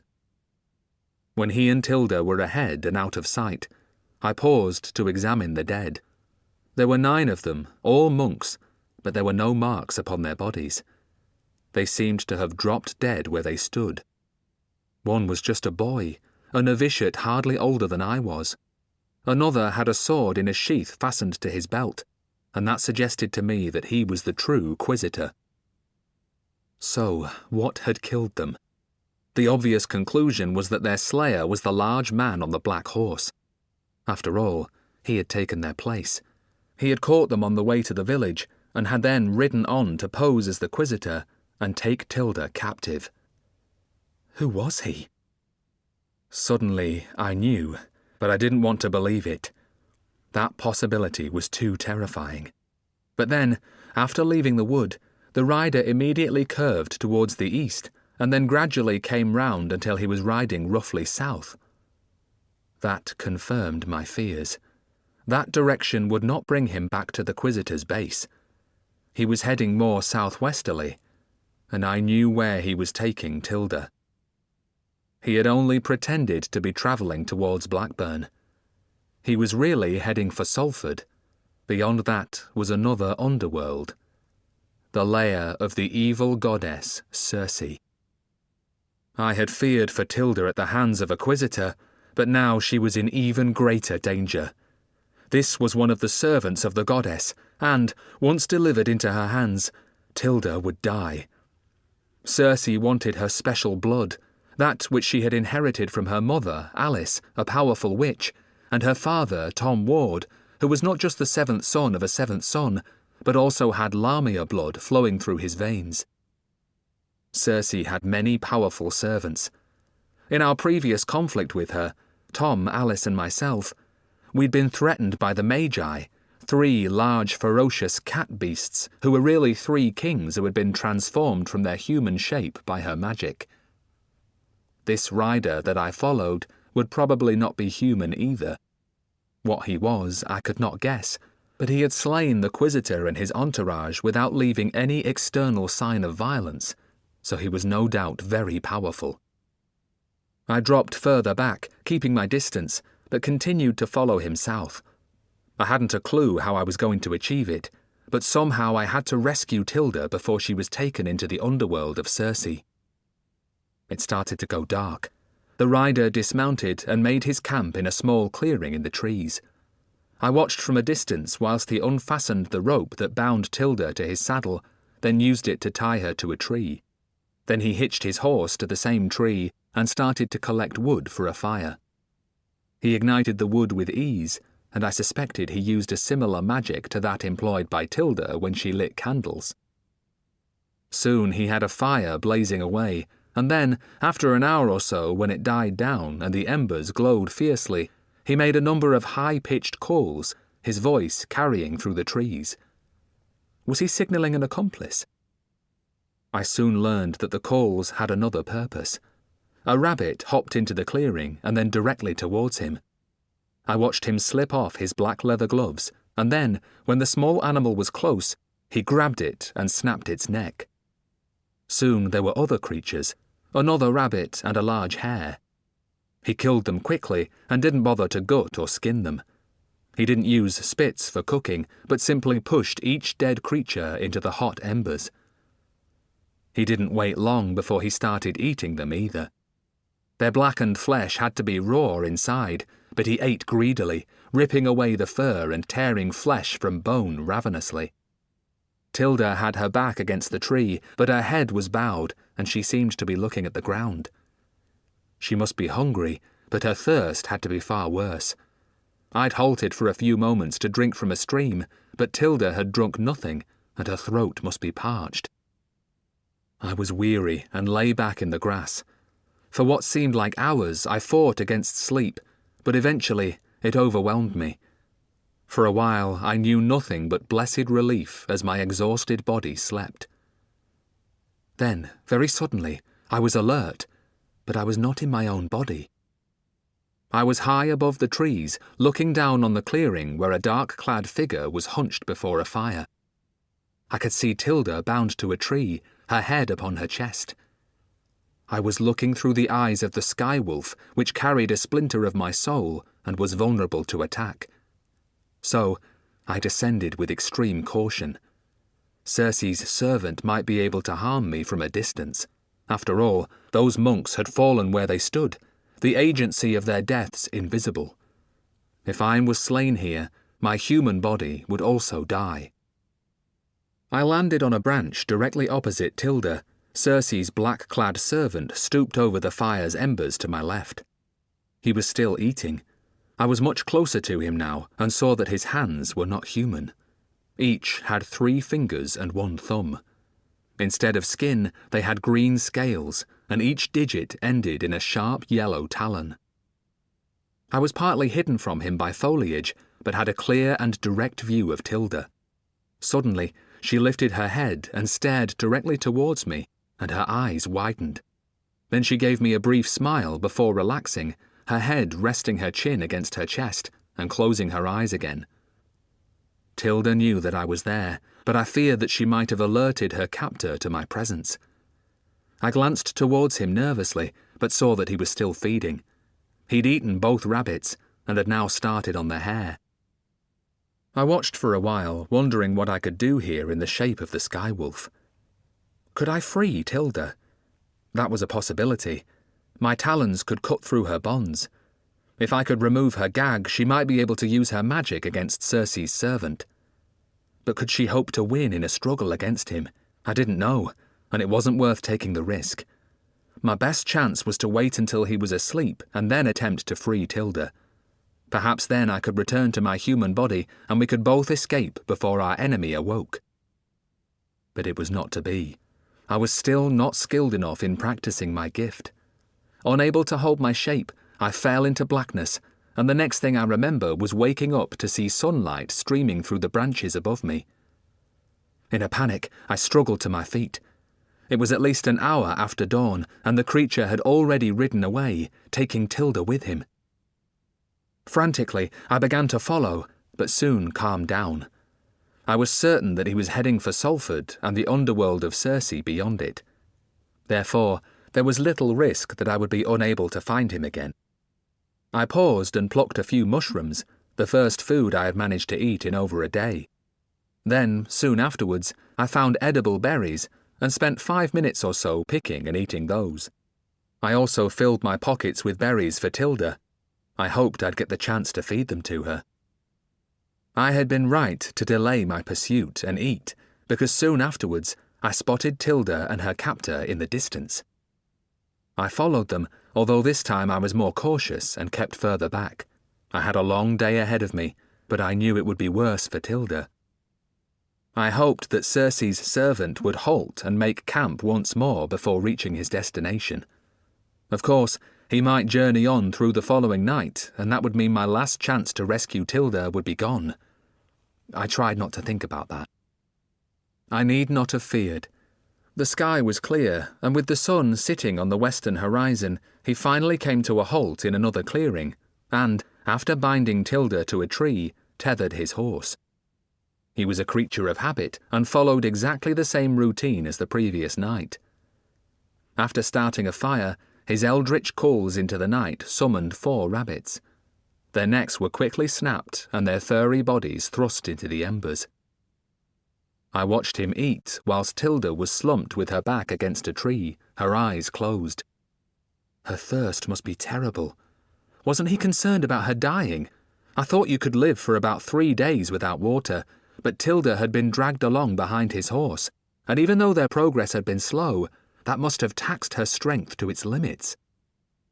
Without waiting for him to finish eating, I settled down and tried to sleep, which was easy because I was exhausted after 2 days of fast walking with very little sustenance. Once more, I was looking through the eyes of the Skywolf. I was hovering over the clearing, and I could see Circe's servant stretched out asleep close to the embers of the fire, his black gloves removed to reveal his green-scaled hands and talons. Tilda was still in the same position, slumped against the tree. I landed on the grass, facing towards her. I feared to alight anywhere on her body, lest she be startled and cry out in alarm, thus alerting her captor. No sooner had I landed than she lifted her head, her eyes opened, and she stared towards me. I flew to her left arm, and it took just seconds for my talons to cut through the rope that tied her hands together and bound her to the trunk of the tree. I hovered in front of her whilst Tilda struggled to her feet and tore the gag from her mouth. It took her a great effort, and I could see that her whole body was trembling. I glanced anxiously towards the large figure lying by the fire, then flew a little way into the trees in the direction I had chosen. Tilda walked slowly after me. I wasn't sure whether her slow pace was due to exhaustion or because she was being careful not to make a noise and thus alert our enemy. I wanted to get back into my human body, but I didn't know how. But the moment that need entered my head, I fell into darkness and almost immediately opened my human eyes, scrambling to my feet. I circled the clearing and caught up with Tilda. She was moving slowly, so it was easy. Tilda glanced sideways at me and opened her mouth as if to speak. But nothing but a croak came out. No doubt her mouth was dry and she barely had the energy to breathe. I reached into my breeches pocket and held out a handful of berries towards her. She ate them quickly, desperate for sustenance, but I shook my head when she asked for more. "Eating too much could make you sick," I warned her. "You need water next." After a little while, we came to a stream, and we both knelt and slaked our thirsts there. Then we walked onwards, a little faster than before. Soon the moon came out. It was almost full and lit everything with a silver light. I wondered if the Dark Rider was aware of our escape. Tilda's mother, Alice, would have dealt with the pursuit with ease. I remembered how she had conjured up a mist to hide us from the Quisitor's men who'd pursued me. I wondered whether I should tell Tilda that. Perhaps she could do something similar. But one glance at her told me that she barely had the strength to put one foot in front of the other, so I held my peace. Then it was too late. I heard a noise to our rear. I glanced backwards and saw the Dark Rider behind us. "Now I have you both," he roared out and drew his sword, his horse galloping directly towards us. Chapter 20. The Dark Shadow. We both waited there as if rooted to the spot. I was paralysed with fear. Then Tilda raised her arms and tried to chant a spell, but her voice was weak and hoarse. It was hardly more than a whisper. She was going to try to defend us with magic. Could it work against this powerful servant of the goddess Circe? Tilda achieved something. I watched as a branch swung low like a leaf claw and struck at the rider's face, but he ducked and pushed it aside with his sword. Yes, Tilda achieved something, but it wasn't enough. He was galloping straight towards her, his sword held aloft as if ready to strike her down. I couldn't let that happen. Suddenly, my fear left me and I could move. I ran in front of Tilda, trying to protect her, but I held no weapon. The small blade was still in my pocket, and the rider slashed down towards my head with his sword. I twisted to one side, attempting to avoid that killing stroke, but I wasn't quick enough. I felt a terrible, sharp pain in my head and saw an explosion of light behind my eyes. I felt myself falling and feared that he'd split my skull and cut into my brain. I felt sure that I was dying and sank into a darkness deeper than I had ever known. Then, once more, I was looking through the eyes of the Sky Wolf. I was above the clearing and I could see my human body face down where it had fallen. Was I dead? If so, why was I looking through these tulpa eyes? I watched as the dark rider brought his horse round in a tight curve and rode at Tilda again. She turned to run, but he caught up with her easily. His left hand seized her by the hair and pulled her from her feet. She screamed and reached up, trying to force his hand away. There is a special word to describe the way that a hawk falls out of the sky at speed to seize its prey. The word is stoop. A hawk stoops to its prey. It means the hawk folds its wings and drops like a stone at great speed. Instinctively, that is exactly what I did. I was directly above Circe's servant and fell towards him. As I passed the left side of his head, I opened his cheek with my talons, cutting straight through the flesh to the bone and teeth within. He swayed in his saddle, cried out, and released Tilda, who went sprawling to the ground but rolled clear of the horse's hooves. I had already spread my wings and soared aloft, gaining height in order to attack him again. This time, I came at him directly at head height, flying straight towards his snarling face. My target was his eyes. If I could blind him, then Tilda would be able to escape. He cut towards me with his sword, and I felt the breath of the blade, but then I was through his defences, striking at his eyes with my talons. But, like the water witch on the marsh, he twisted away and I missed my target, just scoring blood-filled grooves deep into his forehead. I climbed then. My wings beat frantically, soaring high into the sky above the trees. I think my intention was to stoop again, like a hawk, and fall upon him at great speed. I wanted to savage his head, his eyes again being my primary target. But I could see him staring up towards me, and there was something about him that made me descend more slowly than I had intended. I glided downwards in slow spirals, and then, when I was no more than 30 or so feet above him, I saw my shadow. Cast by the moon, it was gigantic and darkened Circe's creature and his horse. The black shadow of my wings extended some distance to either side of my target. My vision was sharp, and I could see the terror upon his face. I glanced down towards Tilda and saw that she also was staring up towards me with a look of utter astonishment. In that moment, I understood what had happened. The shadow was not an exaggeration caused by the moon and my elevation. I was no longer a small sky wolf. My tulpa had grown into something huge and powerful. I fell upon my enemy in a fury and dragged him from his horse, which galloped off into the trees, riderless. I heard him scream once, a sound that was quickly silenced as I ripped into him with my talons and teeth. I flew very high before releasing him.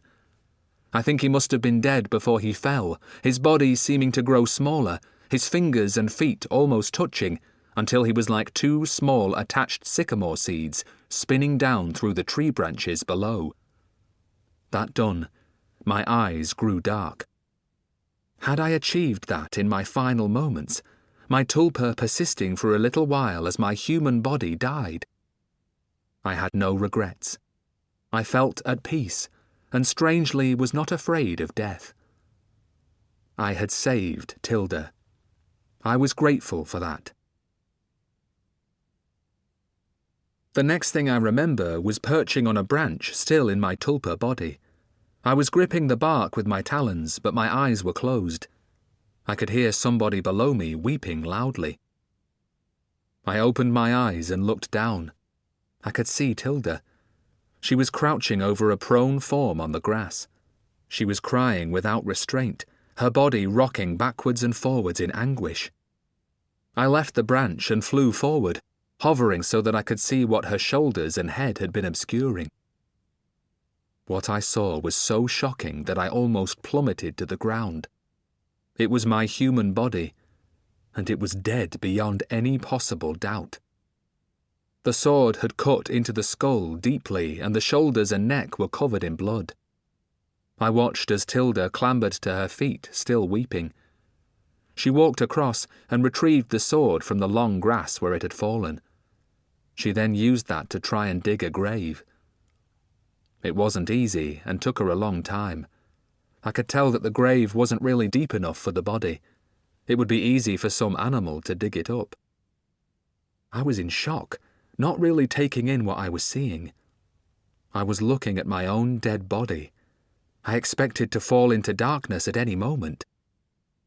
I had been told that once a tulpa realized what it was, the creature would disintegrate and cease to be. But that wasn't so for a bound tulpa, and that's what I now was. A fragment of Wulf's soul still animated me. But how could that continue now that Wulf was dead? Then I remembered how it had been Hrothgar's servant who had met me and taken me to view his master's grave. Hrothgar's willpower had animated the tulpa long after he'd ceased to breathe. Tilda searched the pockets of my dead body and brought out the feather, the mirror, the notebook and the knife which she pushed into the pocket of her skirt. She dragged my remains into the grave. Then, using her hands, she began to cover the body with soil, the face the last part to be obscured. Once finished, Tilda came to her feet abruptly and stamped the soil down hard with her boots. Afterwards she walked off into the trees. Flying high, I followed her. She came to a stream and chose 2 large heavy stones and carried them back towards the grave. I realized that she intended to use them to protect my grave. I would have liked to help, but I lacked hands to carry stones and could only watch the slow process of covering the earth above the spot where my body lay. She never once looked up towards me. It took Tilda until almost dawn to complete the task. Then she lay down on her side facing the grave and wept again. But eventually her breathing deepened and slowed, and she began to sleep. I felt strangely detached from what had happened. Nothing seemed real, and I felt very calm. There was no priest to pray for my departed soul, but I took comfort from the way Tilda had behaved. Clearly she was sad at my passing into the next world, and I felt that such grief and concern was as powerful as a prayer uttered by a truly holy bishop. But I hadn't passed into the next world. I knew that witches went to hell after they died. What about other people who at least tried to be good most of the time? After my dealings with spooks, I didn't believe in God anymore, so I had no hope for a heaven either. Perhaps my soul had passed on, leaving this fragment of me behind. About 3 hours after sunrise, Tilda awoke. She walked to the stream, knelt and washed her face and hands. After that she went back and knelt again, this time by the side of my grave. It was then that she looked up and saw me for the first time since I'd killed Cersei's servant. Her mouth opened and her eyes widened in astonishment. Then she held out her hand, palm upwards. Without hesitation, I swooped down and landed on her hand. I was small again, and had she made her hand into a fist, I would have been enclosed. Wulf! Wulf! How is this possible? she cried, tears falling from her eyes. Then very gently and tenderly she stroked the top of my furry head. I looked up at Tilda and gave a cry somewhere between a shriek and a croak. But even if I'd been capable of words, I had no answer to her question. And she had called me Wulf. How could I be Wulf when he lay cold and dead in his grave of earth covered by stones? After a while, despite the lack of communication, we shared an understanding. I soared aloft and circled Tilda 3 times. Then we both moved in the same direction. We were heading back towards the underworld that Hrothgar had bequeathed to Wulf. But I was not Wulf. I was a thing with just a tiny fragment of his soul. Now that he was dead, could we still enter that refuge? We desperately needed to return to safety. Chapter 21. Hunting for Prey. We came at last to the 2 tall sycamores, and Tilda walked confidently towards them, whilst I flew slowly overhead, circling warily. Again, that moment of doubt came. Would we both be permitted to enter the underworld?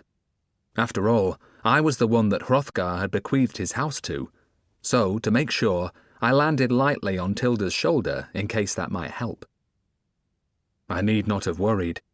In moments, the sky turned the usual baleful red, and Tilda was walking through the trees towards the bridge over the moat. I remained on her shoulder as she faced the front door. It yielded to her touch, and we entered that refuge. Tilda made supper, whilst I perched on the edge of the table and watched. For her it was shepherd's pie, for me a plate of raw meat. I was hungry and devoured it in less than a minute, and it tasted delicious. I realised that I liked the taste of blood. Although I retained his memories, I was no longer Wulf, and my needs were far different. After the meal, without the use of speech, I started to communicate as best I could. I flew to the door of my bedroom and, whilst hovering, scratched at it with my talons. Tilda opened the door and I flew in. When, just moments later, I left that room, she closed the door behind me. I scratched again. Now she understood. I wanted the door left permanently open so that I could enter and leave at will. Whether or not my small taloned hands could eventually gain me entry, I did not yet know, but this made it much easier. The only door at which I did not scratch that intent was Tilda's bedroom, because I respected her privacy. Then, on returning to the library, I made another demand. I flew high and scratched at the only window in that large room, the one right up in the eaves. Immediately, Tilda understood. She walked to one of the ladders that were so necessary for retrieving books from the top 3 shelves, and positioned it directly beneath that window which proved to be stiff. After a struggle, she opened it just wide enough for me to fly through. Moments later, I was soaring above the mansion, and then I sped towards the twin tall sycamores and entered the human world. I was still hungry, and began to hunt for prey. Although I flew very high, my eyesight was extremely sharp, and it didn't take long for me to find food. My kills were small creatures, field mice that were dead before they knew it. But they were exactly what I needed. My skywolf self found the raw flesh and warm blood delicious. It was almost dawn before I found anything larger. Rabbits are active at twilight, both before sunrise and after sunset, and it was easy to assuage my hunger. My third kill I did not eat, but carried back for Tilda. Shopping in the village would no longer be possible, and I would have to provide her with food. It was only when I reached the window that I realised I had a problem. I was too large to fit through the gap. Whilst I'd been out hunting, my body had adjusted itself to cope with the size of my prey. It was difficult, but I managed to push the dead rabbit through. It fell onto a couple of books, splattering them with droplets of blood, then plunged down to hit the floor. At that moment, Tilda came into the library. No doubt she'd heard the noise I'd been making. Quickly, she climbed the ladder and realised the problem immediately. She heaved at the window until it opened just wide enough for me to squeeze through. Tilda frowned down at the books immediately below it, the ones stained with blood. She clicked her tongue with annoyance. "I can see we need to get you house-trained," she scolded. Although I knew she was only joking, it angered me as it put me into the category of a pet animal. So I swooped to the floor, fastened my talons into the rabbit, and flew it to the kitchen. There, I deposited it in the sink. Moments later, Tilda caught me up and stared at the rabbit. "Oh, I see. It's for me, is it?" she asked with a smile. That smile improved my mood, and I watched her cook and eat, my own appetite already satisfied. But this time she had to do the washing up herself. I tried not to feel too pleased about that. "Right, Wulf," she said, drying her hands on a towel. "Let's get back to work in the library." I followed her there, feeling far from happy. Firstly, I didn't like the way she'd referred to me as Wulf. Didn't she realise that I was just a tulpa that might cease to be at any second? Secondly, I had no interest at all in visiting the library. What could I possibly do there that would be of any use? I perched on the desk, feeling miserable, whilst Tilda raided the shelves and began to heap books next to me, making pile after pile of reading matter. "You can perch on my shoulder if you like," she said, taking her seat at the table. "You can still read, can't you?" I looked at the titles of the books on the covers and spines. Yes, I could still read, but I suppose I was sulking and I made no move to do what she'd suggested. I watched as Tilda read, skimming quickly through book after book. She made the occasional note too. After a while I became bored and flew back to the library, then out through the high window. I circled the mansion a few times, then left the underworld. This time I flew high over the village, making sure to keep far above the rooftops so that to anyone watching from below I could be taken for a bird. I hated that place. That was where all our troubles had begun, and I couldn't help feeling that Tilda was partly to blame. She had begun the chain of events that had led to this. If she hadn't spoken to the butcher like that and used her magic against him, then none of this would have happened. But gradually I started to feel better and pushed aside those bitter thoughts. I began to learn new things about flying. I could feel a current of air rising beneath me, its warmth like invisible smoke spiralling from a fire. But then I looked more carefully and saw that the warm air wasn't invisible after all. It was a thermal stream that revealed itself by a subtle shade of brown that clearly differentiated it from the surrounding cooler air. I looked more carefully at the medium through which I was flying. Below me, I could see strata of air, like thick blankets sliding one over the other, each of a different colour and each at a different temperature that could be used to advantage in flight. I swooped and tried each in turn, developing my abilities. Flight was a talent that this Sky Wolf tulpa was born to, but it could improve and hone its skills. I spent hours doing so and enjoyed every moment of it. Flying gave me a great sense of freedom, soaring high above the world, feeling the wind on my small body, elevated above creatures forced by gravity to walk, crawl, or slither. It was fun and enabled me to forget my problems, if just for a little while. I started to feel sorry for blaming Tilda. I was feeling so much better and was enjoying myself so much that it was a long time before I returned to the library. Tilda was waiting there.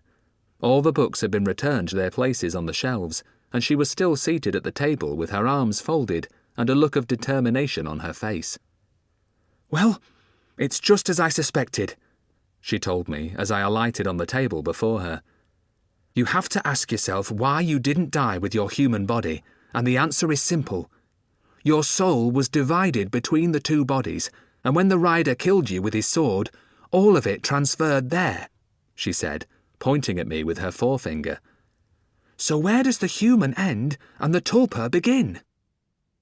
I didn't really know what she meant. How could she be sure that I was more than just a splinter of Wulf's soul? There was no way to be sure that my whole soul had transferred, was there? But one thing was clear. Even if I was just a tulpa created by my dead human self, I still retained all of Wulf's memories. You know what you have to do, don't you? She demanded, staring at me hard. I couldn't speak, but even if I'd still possessed that capability, I couldn't have answered her question, because I didn't know the answer. Let's see if you've retained your skills. Create a tulpa. You've had plenty of practice, so you should find Raphael easy enough to do. Go on. What are you waiting for? Use your imagination. Get on with it. For a while I did nothing, and Tilda just sat there with a patient expression on her face. But after a while, I started to concentrate. The process felt no different than when I'd been in my human body. After all, Tilda was right. I'd had a lot of practice manifesting Raphael, who had saved me from the long-armed monster under the bed on my first visit to Hrothgar's underworld. After a few moments, and one slow count from 5 down to 0, Raphael appeared, hovering above the table, his position maintained by slow, steady beats of his huge white wings. Of course, it wasn't the best manifestation of the tulpa I'd ever managed. The blue of his gown wasn't quite as vivid as usual, and the metal of the sword did not gleam quite as brightly, but it wasn't bad. As he faded away, I felt quite pleased with myself. Tilda's smile became broader. Well done! I knew you could do it! Now all you have to do is create another tulpa. This time, a bound one with a human body. It's one you know very well, so you should have no difficulty at all in using your memory and your imagination. Create another Wulf. Splinter your soul again. Recreate yourself in human form.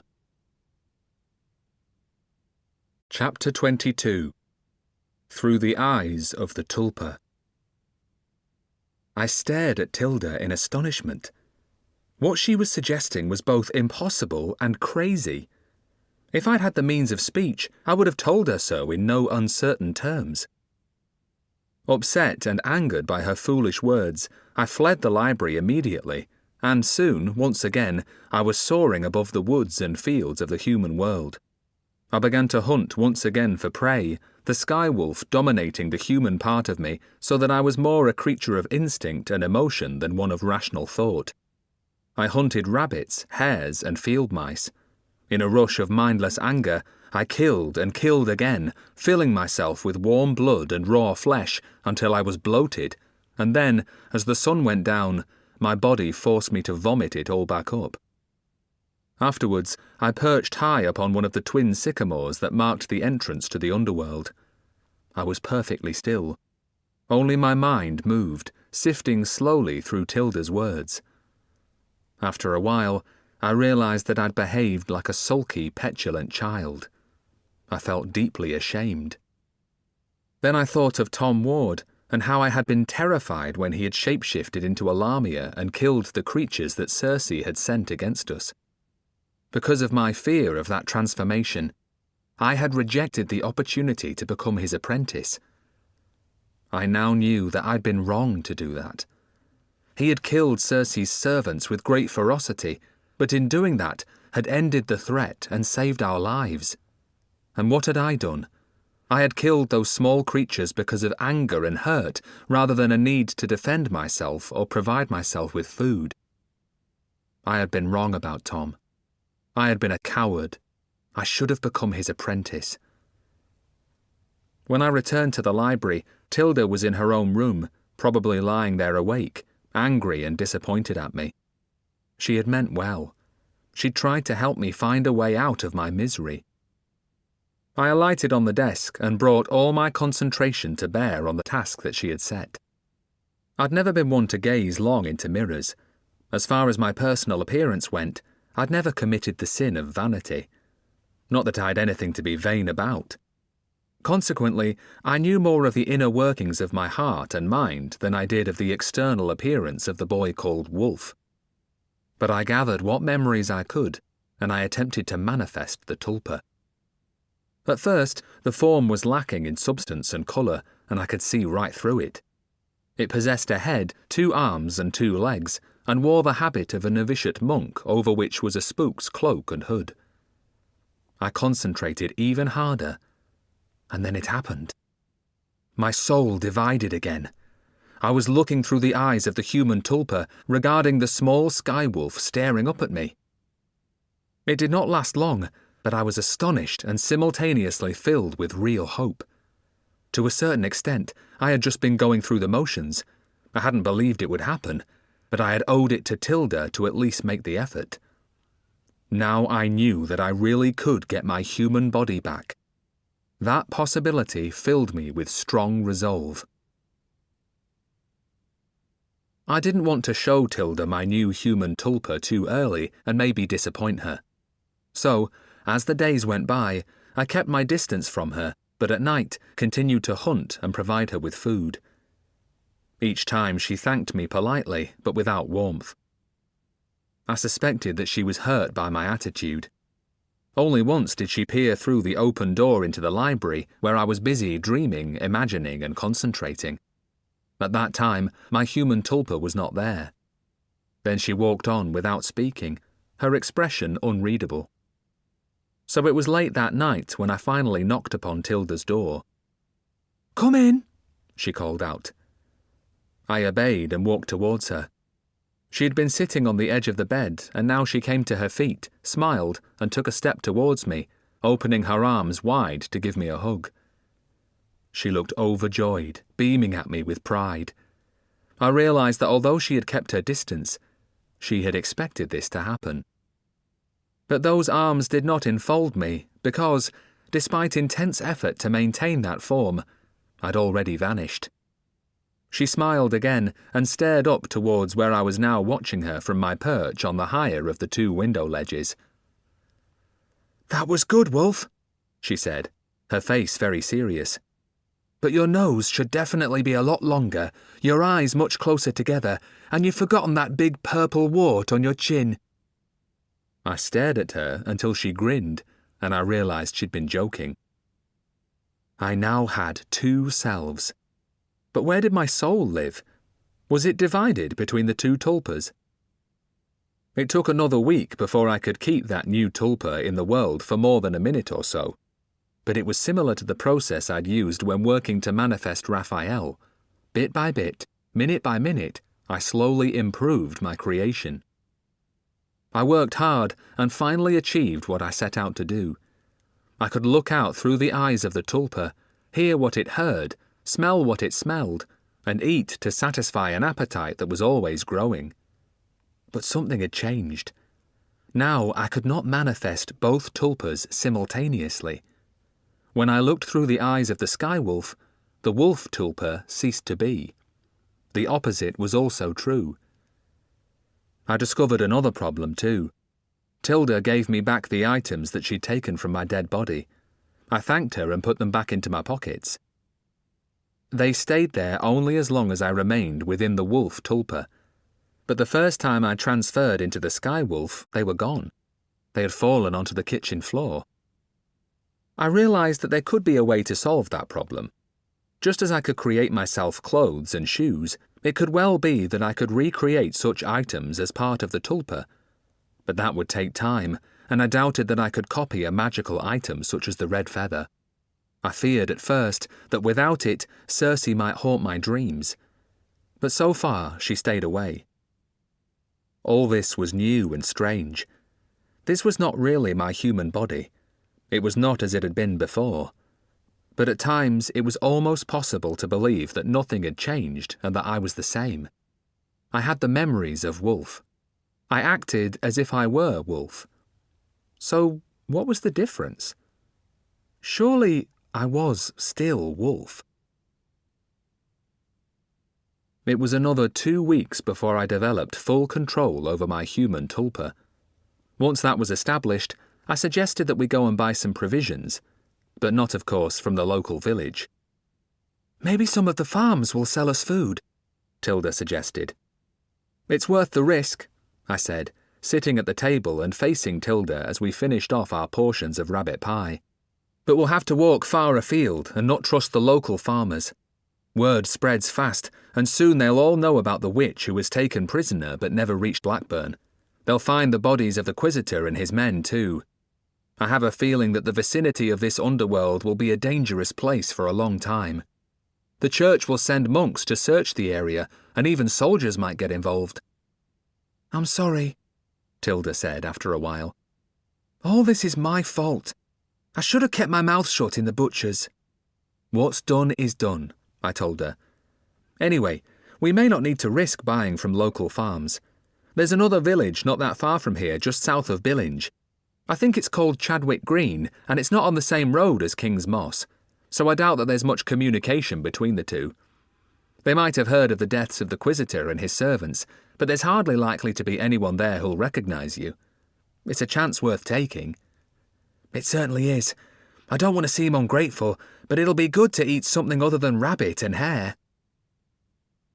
Soon after dawn the following day, I set off walking with Tilda, but after 5 minutes or so, chose my other form. I fell momentarily into darkness, and once more I was flying far above the trees. Then, after a while, I swooped down and alighted on Tilda's shoulder. "I hope you're going to help me carry the sack when it's full," she said, but of course, I didn't reply. Chadwick Green was a large village with a whole row of shops on a busy main street that were thronged with customers. That was good, because it made it unlikely that Tilda would attract any undue attention.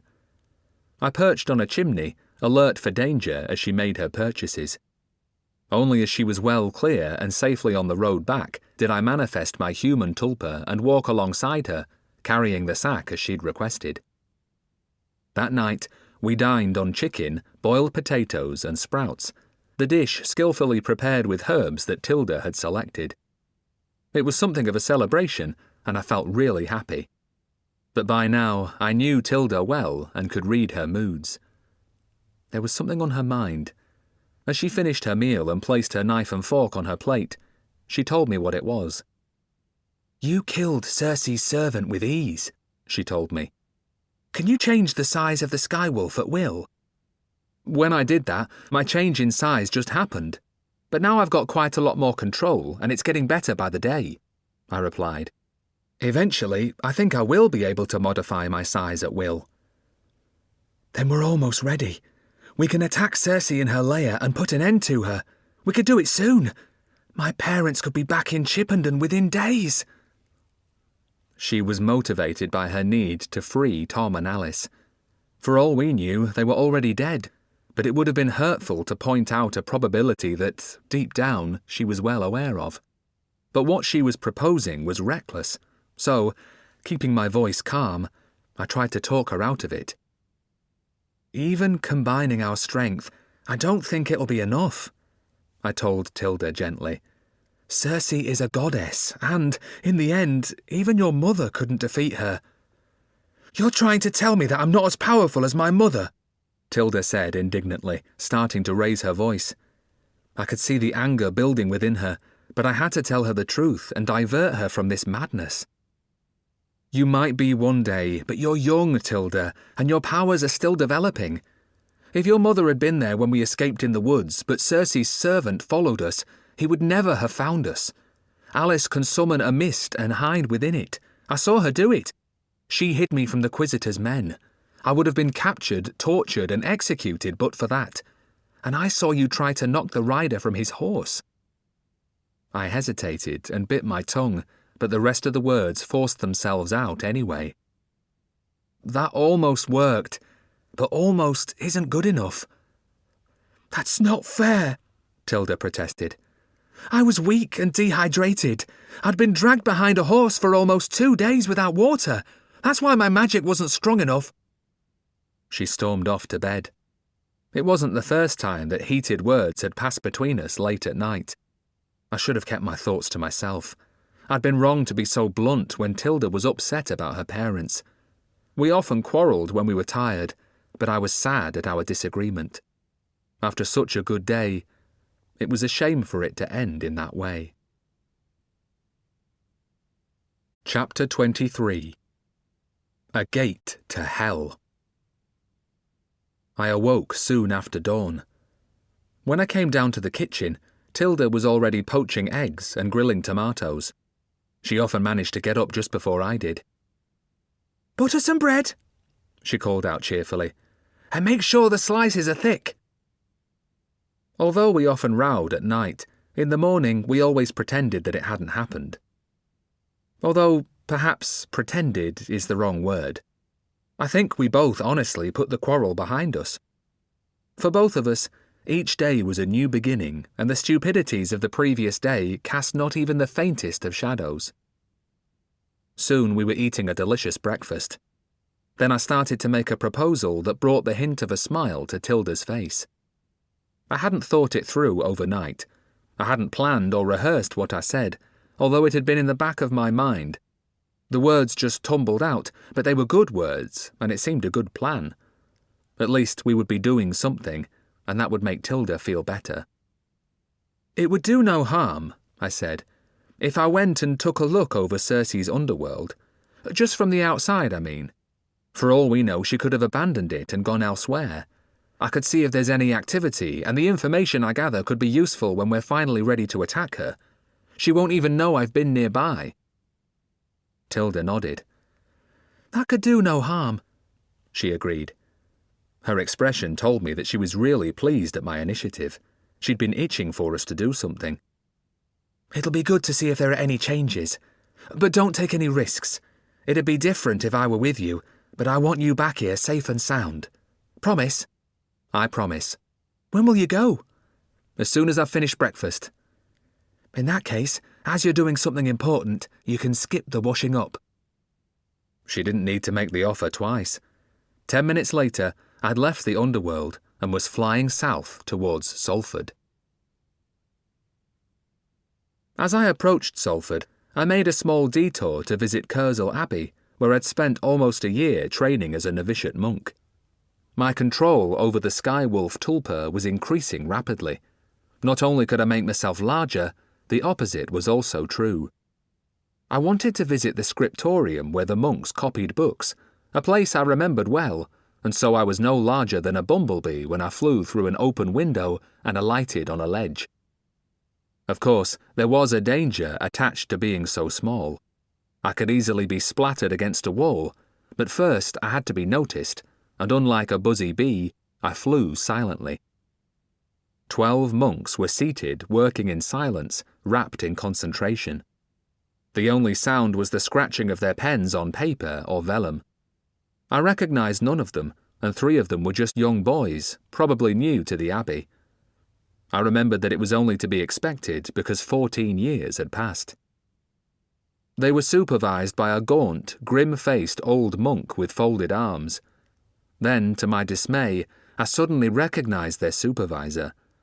It was Brother Halsell, the monk responsible for novitiates.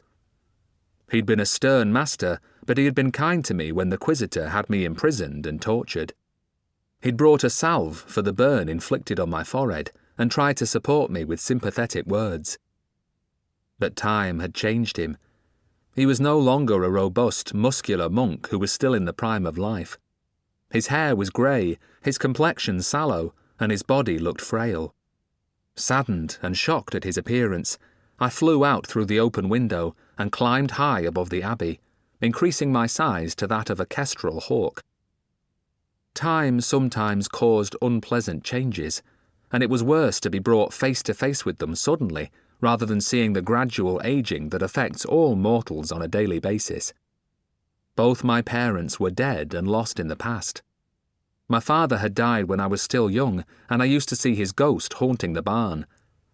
My mother had passed away when I was in the 3rd month of my novitiate, and the monks hadn't let me go home for her funeral.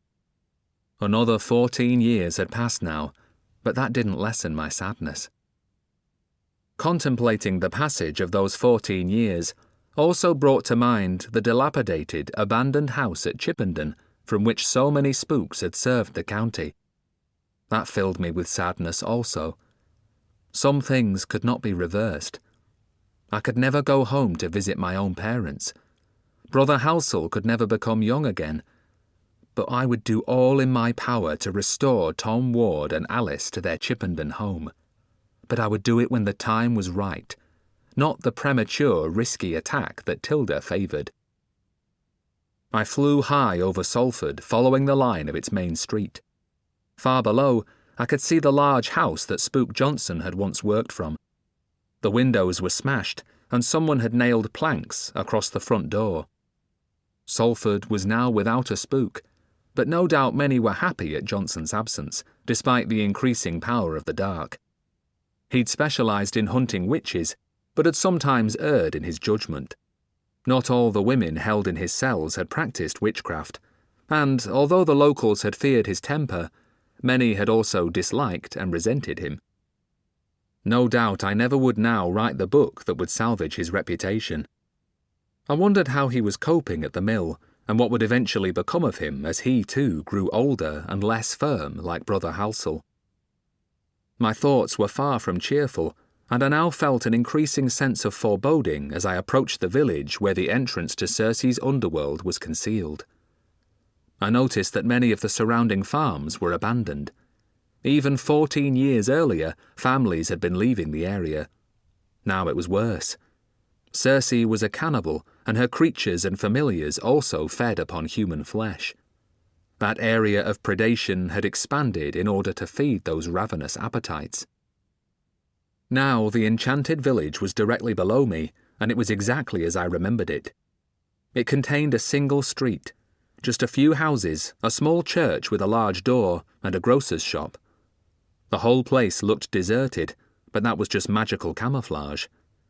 Or that would be the case if the goddess was still here. That was one of the things I had come here to discover. I reduced my size to that of an insect again and descended into the small copse of trees on the slope that overlooked the main street. From here, I had a clear view of the shop, the church, and 2 or 3 of the houses. I settled in the branches of the tallest tree and waited patiently. For what, I didn't know. There was a limit to the time that I could remain here. I'd promised Tilda that I would be back before nightfall and didn't want to worry her by failing to keep that promise. Although from the outside the village looked abandoned, if I went closer to the shop, I would probably be able to enter Cersei's underworld as I'd done previously. Then I would be able to find out whether or not the goddess still resided there. But I'd promised Tilda not to do that, another promise that I intended to keep. And there was another important reason for not taking that risk. Once inside that petrifying place, there was no guarantee that I could ever leave it again. Alice had once given me 2 magical magpie feathers bound together. By separating them, it invoked a spell called Exeunt that released me from Cersei's underworld. But I no longer had those feathers and had no way of escaping. I had an underworld of my own, a refuge bequeathed to me by Hrothgar. But Cersei's was more than a refuge. It was a doorway, a bridge between the dark and the human world, a means for her to prey upon humans. The entrance to that shop was really a gateway to hell. I was within minutes of taking to the air and beginning my flight back when I heard disturbing sounds behind me. There was weeping and a sudden shrill cry of pain. I looked back and saw people descending the hill. I counted them quickly. There were 17 in all. 4 were armed guards, and 13 of them were prisoners. 3 men, 2 women, and 8 children of various ages. 2 were little more than toddlers, and they were being carried by male adults that I assumed were their fathers. The cry of pain came again, and I saw that it had been uttered by the 5th adult, an old man who was struggling to keep up and was being kicked viciously on the backs of his legs by the big burly guard who walked at his heels. No doubt the prisoners were about to be taken into the underworld. The adults, at least the younger ones, would become servants of Cersei. Their brains would be devoured by the small familiars who would then enter their skulls and control their bodies. But the children were far too small for that. They would become food for Cersei and her cannibal servants. I could not allow that to happen. I didn't even think about what I was about to do. It was an automatic response. I flew down from the tree, increased my size significantly, and unsheathed my talons. The first guard was dead before he knew it. I killed the next 2 just as efficiently.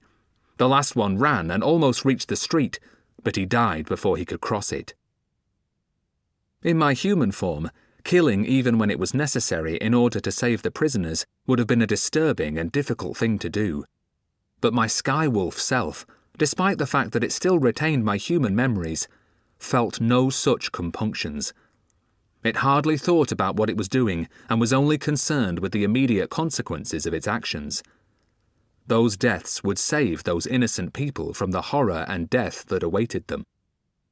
Would Circe know what had been done to her servants? Would she seek immediate revenge? Wasting no time, I transferred to my human body. The prisoners must have been terrified when they were captured. By now, they were in a panic, having seen my Sky Wolf form, afraid that they were about to die too. They froze where they stood and regarded me with fearful eyes. "Go north to Salford," I shouted. "Get yourselves to the town! You'll be safe there!" To be accurate, they would be safer rather than safe. How long would it be before Circe, driven by her voracious appetite, turned her attentions to that small town? But I did not say that. I wanted them to have hope. Within moments, despite their terror at what they'd just witnessed and their obvious fear of me, the group climbed the hill and headed north. By now, I was in the shape of the Sky Wolf again, and from a considerable height I followed them for a while, flying in wide, slow circles whilst they trudged towards safety. Then, reducing my size once more to that of an insignificant insect, I returned to my position perched on the highest branches of the tallest tree in the copse overlooking the village. The dead bodies still lay where they had fallen, and the village still looked abandoned. After waiting for about half an hour, I decided that even if Circe did send more of her servants to pursue the two families, enough time had elapsed so that they wouldn't catch them before they reached Salford. It would be dark soon, and I would just about be able to fly home before nightfall and spare Tilda from worrying about me. So, once more taking on the size of a kestrel hawk, I flew north. As I approached Salford, I was relieved to see that the prisoners I'd freed had now almost reached the edge of the town. To the west, the sun was an orange orb already low over the Irish Sea, and I would be lucky to reach home before it set, so I could expect a scolding from Tilda. Once I'd told her what I'd done, I felt sure that she'd quickly forgive me. It was intuition that made me glance backwards, a sense that I was in extreme danger.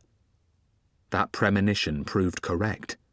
3 large winged figures were pursuing me and drawing nearer with every second. Circe had sent her servants to slay me. Chapter 24. The Sin of Pride. My first instinct was to fly faster and leave them behind. Above all, they must not be allowed to discover where my underworld was located. Even if they were not powerful enough to enter my domain, once they knew its location, then Tilda and I would never be safe.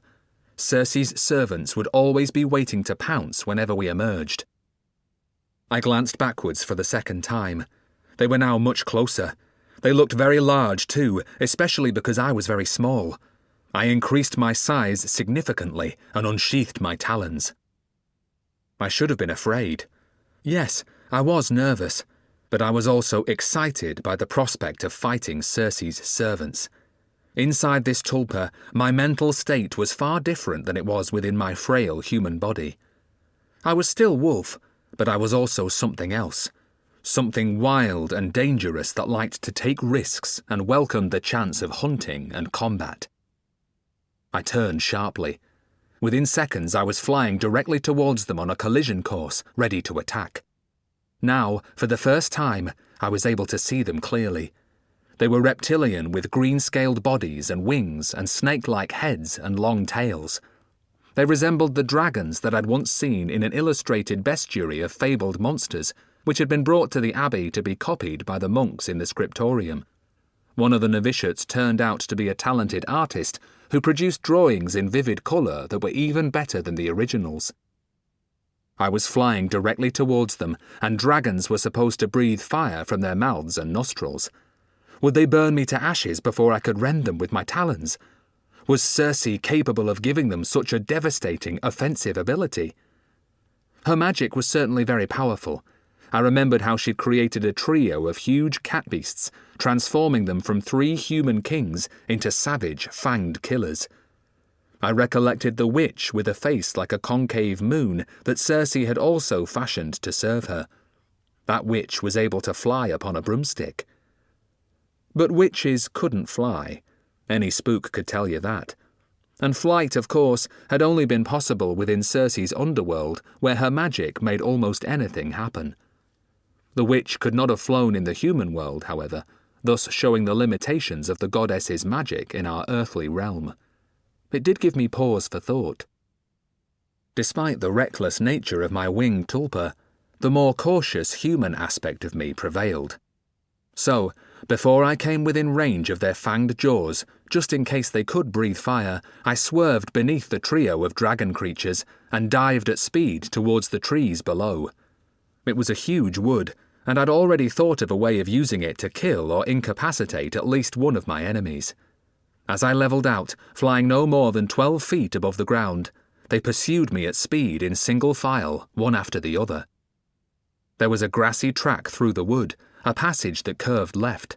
From above, I'd already noticed that it gradually narrowed, the trees closing in on either side. While maintaining my speed, I slowly reduced my size to adjust for that change.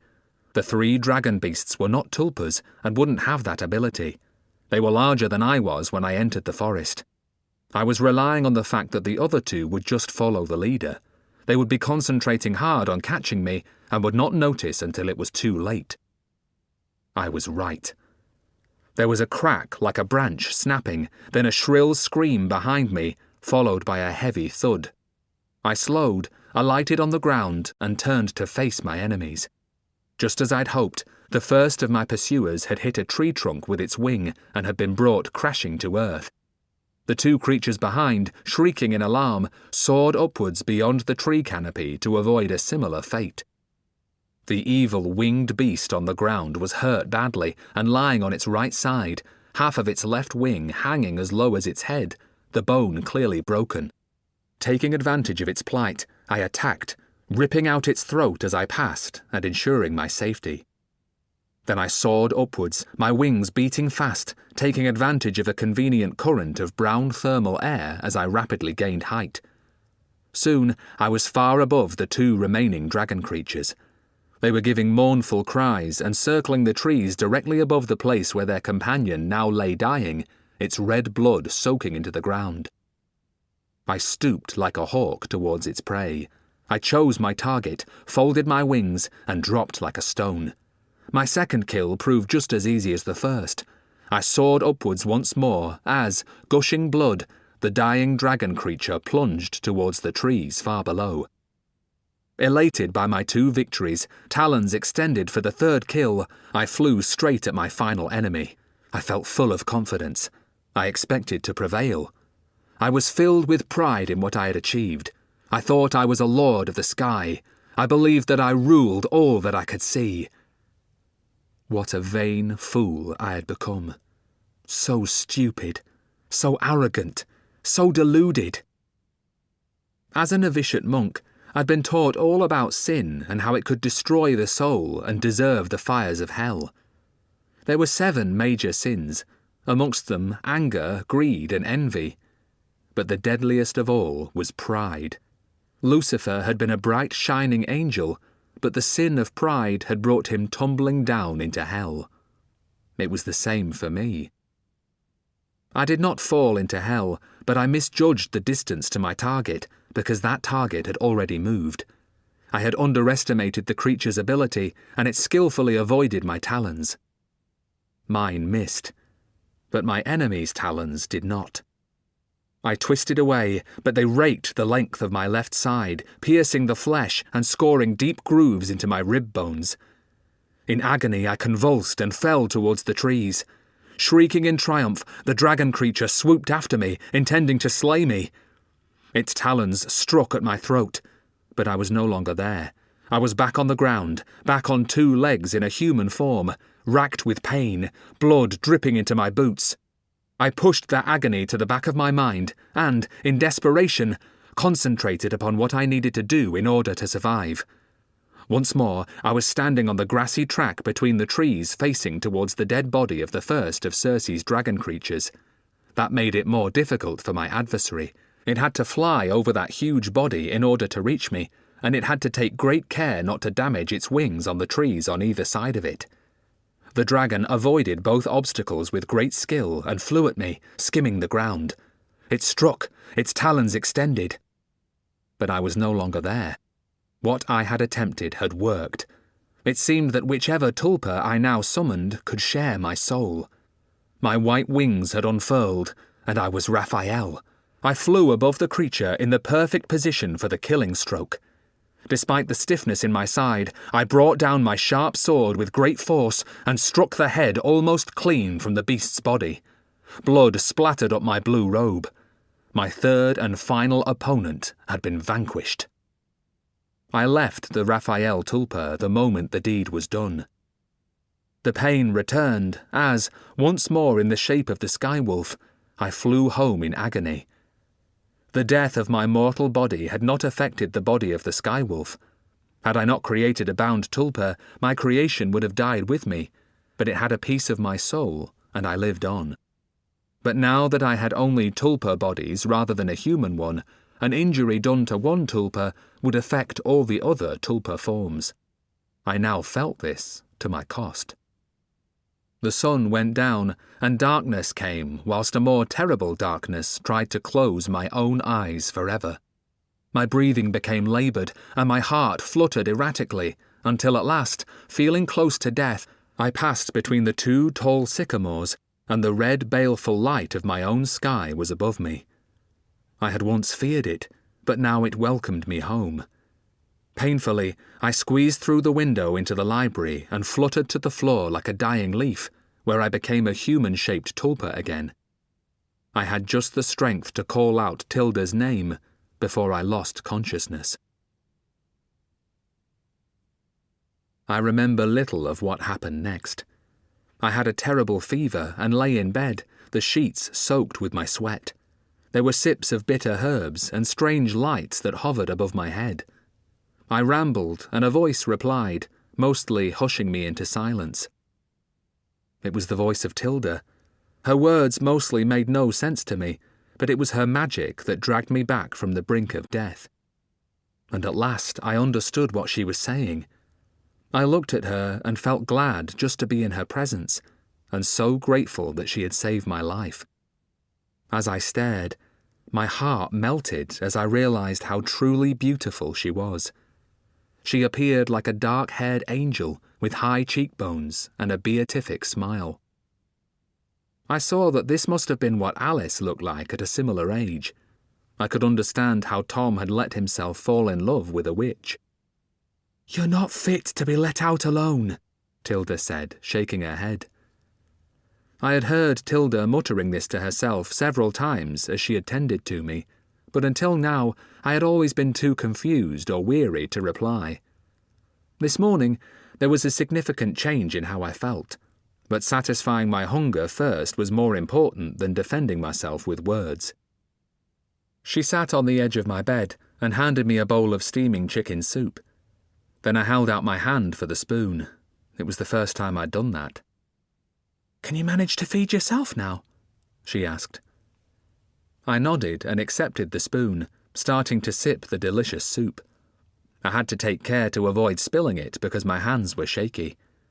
I didn't speak until I had finished every last bit. I owed Tilda my life. Her herbs and magic had saved me, but it had taken several weeks. This was the first morning when I'd felt strong enough to feed myself.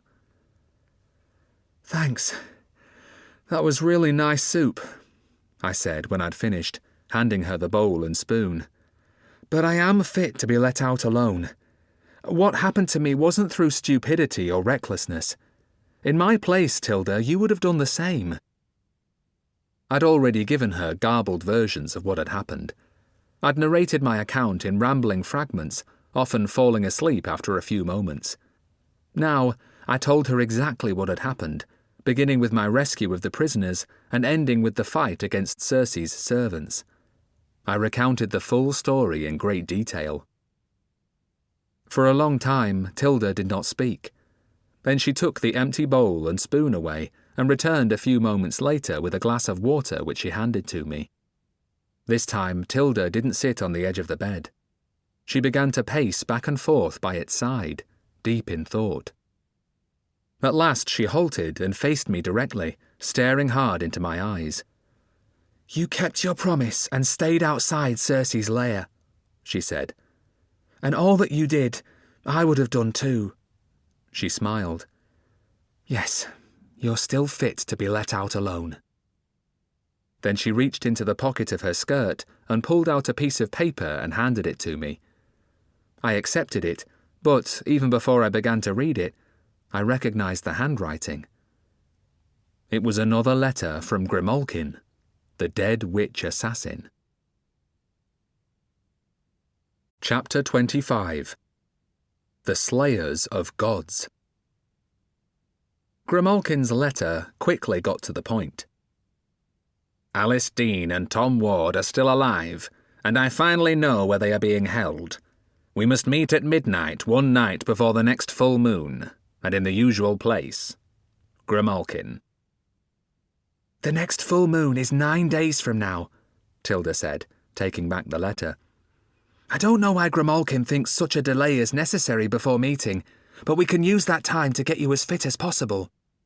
"Then let's start now," I said, pulling back the blankets and swinging my legs into position on the bedroom floor. With Tilda's help, I took the first few tentative steps that began my steady progress towards full fitness. After that, day by day, I grew stronger, and soon I was soaring above the house once more in the shape of the Sky Wolf. I was a little stiff after each flight, but by the night before the full moon, I was ready to meet Grimalkin and play my part in what would happen afterwards. It was the moment I had feared ever since I had first met Tilda. I hadn't believed that we could win, and my close brush with death had done nothing to change my mind. For although we didn't discuss it, both Tilda and I knew what Grimalkin's letter signified. The time had come to attempt the rescue of Tom and Alice. We were about to confront Cersei. Walking close, our shoulders almost touching, Tilda and I left the menacing red sky of my underworld to be bathed in the silver light of the moon. In the shadow of a tree, Grimalkin was waiting for us, but she was not alone. There was another figure standing by her side. It was a slim girl dressed in the same dark garb as the witch assassin. She too wore a skirt that was divided and bound to each thigh to aid movement. There were also straps across her body containing an assortment of blades and a necklace of thumb bones around her neck. But for the fact that she was smaller, her head level with Grimalkin's shoulder, they could have been twins. Both looked as if they did not belong to our world. They glowed slightly in the darkness, and, to my eyes, looked more demon than human. "This is Thorn," said Grimalkin. Thorn didn't speak. She just stared at us, and we stared back. "You found my parents?" Tilda asked Grimalkin. "Are they all right? Where are they?" "As I told you in my letter, they are alive, and I can take you to where they have been imprisoned by the goddess. But it will be extremely perilous to confront Cersei," Grimalkin told us. "At the moment, her power is very much in the ascendancy. Within the dark, there is always a struggle to determine its ruler. For eons, the Fiend was its undisputed leader, and after that, a new god called Tolkus almost came to dominate it. Following his destruction, the struggle for supremacy was renewed, and at last the issue has now been resolved. Cersei rules the dark, and that means she is stronger than ever. There are many of the dark's denizens who may well support her." Then, but for the sound of the wind whistling through the trees, there was silence. There was nothing to add to Grimalkin's grim pronouncement. It was even worse than I'd thought. "Now, I wish to discuss the situation with you alone, Tilda. Come with me," Grimalkin commanded, giving me a glance that I interpreted as being far from friendly. As they walked away, Grimalkin draped her arm across Tilda's shoulder in an uncharacteristically loving gesture, almost like a mother to her daughter.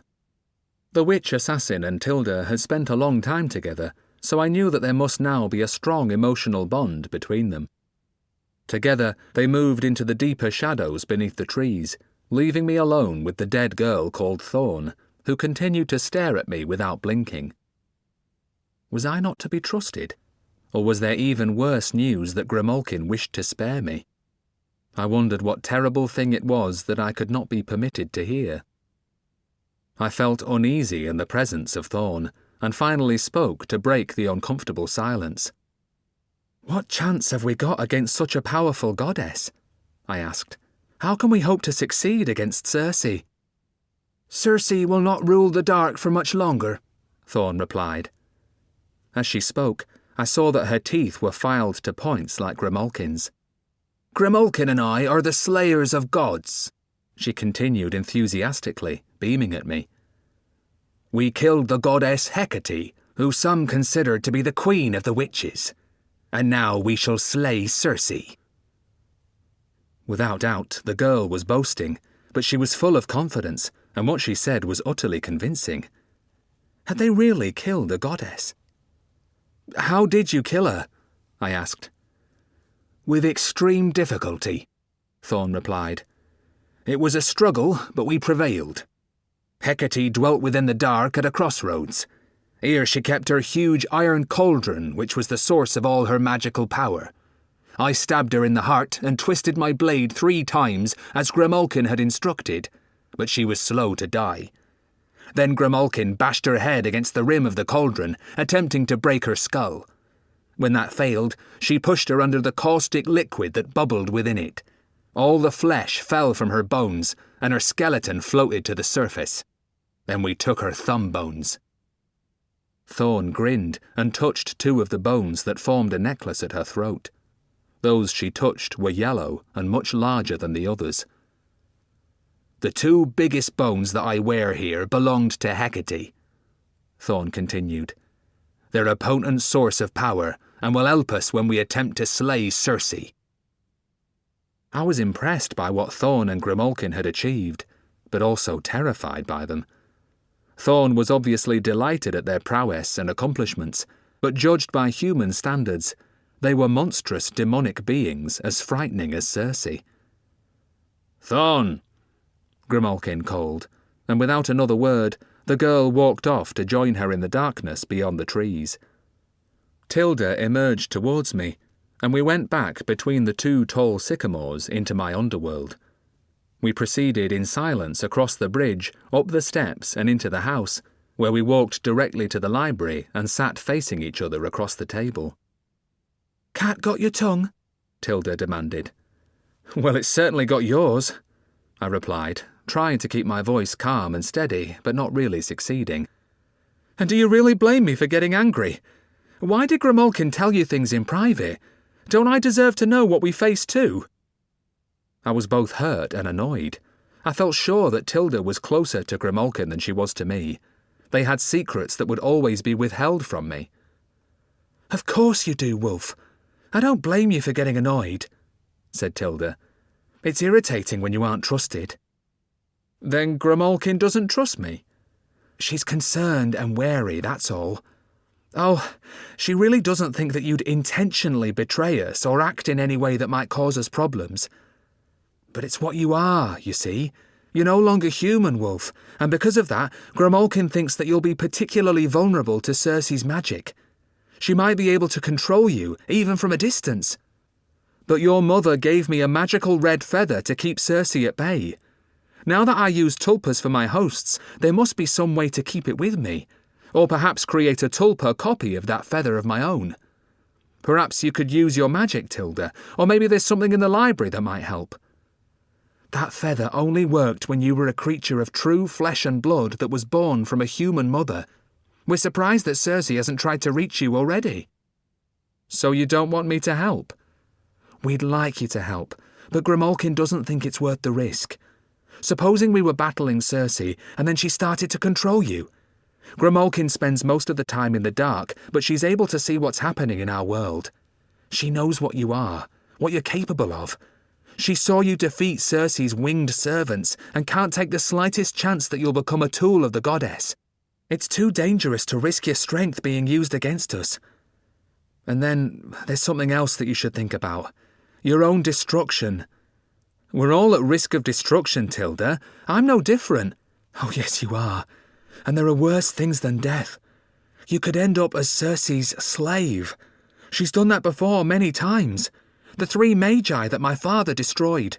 Once proud, powerful rulers, they became servile cat beasts.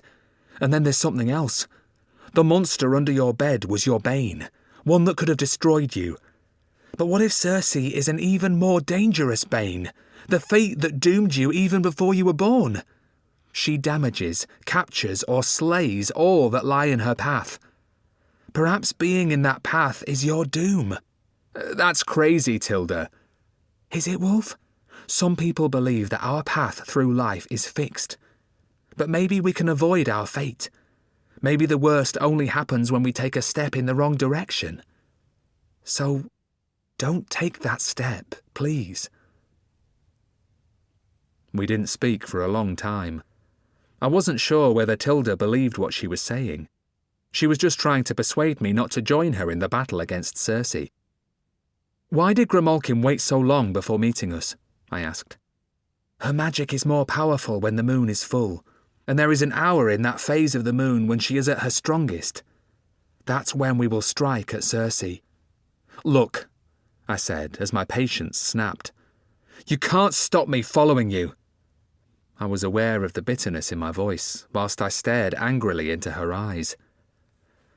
No, I can't, Wulf. But would you really want to do that, knowing that you might be used against us? Listen to your conscience and stay here. You know it's the right thing to do.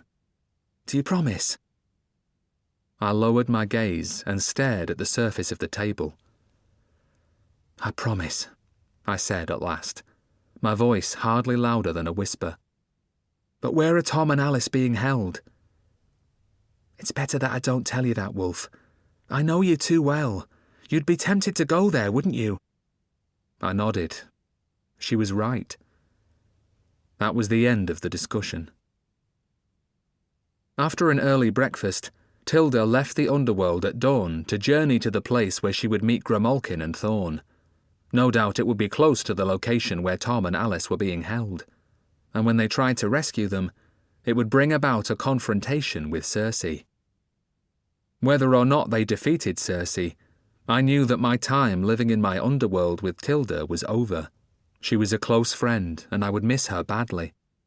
Our parting was one brief hug. Neither of us spoke. I couldn't read Tilda's expression, but I was far from happy. I felt backed into a corner. After she left, I wandered through the house, visiting each room in turn. Finally, I ended up in the library, where I paced back and forth until I halted before the staff that I'd left leaning against the wall. I wondered if I'd ever be in a position to return it to its owner, Tom Ward. I badly wanted to help to rescue Tom and Alice. How could Grimalkin be so sure that Cersei would be able to control me? Of course, the sensible thing would have been to do what Tilda said. I had to listen to my conscience. And so I did. I listened to it for all of 3 hours. Then I followed Tilda north. Chapter 26. The Very Last Place. Of course, I didn't know that Tilda was heading north. Not at first, anyway.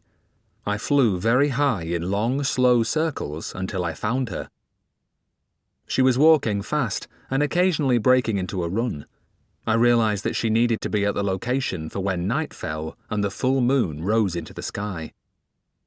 I was careful not to underestimate Tilda. After all, she was a witch and would be growing in power the older that she got. What she'd said about being too tired and dehydrated to conjure a spell to stop that dark rider was probably true. A strong and healthy Tilda might well have been able to halt him in his tracks. She had proved her strength by saving me from dying of my injuries. She might become aware that I was following her, so I kept my distance. Slowly, I became increasingly puzzled. Tilda was walking towards the very last place that I had expected. She was now heading directly towards the Spook's house at Chippenden.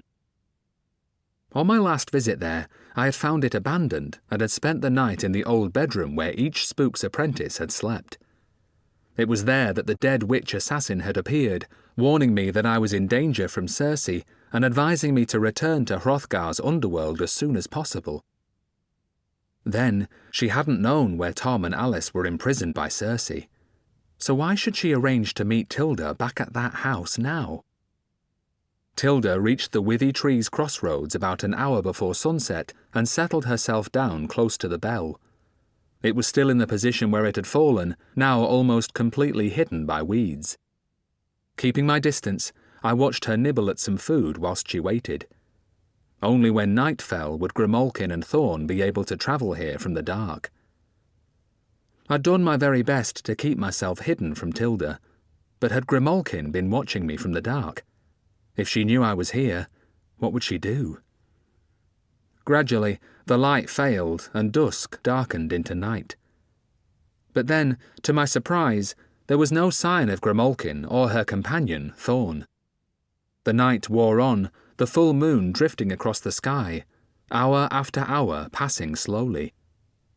Had something gone wrong? What could have delayed them? I could see that Tilda was also agitated because she began to pace up and down beneath the trees. But then I realised she was just impatient for the rescue of her parents to begin, and the reason for Grimalkin's delayed arrival suddenly became clear. She was waiting for the precise segment of the full moon when she would be at her strongest. No sooner had I realised that than, with at best an hour remaining before dawn, I saw 2 points of light amongst the willow trees. They rapidly grew larger until I saw that they were glowing silver orbs. Did they signal the arrival of a friend or foe? I had been concerned for nothing, because when they were closer, the 2 silver orbs resolved themselves into the shapes of Grimalkin and Thorn. I realised that it must be the form they adopted to travel here from the dark. After a short conversation with Tilda, all 3 of them walked through the trees and entered the garden of the Chippenden house. I gave them a few moments, then alighted on the branch directly over the bell. I intended to follow them, but was still puzzled as to why they had come here. I took on my human shape and cautiously entered the garden. Instantly the temperature dropped and I began to shiver. It had been the same the last time I had visited here. I walked on, picking up my pace. There was no warning growl from Cratch, the boggart, but after a while I could hear it whining in the distance. Grimalkin had told me that it was now blind in both eyes. As far as you could feel sympathy for such a dangerous entity as a boggart, I did feel sorry for it. The creature sounded miserable and in pain. For many years it had guarded the house and dealt savagely with all intruders. Now it was blind and seemingly helpless.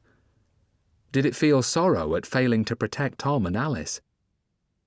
I crossed the overgrown lawn and walked towards the house, passing the saplings that sprouted up through the unkempt grass. The back door still hung upon its hinges, and I stepped inside. It was so cold that it momentarily took my breath away. I paused to listen, expecting to hear Grimalkin, Thorn, and Tilda moving or talking somewhere within, but there was only silence. I waited a little longer, allowing my eyes to adjust to the gloom, then began to search the rooms, beginning with the ground floor. I did it slowly and carefully, hoping that I wouldn't blunder into the 3 that I was following, especially Grimalkin. I certainly didn't want to confront her. I went upstairs and searched the bedrooms one by one. All were empty. Not that I wanted to walk in and find anybody there. Finally, I visited the library. That large, damp, chilly room was particularly sad with its smell of mildew and decaying books. All that lore, all that knowledge of fighting the dark, all gathered by generations of spooks, was slowly rotting away. There was only one place left to search, assuming that it existed. The big house probably had a cellar. Where else could Grimalkin, Thorn, and Tilda have gone?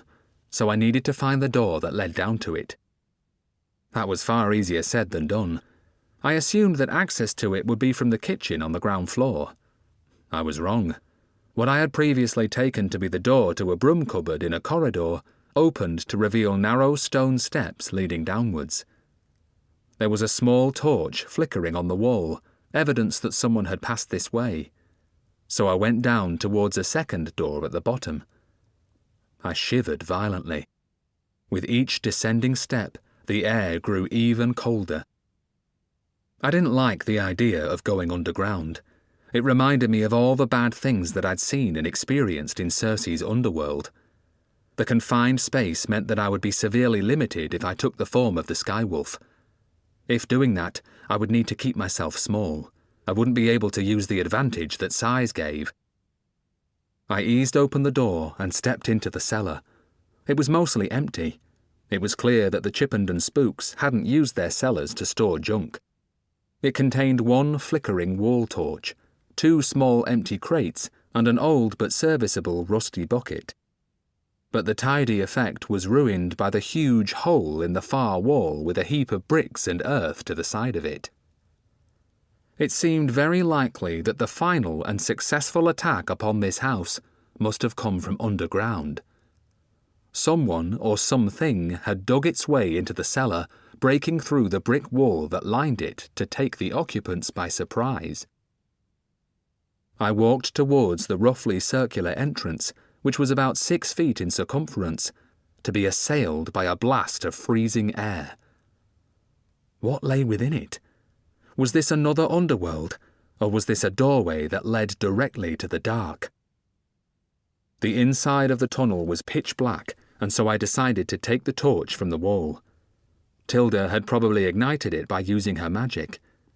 But why hadn't she carried it with her into the tunnel? Who knew what powers the 2 dead witches had, and no doubt Tilda could see in the dark, or maybe generate light by some other method. But that didn't apply to me. I plucked the torch from its bracket, and, holding it high, stepped into the tunnel. Was I already in the underworld that belonged to Cersei? It seemed unlikely, as we were a long way from the Salford area. Surely it could not extend so far. But no doubt she was capable of creating more than one underworld. By the light of the torch, I could see footprints in the soft earth ahead of me, made by Tilda and her 2 undead companions. But there seemed no end to the tunnel, and in the distance was only darkness. After about 100 or so paces, I came to a huge oblong door on my left, positioned in the earth of the tunnel wall in a manner that seemed far from natural. There were no joists, no wooden frame to support it. The door was made of smooth metal rather than wood, and so shiny that I could see my reflection in its surface. It had no handle and no lock.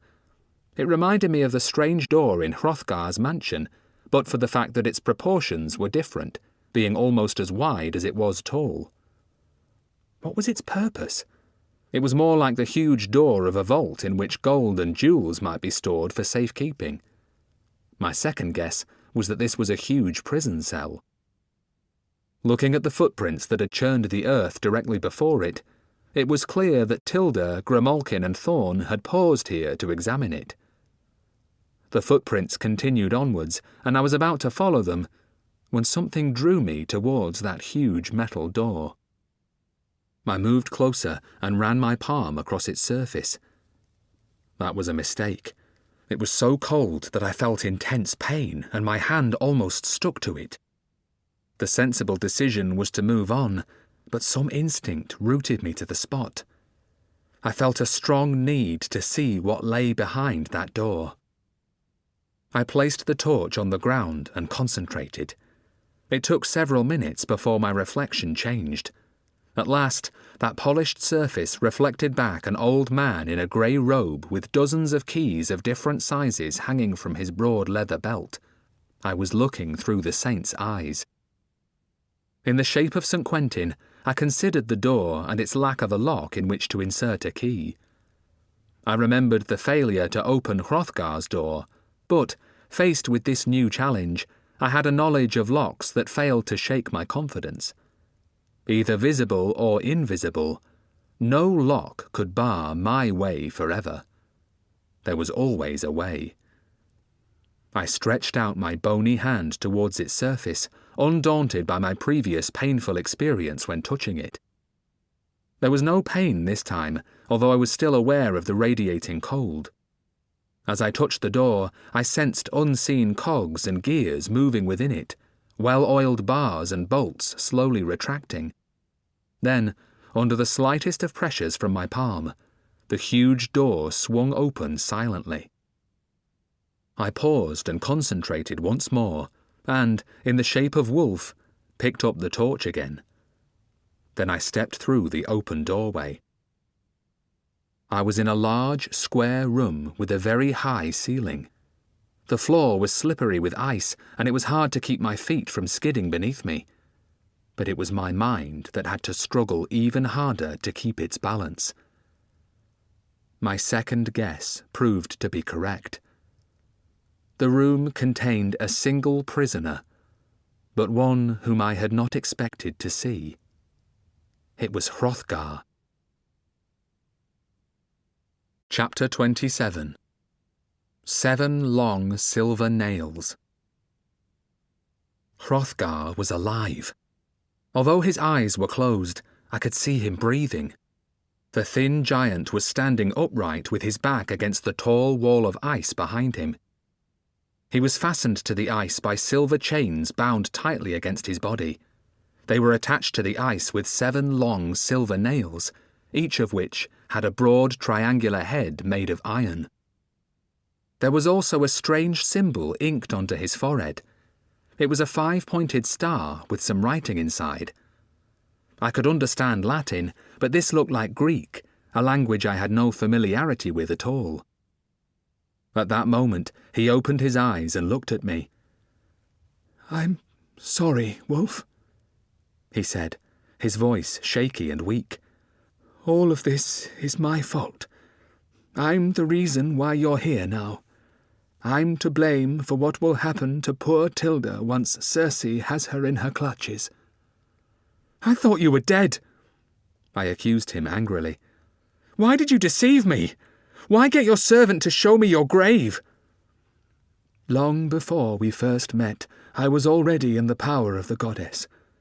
I could do nothing to break free and was subject to her will. It was she who forced me to send my servant to abduct you. I am not so cruel. I would not have willingly ordered him to break Spook Johnson's leg. Cersei commanded that. Her schemes always reach far into the future, predicting and shaping the actions of others so that she will benefit." "But you helped me. You saved me from my Bane," I protested. "But for you, I'd have been slain." "I had to preserve your life, Wulf. I had to get you past that first threat to your development. That was necessary so that Grimalkin would put Tilda into your keeping in my underworld. It meant that although Cersei could not physically enter my domain, nor employ her servants there, she knew where Tilda was located, and could be ready to snatch her once she left its shelter. I tried to help you in little ways, like returning the red feather, but mostly I worked according to Cersei's plan." Hrothgar gave a deep, weary sigh before continuing. "But for your intervention, the goddess's servant who seized Tilda would have brought her here weeks ago. That was one thing Cersei did not foresee, your rapid maturity as a tulpa and the extent of your abilities. That has astonished me as well.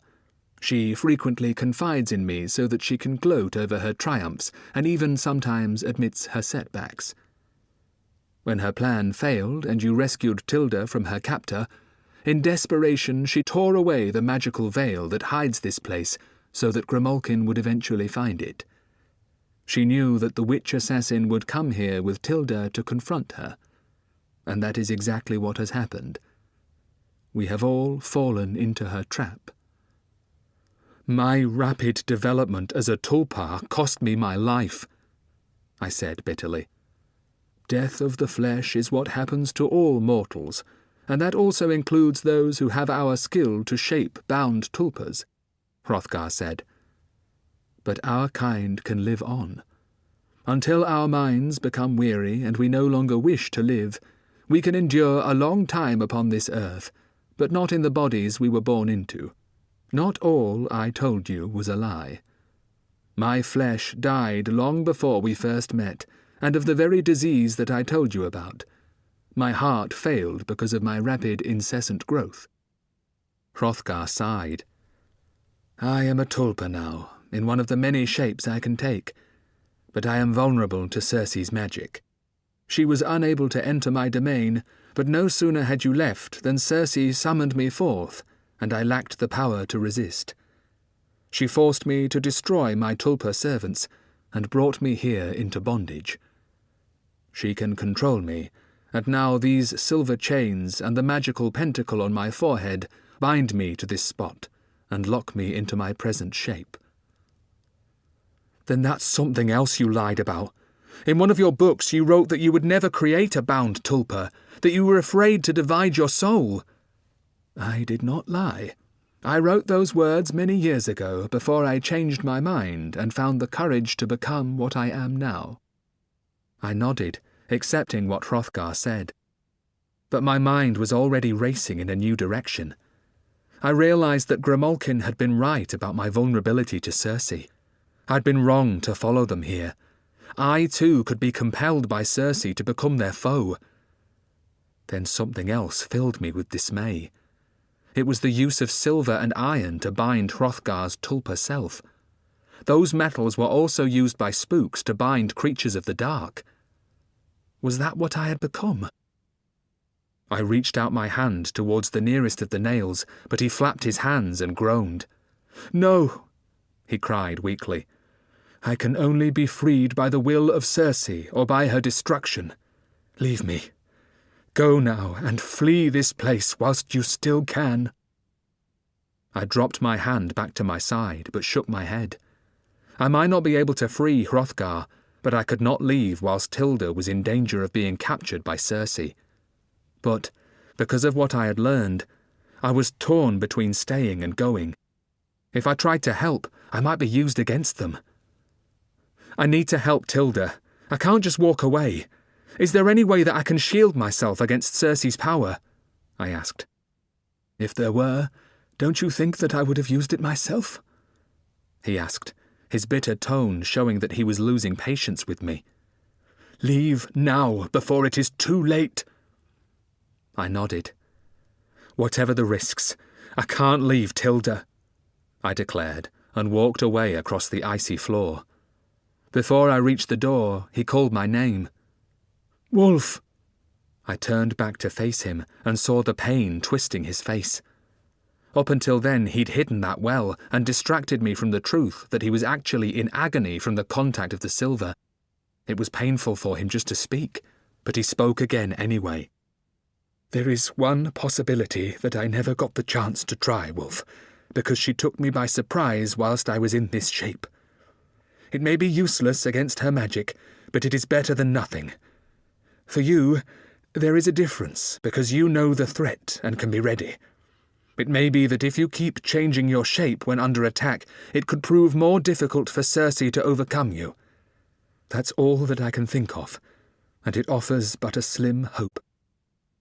I thanked him, and, leaving the huge door open, departed his prison, turning left to continue along the tunnel. It was still cold, but much less so than in the icy cell where Hrothgar was bound. As I walked, I thought over the advice he'd given on how changing shapes rapidly might just enable me to resist the goddess. That could work, but, although I could change rapidly between my human and Skywolf shapes, others might be more difficult. I probably lacked the skill to become Raphael fast enough to fend off Cersei's power. About 50 paces brought me to a second door, a much smaller one like the entrance to a farmhand's cottage. This one was wide open, and I followed the footprints inside, which continued on out into the darkness ahead. Grimalkin, Thorn, and Tilda had already visited the place beyond that open door. I knew what was inside. I could smell the metallic odour of blood. I had walked through similar doorways previously when within Cersei's underworld. I held the torch aloft. Atop a big wooden table, there was a wooden tray filled with dark red blood and some small pieces of flesh. A small creature had been feeding there. It resembled a spider in shape, but instead of 8 legs, it had 5. The 5th, however, wasn't really a leg. It was a highly specialized appendage which ended in a length of hard bone with a sharp serrated edge. It was a tool used for sawing through a human skull. The creature had been stabbed several times and was now quite still and dead, lying in a small pool of its own blood. There was a chair by the table, and a broad-chested man, wearing a leather jerkin and hempen trousers, was sitting in it. But the man's body had no head. I could see it where it had rolled into the far corner by the wall, leaving a dark smear of blood across the stone floor. Until very recently, the head would have been attached to the body by a thick piece of gristle and skin. But now, the inside of that skull was empty, eaten by the small, dead, 5-limbed creature. I had seen one of these creatures before. It was a familiar called a brain guzzler. After devouring the brain of its victim, such familiars then lived inside the head. It was a form of possession because the guzzler then controlled the human body. In this case, the guzzler and its host had been servants of Cersei, but now were both permanently deceased. Either Grimalkin or Thorn had seen to that. I couldn't imagine Tilda doing such grisly work. I walked out, glad to leave behind the metallic odour of blood, and followed the footprints. When I came to a third door, I was momentarily annoyed. The footprints showed that Grimalkin, Thorn, and Tilda had not even paused in front of it. My anger cooled. You could not blame them, because it was identical to the first door, a huge metal entrance that they had failed to open previously, and they likely thought that attempting to break in was futile. Thus, without wasting time with another fruitless effort, they had ignored it and continued onwards. But I had 2 reasons for halting. The first was that I knew that I could open it. The second was that I guessed who was inside. It was the prison that confined Tom and Alice. Chapter 28. A huge, hairy, taloned hand. I had no proof that Tom and Alice were locked within it, but my instincts cried out that I was correct. Once again, the reflection of St. Quentin gazed back at me. I put the palm of my right hand against the cold door and sensed the cogs turn and the bars and bolts retract. Then I pushed it open, changed back to my own shape, picked up the torch again, and entered a cavernous room. Although the cell was very large, much larger than the one that held Hrothgar, I could only just squeeze inside because that vast space was mostly filled with ice. My torch caused thousands of points of red light to be reflected from its uneven surface, but I could still see what was buried deep inside. Tom and Alice were bound within the ice, supine and several feet apart. They looked as if they were floating on their backs in water, their bodies horizontal and at about the level of my head. Their eyes seemed to be closed, and there was no indication that they were breathing. So why hadn't Cersei killed them? She must have hoped to use their presence to lure Tilda into her trap, and so far it had worked, unless I could somehow intervene. Again, my instincts were at work and told me that they were not dead, but their life was suspended in some way.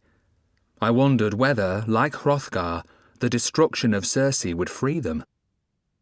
Then I saw a glimmer of hope, a manner by which they might eventually be freed without that, although how long it would take was impossible to say. A green shoot, some kind of questing vine, had sprouted from the icy ground at my feet. It had already penetrated several inches into the ice prison, and its direction seemed to be towards Alice. How long had it taken it to penetrate into the ice that far? I looked closely and could see a fine web of cracks at the point where it entered the wall of ice. Alice was an earth witch who served Pan, the old god who ruled nature. Slow the process might be, but her magic was already working to free her. But it would not work quickly enough to save Tilda, and so I walked from the ice cavern, turned left again, and continued to follow the 3 sets of footprints. When the tunnel began to curve to the right, I increased my pace, my mind spinning frantically in an ascending and descending spiral of possibilities. Now that I knew where Alice and Tom were imprisoned, wouldn't it be better to release them immediately? Perhaps the combined magic of Tilda and the dead witches could achieve that. It might just be possible. Also, once free, Alice and Tom would add to our strength. Alice had powerful magic at her disposal, and Tom could transform into the fierce Lamia shape that had once slain Circe's 3 Magi servants. That made good sense. We should free them and then attack Circe. Filled with resolve, I began to walk even more quickly, for a moment sure that was the right thing to do. I noticed that the tunnel was getting warmer, the heat increasing with every step that I took. And now I was no longer alone, but forced to share the space about me with other creatures. Flies buzzed about my head, and a moth flew straight into the torch I was carrying, only to be incinerated in a small flare of yellow light. There were long-tailed rats scurrying in the shadows, and a golden lizard stared towards me from the wall on my left, its big bulbous eyes reflecting back the light from my torch. I remembered this sudden swarming of life from the last time I'd walked along a similar tunnel towards the heart of Circe's underworld. She surrounded herself with all manner of creatures, large and small, some attracted to her presence, others created or changed by her powerful magic. It suggested that she was not very far away. Soon I heard shouts from ahead and one loud scream. I began to run until a bright circular light came into view. Was it the end of the tunnel? 2 figures were in silhouette against that radiance, facing towards it with blades drawn. One was Grimalkin and the other was Thorn. But where was the third one? Where was Tilda? Although bright, the end of the tunnel was opaque and seemed to be filled with a shimmering mist, allowing no view of what lay beyond it. But the nearer I got, the more I could see, and there was a dark shadow behind it, something moving that I sensed to be threatening. That was why the dead witches were both holding blades ready to defend themselves. Then I noticed a large pool of blood on the ground, and my heart lurched. Was it Tilda's? I'd almost reached them when a huge, hairy, taloned hand thrust its way through the tunnel entrance directly at Grimalkin. She gripped 2 long-bladed daggers and, with great speed, struck twice, one slicing deep into the palm and the other severing the hairy thumb which fell at her feet. There was a hoarse cry of pain, and the hand and arm were quickly withdrawn. I heard something running away, big bare feet slapping the ground. "Where's Tilda?" I called, and both of them turned to face me. "She was snatched by Circe's servants out there," replied Grimalkin, returning her blades to the sheaths on the 2 leather straps that she wore across her body. "But we have hurt all 3 of them badly." "Then let's go after her," I said, stepping towards the shimmering mist. Grimalkin put a hand on my right shoulder to restrain me. It was very cold, and the grip felt like iron, so I didn't waste my time trying to shake it off. "Thorn and I cannot go any further. Look, the sun," she said, pointing towards the light. She was right. I could see a pale yellow orb through the mist. But that was impossible, surely. "It was still night when we entered the tunnel. How could the sun have risen so quickly?" I demanded. "You know yourself that an underworld can change the speed at which time flows. I think Circe has done it to prevent our pursuit." Both Grimalkin and Thorn were dead witches and lived in the dark, a place which priests knew by another name, Hell. By the use of powerful magic, they could visit Earth only during the hours of darkness. The light of the sun would destroy them. "I can still go," I told them. "Yes, you could go, but you would go to your death," said Thorn, speaking for the first time since we'd entered Circe's realm. "And if you didn't die, you would become a threat to us. You've already failed to take Grimalkin's advice and followed us. The risk is still there. Circe may be able to wield you as a weapon." But I've got to help Tilda. Look, I needn't fight Cersei alone. I gestured back down the tunnel. You passed 2 large closed doors. I managed to open them. They're still wide open. The nearer one contains Tom and Alice embedded in ice. Could you use your magic to free them? Then in the further cell is my master, Hrothgar. He still lives, but is bound with silver chains and a pentacle inked upon his forehead. He has powerful magic, and once freed, might be able to help too.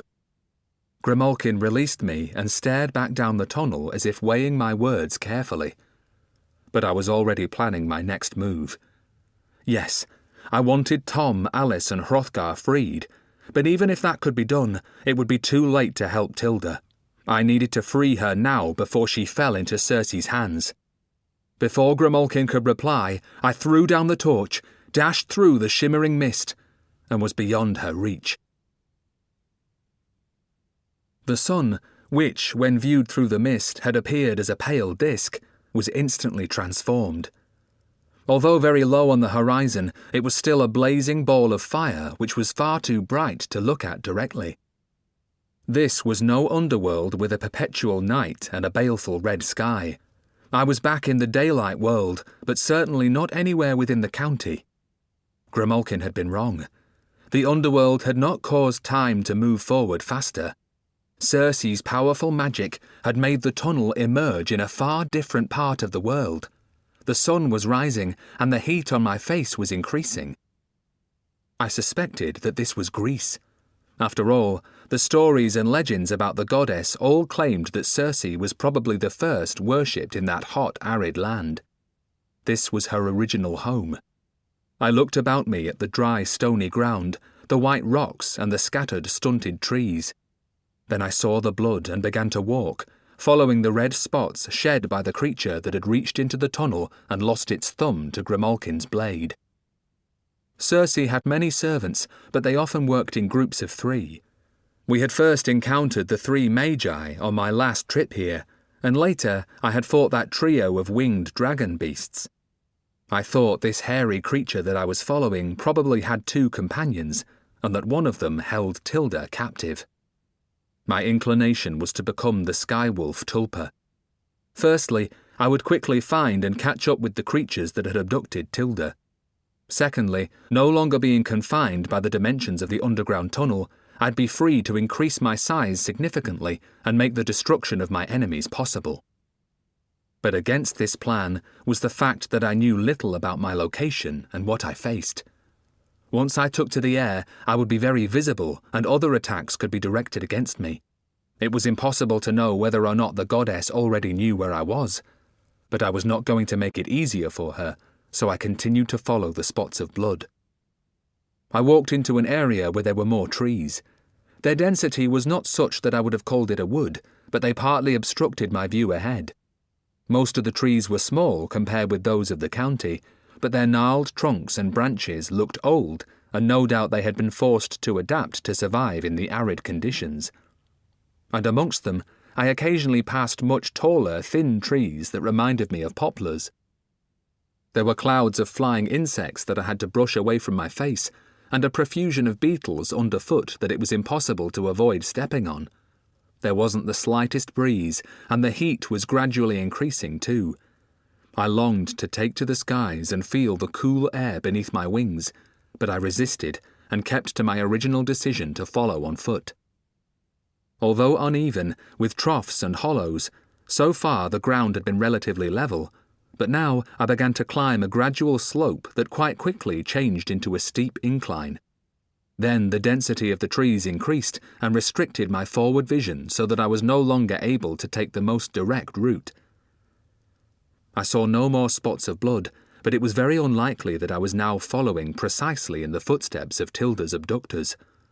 I just hoped we were continuing in the same general direction and that I was catching up with them. That should be the case, as their larger size would make progress through the trees more difficult.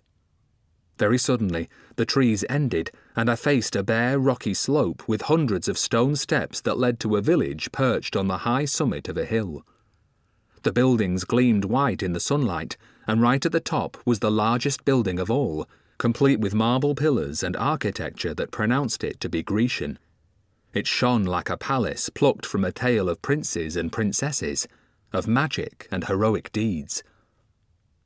I knew that I'd almost reached the end of my journey, but this was no scene from a wondrous story for the delight and entertainment of children. Unless they liked nightmares. I was gazing upon the dwelling of Circe. Within the walls of her high palace, things spawned in hell were hiding from the sun. Chapter 29. Whited Sepulchres. I began to climb the steep steps. Soon I was breathing hard and sweat was dripping from my brow. At a point about halfway to the top, I was reassured by a trail of blood upon a pale stone. No longer confined to single drops, it assured me that the 3 wounded servants of Circe had passed this way. It didn't take long to get proof of that. Within a few moments, I encountered the first of them lying on its hairy back on the steps as if basking in the sun. But it was still and dead. There were severe burns to its massive shoulders and long arms. Its head was little more than a cinder. Had Tilda done that? Was she able to use powerful magic to blast one of her captors? What other explanation could there be, unless someone or something else had intervened? There were cuts to its body too, but they looked like wounds inflicted by Grimalkin's and Thorn's sharp blades. The steps ended, and I began to walk up the steep path of loose stones beyond it. The 2-story houses on either side of me were terraced, each joined directly to its neighbour. But unlike such dwellings back in the county, they had extremely small windows, most of which were closed with black wooden shutters. The surfaces of their walls were covered with stucco, a white plaster made with lime, which, by contrast, made the occasional open door that I passed reveal a room darker than a soul slain by a mortal sin, which was just about as dark as you could ever get. The church believed that there were 2 types of sin: venial sins that spotted the shining whiteness of the sinless soul, and mortal ones that killed it, turning it absolutely black. I shuddered. The insides of those dwellings were mortal black all right, and I hoped never to be within one. As I passed by each open door, although I could see nothing within, I could hear disturbing sounds. I could also smell the sharp odour of fresh blood and the faint whiff of rot and decay. Sharp claws scratched upon stone, and there was a crunching as if bones were being chewed. I wondered if there were brain guzzlers concealed inside that impenetrable darkness, dining upon the flesh of Circe's victims. I pondered then how many underworlds Circe possessed. There could be many more than the 2 that I had visited. Each would be a predatory tentacle reaching out from the dark into the human world to prey upon humans and feed her familiars and creations. Although I felt the dark would be the hub of all that activity, I wondered again why the underworld from the Spook's house led here, to Greece. The houses were picturesque on the outside, but similar to the whited sepulchres that the abbot had often referred to in his tedious Sunday sermons delivered to a crowded chapel full of weary monks. In the county, they were the mausoleums that housed the wealthy dead above ground, ornate and beautiful on the outside, but containing rotting flesh and yellowing bones within. I was just grateful that Tilda wasn't within one of those dark houses, or at least, not yet. She would be taken to Circe. Her powerful blood would be reserved for the goddess. Maybe, once drained, her flesh and bones would be thrown to Circe's familiars and servants. Then, as I continued to climb, I reached the second of Tilda's abductors. It was also dead. Its burnt body was face down upon the path, with half of its monstrous head blasted away. Again there were deep cuts to its body. No doubt that had weakened the creature, making it easier for Tilda to destroy. But I began to feel hopeful. There was only one left. Perhaps Tilda could deal with that as well. I began to realize that Grimalkin had been right. One day that girl would be even more powerful than her mother, Alice. Tilda had been truthful. Her failure to deal with the Dark Rider had been due to her dehydration and general exhaustion. But for that, things would have turned out very differently. I would still be alive in my human body of flesh and blood. But it was no use dwelling upon such things. What was done was done. I walked on, wondering again why Circe was here in this location with its hot, bright sun. It didn't make any sense, because the sun would surely harm creatures of the dark, even Circe. After all, she could dwell within the dark and had great power there. As Grimalkin had told me, Circe was now the ruler of the dark itself. She possessed underworlds where her magic and control over their environments was very strong. She had made a witch fly on a broomstick and bound Tom and Alice in a prison of ice. So why live here? She was unable to venture into the daylight world, and I wondered if, like Grimalkin and Thorn, the light from the sun would actually destroy her. If so, she would be confined to her palace. I could think of only one likely reason for her presence here. This must be her first home, the place where she had first become a dark goddess. Perhaps it pleased her to revisit it from time to time. There was an interesting theory that I had read in one of the relatively few books in Spook Johnson's library that did not have just witches as their subject. According to that tome, it was the act of worship that had elevated such ancient gods and goddesses to the divine. The more that people believed in them, the stronger they became. If that was so, Circe had brought Tilda to the place where her power had begun because she had been believed in. But why had she done that? What purpose would it serve? The sun was still climbing into a cloudless blue sky. Whilst it shone, I could expect no help from Grimalkin or Thorn.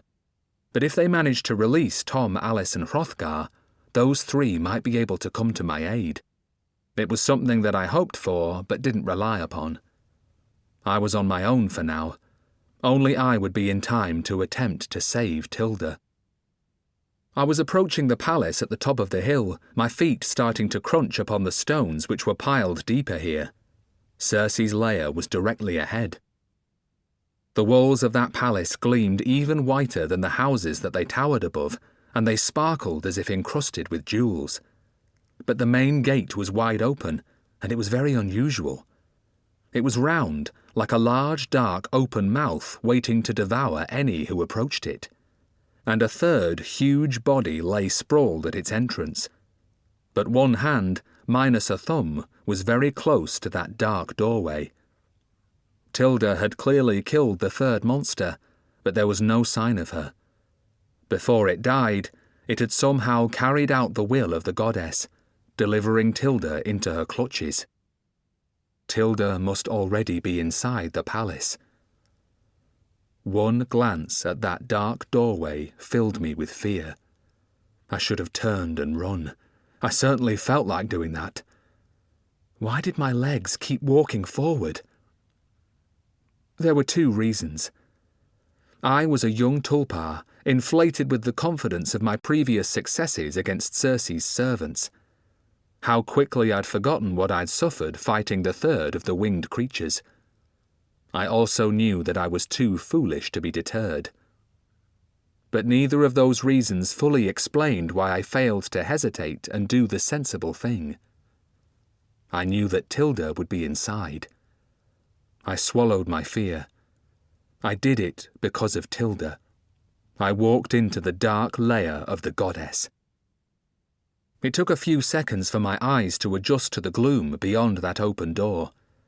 There were just 4 items of furniture in that vast dark hall. A large round table and 3 chairs positioned round it. 2 of those chairs were facing towards me and positioned very close together. They were both occupied, but it was too dark for me to make out who by. There was a sudden flare of light. Directly above the table was suspended a 13-branched candelabra, and each candle was now burning brightly, casting a circle of light down upon it. In the right chair, Circe was seated, and by her side was Tilda. Already the goddess had worked her devilish magic upon the poor girl. She had no mouth. There was just bare skin from chin to nose. Her eyes were wide open and rolling in her head, revealing her terror at her predicament. This was to prevent her from using spells. Cersei had her right arm about Tilda's shoulders as if to hug her close. "Approach and be seated," commanded Cersei, her voice echoing from the high walls of the hall. "It is time to dine."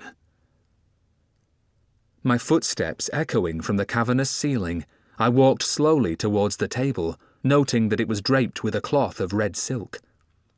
There was only one dish upon the table and no plates. It was deep and large and empty. Beside it was a long, sharp, serrated knife and a three-pronged fork such as is used to hold a side of beef when carving. But there was no meat waiting to be carved. There was no dish of gravy. Tilda and I were the food of the goddess. I remembered what Alice had once said to me. I'd been telling her about the previous time that I'd sat at a table with Cersei and she'd offered me food. It was meat in a thick brown gravy, and I hadn't liked the look of it. I had suspected that it was the cooked flesh and blood of Cersei's victims. She was a cannibal, and so were her servants. Cooking the meat was her concession to me. She liked it raw. There had been a crypt in that underworld where bones were stored. Some had been stained with blood, and a lot of it had been wet and fresh. Alice warned me that if anyone ever sat at Cersei's dining table for a second time, then they became a victim. Cersei had always wanted to drain Tilda's blood because of the power she would gain. I would be another item on the menu. Cersei was staring at me, but I did not want to meet her eyes.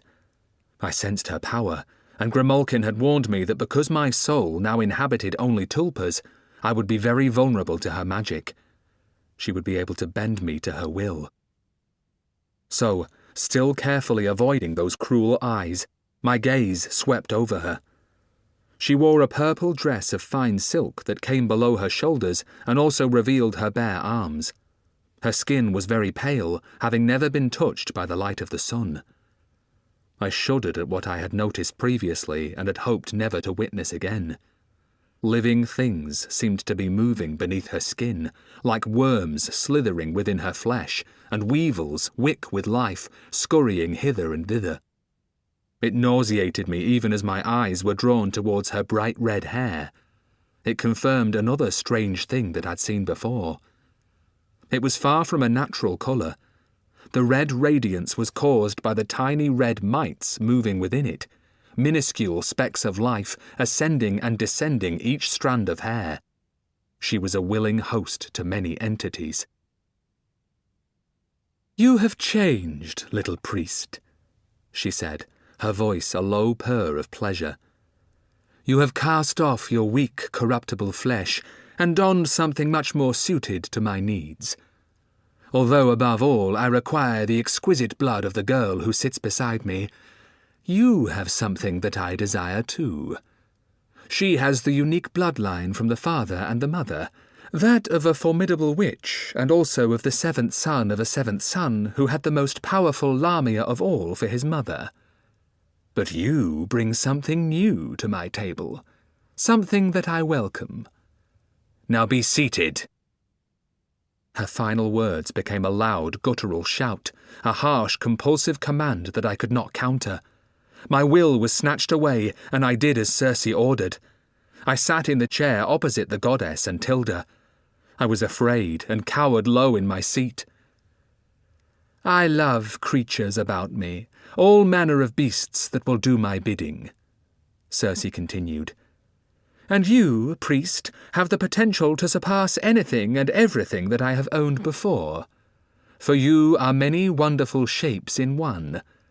You will be malleable and adapt to my every whim. No longer will I need to use my own magic, slowly shifting the forms of those who serve me. You can do it in an instant. One command from me, and you will instantly accommodate my each and every desire." So, I was not to be eaten. My fate would be far different. Tilda had been right. I would be like one of the Magi, the huge cat beasts who had once been forced to guard her throne and slay her enemies. She would use her magic to hurl me into the sky in the shape of the Sky Wolf, to carry her messages or hunt her prey. No, she would not eat me. Mine would be an eternity of servitude, obeying each cruel whim of Circe. "Do you know why I have brought the child here?" Circe said, gripping Tilda by the shoulder. I shook my head, but I had already thought of just one reason why such a goddess who loved the dark and shunned the light of day should have come to this sun-baked hill somewhere in Greece. "This is where you began, isn't it?" I asked. "This is where you first received worship and started to grow in power, so it pleases you to return here as you become even more powerful." "How clever you are, little priest. That is true. But the blood of the daughter of Alice Dean will give me something greater even than enhanced magical strength." She opened her mouth and pulled Tilda even closer to her. For a moment I tensed with fear, thinking that she was about to sink her teeth into Tilda's flesh and begin to drain her. But it was just to release the loud, triumphant laughter that brayed from her mouth. "When I have drained this child, I will be able to wander freely in the world, even walk in the sun," she declared. I stared at her as I slowly understood the terrible implications of what that meant. Then she put my thoughts into words. "When I can walk in daylight, there will be no limits to my power. The whole world of humans will belong to me." Chapter 30. The True Name of God. Most creatures from the dark were bound within it. Some had a very limited power to briefly visit the earth, but only at night, and usually it was just the exercise of their dark magic at a distance, rather than a physical presence. But if Circe were able to walk the earth as she threatened, then the world and all humans would be enthralled to her. If Circe was correct, there truly would be no limits to her power. I spoke without thinking. I asked her a question that even I was surprised by, especially as I'd chosen to leave my novitiate training behind me and had felt sure that I was no longer a believer. "Aren't you afraid of God?" I asked her. "If you go too far, aren't you afraid that God will intervene and stop you?" Circe threw back her head and laughed. "You would say that, little priest, wouldn't you? All those foolish monks you lived and prayed with, all those idiots who worshipped an old man with a white beard. I see no sign of him. I have never detected even the merest hint of his presence. He does not exist." "God does exist," I told her, "but he isn't an old man with a white beard." Working at developing tulpas had given me cause to think deeply about the mystery of life and its origins. Now, I was starting to put into words what previously had been just vague, half-formed thoughts. She threw her arms wide and smiled at me mockingly. Then she gripped Tilda again, her hand pressing hard into the poor girl's shoulder. I could see spots of blood forming on the material of Tilda's dress where Circe's talons were piercing the skin. "Perhaps you think that God is female, the mother of all things. That is another foolish idea that some humans favour. Then where is your deity, foolish priest? I don't see her coming to your aid." "God is everywhere," I told her calmly. "God is the furnace at the heart of the sun. God is the spark of light radiating from a glowworm on a dark night. I even have a tiny bit of God inside me. It's not much, I must admit, but it's there as surely as I breathe. And I know God's name, too. I know the true name of God." "Do you now?" Circe asked, the mockery strong in her voice. "Many priests have claimed that over the ages. Many religions have named their deity. Some considered that name too holy to utter aloud. For some it was a closely guarded secret which they took with them to the emptiness and rot of their cold graves. So tell me, little priest, tell me that name." I'd first lost my faith in God as a young child. That loss had riddled me with guilt and shame, spoiling every second of my life, so that eventually I'd been forced to confess. But not to a priest. Late one night, when my loud sobbing had brought him to my room, I had confessed that terrible sin to my own father. He had smiled at my words and placed his arm round me in comfort. "That's not a sin," he'd said reassuringly. "Don't worry yourself, son. Everybody doubts the existence of God sometimes." I had felt much better after talking to him, but over the years, my faith had continued to wax and wane, and never had it diminished so much as when I became a novitiate monk. In my long months at the abbey, I had taken part in their rituals, being wearied by the repetitive prayers, bored by the kneeling and standing and sitting and kneeling again. Over and over again they did and said the same things, and they repeated them until I became numb and my spirit wilted inside, like a small pot flower locked in a cellar and deprived of the sun. No wonder God never answered their prayers. After a day of such worship, God would be snoring louder than Spook Johnson. I remembered the words of the abbot. "Imagination belongs to God. It is not for us poor humans to attempt to exercise that faculty." When he told me that and warned me about writing my own words, that fat, lazy, pampered abbot had come very close to the truth. But he hadn't understood the implications of what he'd said. And now, at last, facing Circe, I finally saw it. I had known it all my life without realizing it. As I answered Circe's mocking question, I reached back deep within myself to grasp the almost untouchable, that small spark within myself. I was also breathing very slowly and mentally counting backwards from 5 to 0. I said it very quietly, my voice hardly more than a whisper. "The true name of God is imagination." When I gripped Tilda's hand, Circe was already splattered against the far wall. Like molten wax, her red flesh and blood, flecked with fragments of white bone, were slowly sliding down onto the floor behind the table to form a large puddle. I meant exactly what I'd said. The creation of the universe, the earth, moon and stars, had been a tremendous feat of imagination, the complexity of life drawn forth out of nothingness. What else could God be but that force? And my true gift was imagination. And what at first I imagined, I could then manifest in the world. My act of creative power had taken Circe by surprise, but she was far from defeated, and my advantage would not last long. Still holding tight to her hand, I dragged Tilda towards the open door. Now freed from Circe's grip, the skin covering her mouth had gone, but I still had to get her safely beyond the reach of the goddess. I sensed a new movement behind me and glanced back to see Circe sprouting from the floor like a monstrous fungus, regaining her shape, red hair rising like snakes. I had done nothing more than delay her for a few seconds. Then I heard the sound of wood scraping across the tiled floor, and ahead of us, the huge circular door began to close all by itself. Beyond it was warmth, heat and light, sunlight that was life itself. But I knew I would never reach it. I pushed Tilda through the narrow gap, sending her sprawling onto the white stones, but I didn't have time to follow her. The door slammed hard, barring my escape, and I turned to face Circe. I felt both her malevolence and her ill will, the latter threatening to overwhelm me.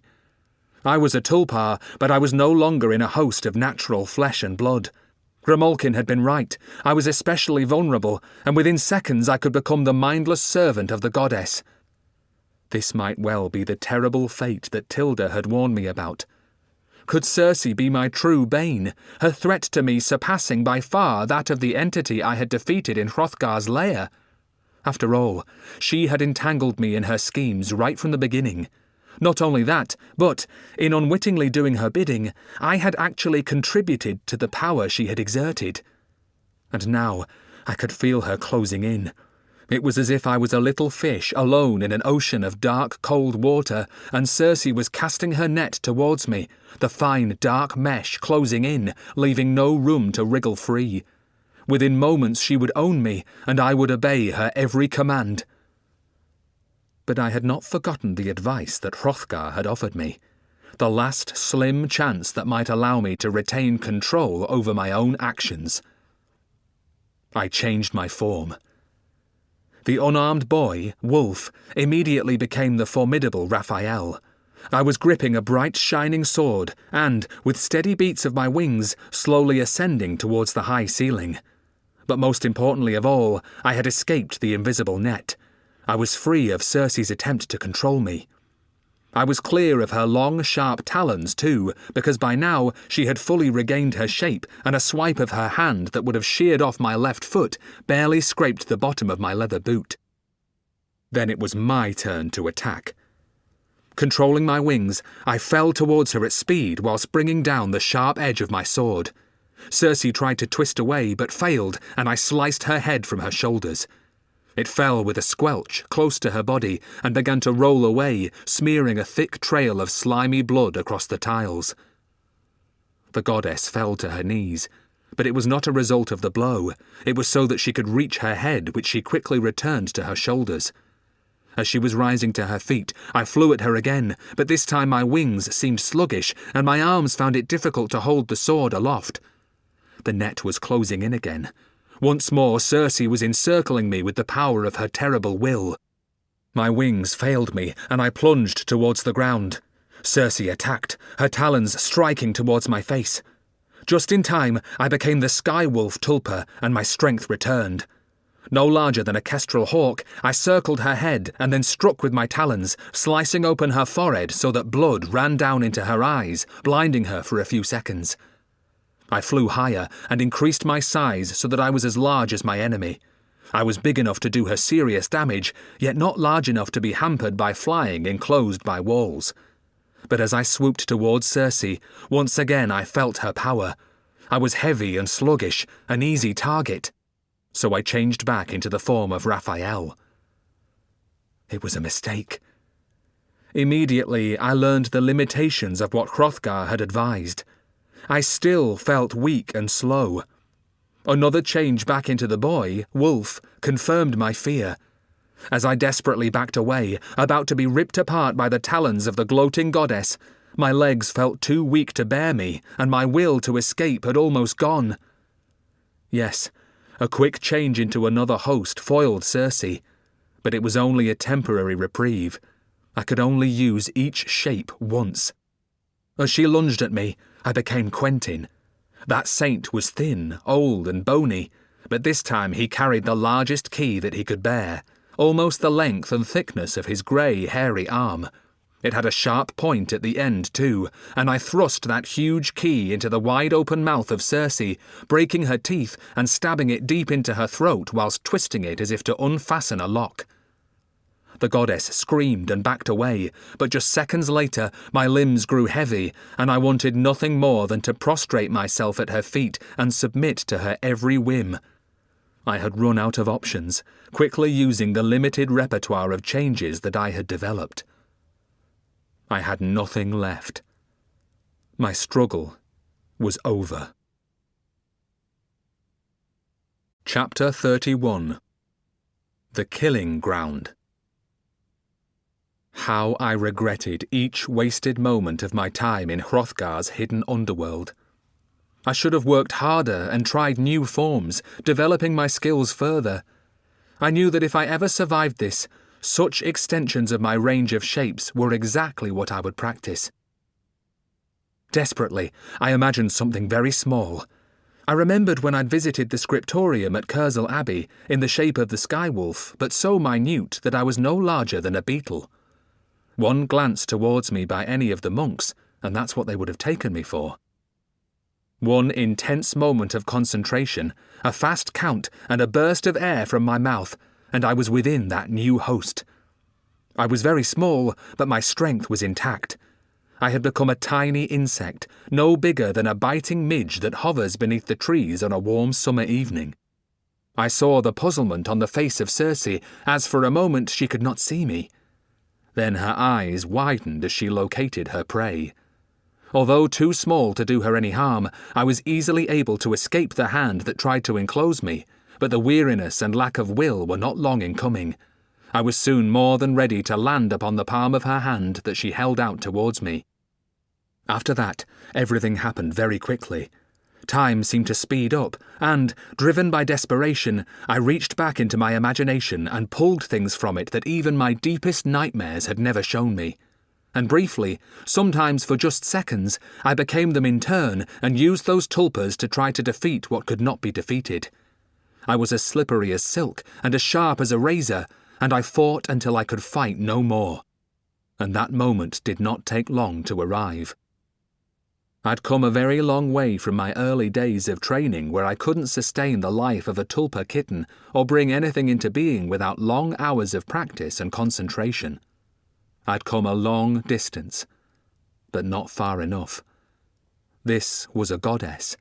This was Circe, the new ruler of hell. She was too powerful, and I could no longer stand against her. Exhausted by the struggle, I returned to my human shape. Once more, I was the boy, Wulf, dressed in the cloak of a Spook's apprentice. I was too weary to change into another tulpa self. I felt slow and vulnerable. I had done my best, but now it was over.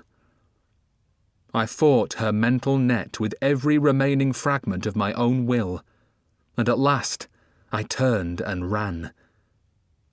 Ran? No. I crawled hopelessly towards the closed door whilst Circe laughed behind me. She was indeed my bane, and I was fated to be her servant. Close to despair, I hung on to the hope that Tilda must have survived. If so, what I had done had not been in vain. I never reached that door. I felt her grasp my hair from behind, and I welcomed it. I had given up. Her will controlled me. I had surrendered. Still gripping my hair, she dragged me to my feet and turned me to face her. Suddenly, the door burst open and crashed back hard against the wall. I didn't see it because I was facing away from it, but my ears left me in no doubt as to what had happened, and, despite the pain of Circe's grip, I twisted my head so that I could see it out of the corner of my left eye. The sunlight had gone. I must have fought the goddess all day without realizing it. Outside it was almost dark, but a pale moon was high over the palace, and 2 silver orbs were floating in through the open doorway. Orbs that quickly changed their shapes. 2 grim, glowing demonic figures had entered the hall, and Circe was gripped from behind. A powerful arm was across her throat, bending her head even though she still retained her grip upon my hair. That strong arm, muscles taut and tendons stretched, belonged to Grimalkin, the witch assassin. Now, another smaller figure was at my side. This lithe, glowing female was plunging a long blade again and again into Circe's body. Everything became blurred. Momentarily, I lost my vision and felt myself falling. The landing was not hard, and I scrambled up onto my knees quickly, aware that Circe had lost her grip upon me. We were no longer in the palace of the goddess. Directly ahead was a crossroads crowded by a deciduous forest. This was certainly not the withy trees. I was a long way from Chippenden. At its centre was a huge bubbling black cauldron from which yellow steam rose. It was at least 6 feet in diameter and shoulder height. I watched as, together, Thorn and Grimalkin dragged Circe towards the cauldron. She was struggling in their grasp, but her movements were weak and blood was gushing from the wounds in her body to splash upon the grass. Then, suddenly, Circe seemed full of new energy. She broke free and pushed both witches away. They staggered back, but as Circe ran at them, talons ready to gouge and tear, Thorn ripped the necklace of bones from her own neck and threw them towards Grimalkin, who caught it deftly and took 3 long paces to the right. That was enough to cause Circe to choose Grimalkin for her first target. I knew that the necklace must contain Hecate's thumb bones, deadly weapons of stored magic that could be used against Circe, who now attacked Grimalkin, bearing her to the ground. But it had been a diversion, a trick. and with an expression of glee, Thorn yanked 2 big yellow thumb bones from her pocket and stroked them quickly as she took the power into her own body. By now, Cersei had Grimalkin on her back and was kneeling on her arms whilst choking her by the throat. But having absorbed their power, Thorn cast the bones of Hecate aside and attacked Cersei from behind, placing an arm across her throat as Grimalkin had done previously. Now Grimalkin was on her feet, and together, once more, they dragged Cersei towards the bubbling cauldron. They tipped her, head first, into the seething liquid, which heaved and hissed and bubbled. For a moment, she was totally submerged beneath the surface. Then, both of Cersei's arms reached out of that caustic liquid. The flesh had gone, and nothing but bone remained, but the goddess still managed to grip the rim of the cauldron with both skeletal hands. It was as if, still struggling to survive, she strove to lift herself out. It was the worst thing she could have done, because they were now in a perfect position. Grimalkin drew a short-bladed knife, and with 2 quick strokes, severed both of her thumb bones, which were eagerly grasped by Thorn. Cersei's head burst briefly from the bubbling fluid. Her nose, lips, and eyes had gone, and so too had her hair. The skin on her face was steaming and bubbling and starting to shrivel, but her tongue emerged from the wide-open bone cavern of her mouth like a snake, and she screamed long and hard until her skull fell back into the boiling liquid. Grimalkin and Thorn stared at the surface for a long time, but the goddess did not emerge again. It was over. They had destroyed her. Thorn giggled with delight, and, holding Cersei's thumb bones aloft, danced widdershins around the cauldron with childish abandon.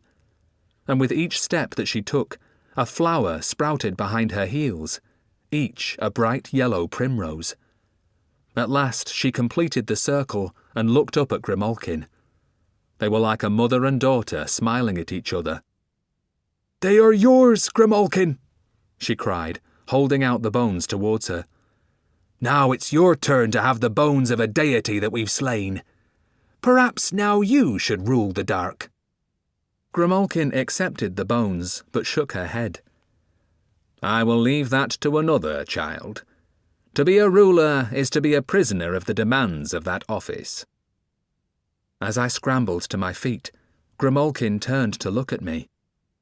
I realized that blood was dripping from my body onto the grass, and strips of skin were hanging from my arms.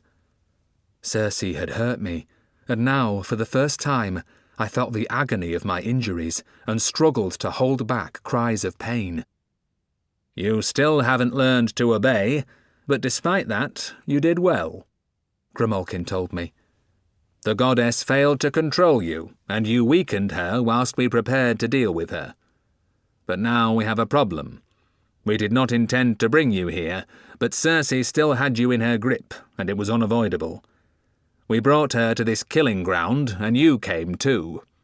We are now in the dark, and it will be difficult to return you to the county." I shivered. Until that moment I hadn't realized where I truly was. The dark was what witches called hell.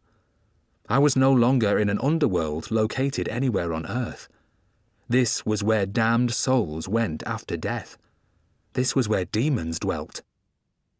I hadn't walked through a doorway into the dark. Grimalkin's magic had made me fall into hell. "We too are dead, and only by the exercise of extreme power can we return to Earth, and then only during the hours of darkness," Grimalkin continued. "Few living people have been returned, but Alice Dean was sent back successfully by the old god Pan, and in return she still serves him. But I will try to send you back. If you remain here, you could easily fall victim to the Dark's denizens, who will regard you as easy prey." "We could protect him, Grimalkin!" Thorn cried. "Give him to me, and I will train him in the skills needed to survive here." To my relief, Grimalkin shook her head firmly. "Blood is the currency here, and yours, Wulf, is new and fresh and different. They will fight each other to be the first to drink it. Even if we keep you safe from them, few endure for long here, and I fear that you may decline rapidly and fall into oblivion. I will try to return you to the cellar beneath the Chippenden house.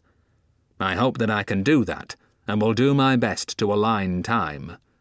But I make no promises."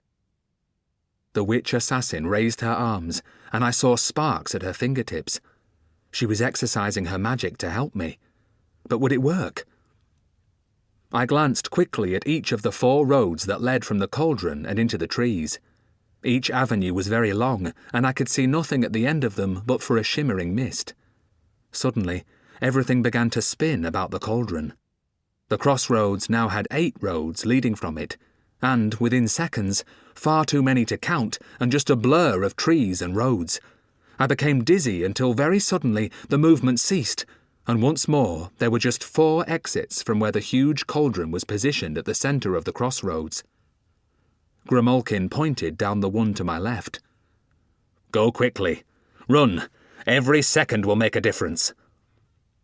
Aware of Thorn grinning towards me, I nodded and obeyed the witch assassin. Despite the pain from my injuries, I sprinted down the road until I was enclosed by the mist. As I continued to run, just able to see the ground beneath my feet, I thought of Tilda, Tom, Alice, and Hrothgar. Had they been released? Were they safe? I should have asked Grimalkin, but it was too late now. Then there was no ground beneath my boots, just a sensation of falling, followed by a sudden, jarring jolt. Chapter 32. The Shadow of a Frown. When the mist cleared, I was back in the county, returned to the cellar of the Chippenden Spook's house as Grimalkin had promised. It had changed significantly. For one thing, the entrance to the tunnel had been sealed. Not only that, every wall had been transformed. Before that, they had been lined with old crumbling bricks, but now they'd been replaced with new ones. The work appeared to have been done recently. I had assumed that the death of Circe had freed Tom and Alice from their ice prison, and that they'd been reunited with Tilda. That was my hope. But surely Tom hadn't had time to block the tunnel and reline the cellar. Then I looked down at my arms. The pain had gone. There were scars, but the lacerations had healed. How much time had passed whilst I'd been with Grimalkin and Thorn? I walked across the cellar floor and began to climb the steps, emerging from the door onto the corridor on the ground floor of the house. Somewhere above, I could hear somebody hammering, and there was a delicious aroma of baking. I sniffed and realised that it wasn't bread. It was a much richer mixture with a hint of spice and something sweet. When I walked along the corridor and entered the kitchen, Alice was wearing an apron and standing by the table with a big bowl, mixing what was inside with a large wooden spoon. She looked up and smiled at me. I remembered Alice's strained, tired appearance when we had last talked in the garden of this house. Now she was fully restored to health and looked hardly older than when I had first met her. The kitchen was clean and warm and bright, with a welcoming fire in the hearth. There were fresh green herbs growing in pots on the windowsill. The kitchen looked lived in, a place to cook in and dine in comfort. "Circe is dead," I told her. "Grimalkin and Thorn destroyed her. She's gone forever." "We know," said Alice. "We've known for quite a while. The living ain't meant to enter the dark, so Grimalkin found it hard to send you back. The process took time, and I've spoken to her twice since then. Of course, for you it might have seemed just a couple of seconds. One cake is never enough," she continued, "so I'm going to bake another one." Suddenly the hammering on the roof became even faster and louder. "Tom's up there fixing a few tiles. We find a new leak almost every week. They'll all need replacing eventually. All those years of neglect are hard to fix. That takes time too." "How much time has passed?" I asked her. "Not too much, Wulf. Ain't nothing to worry you. And Tom and I want to thank you for saving Tilda. We owe you a lot." I nodded and smiled, but then repeated my question. "How much time, Alice?" "It's Tilda's birthday tomorrow," Alice replied. "That's why I'm baking the cakes. She'll turn 16. I nodded and smiled. That wasn't too bad. Less than 2 years had passed. I could cope with that. "I'd give you a hug, Wulf, but my hands are covered in flour," Alice said, clapping them together with a smile and creating a white cloud of dust in front of her. "Then I'll give him a big hug from both of us," said a voice. I turned towards the door and Tilda came into the room, smiling broadly. She didn't look that much older than when I'd pushed her through the round door into the sunlight. She was as pretty as ever, though, and still walked with her back straight and her head held high as if to defy anybody to be taller than she was. But there was something new in her eyes, a new kind of confidence that was unmistakable.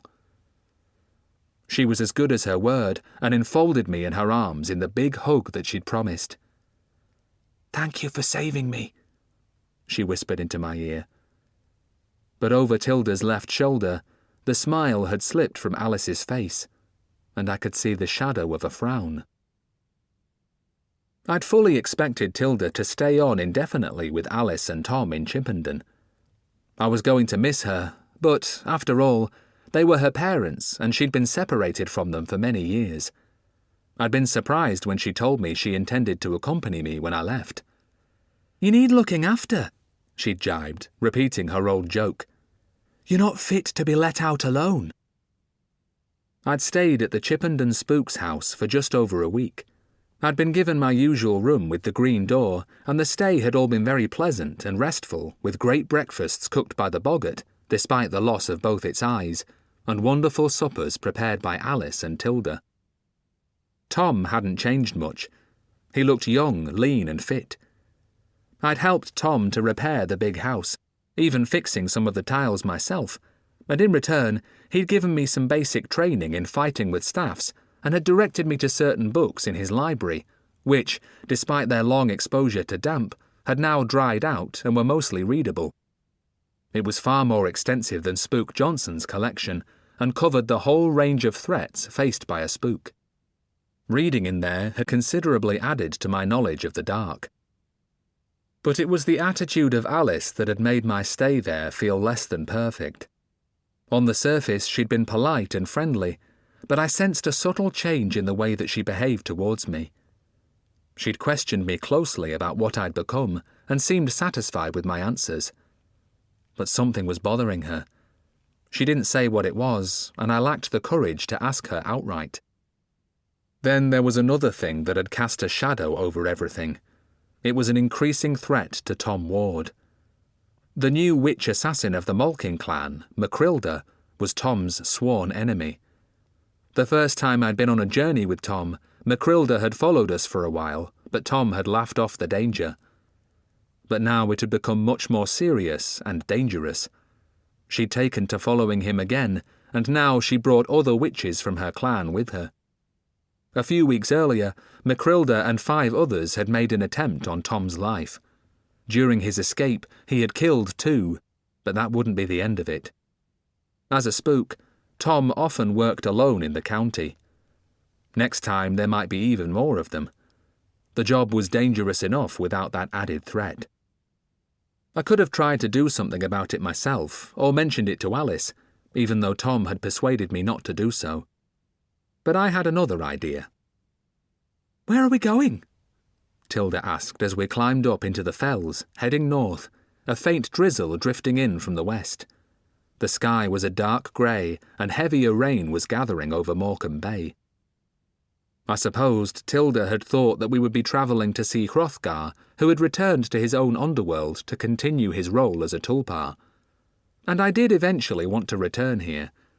I wanted more training, and my curiosity was piqued by the thought of what could be behind a door that even St. Quentin had been unable to unlock.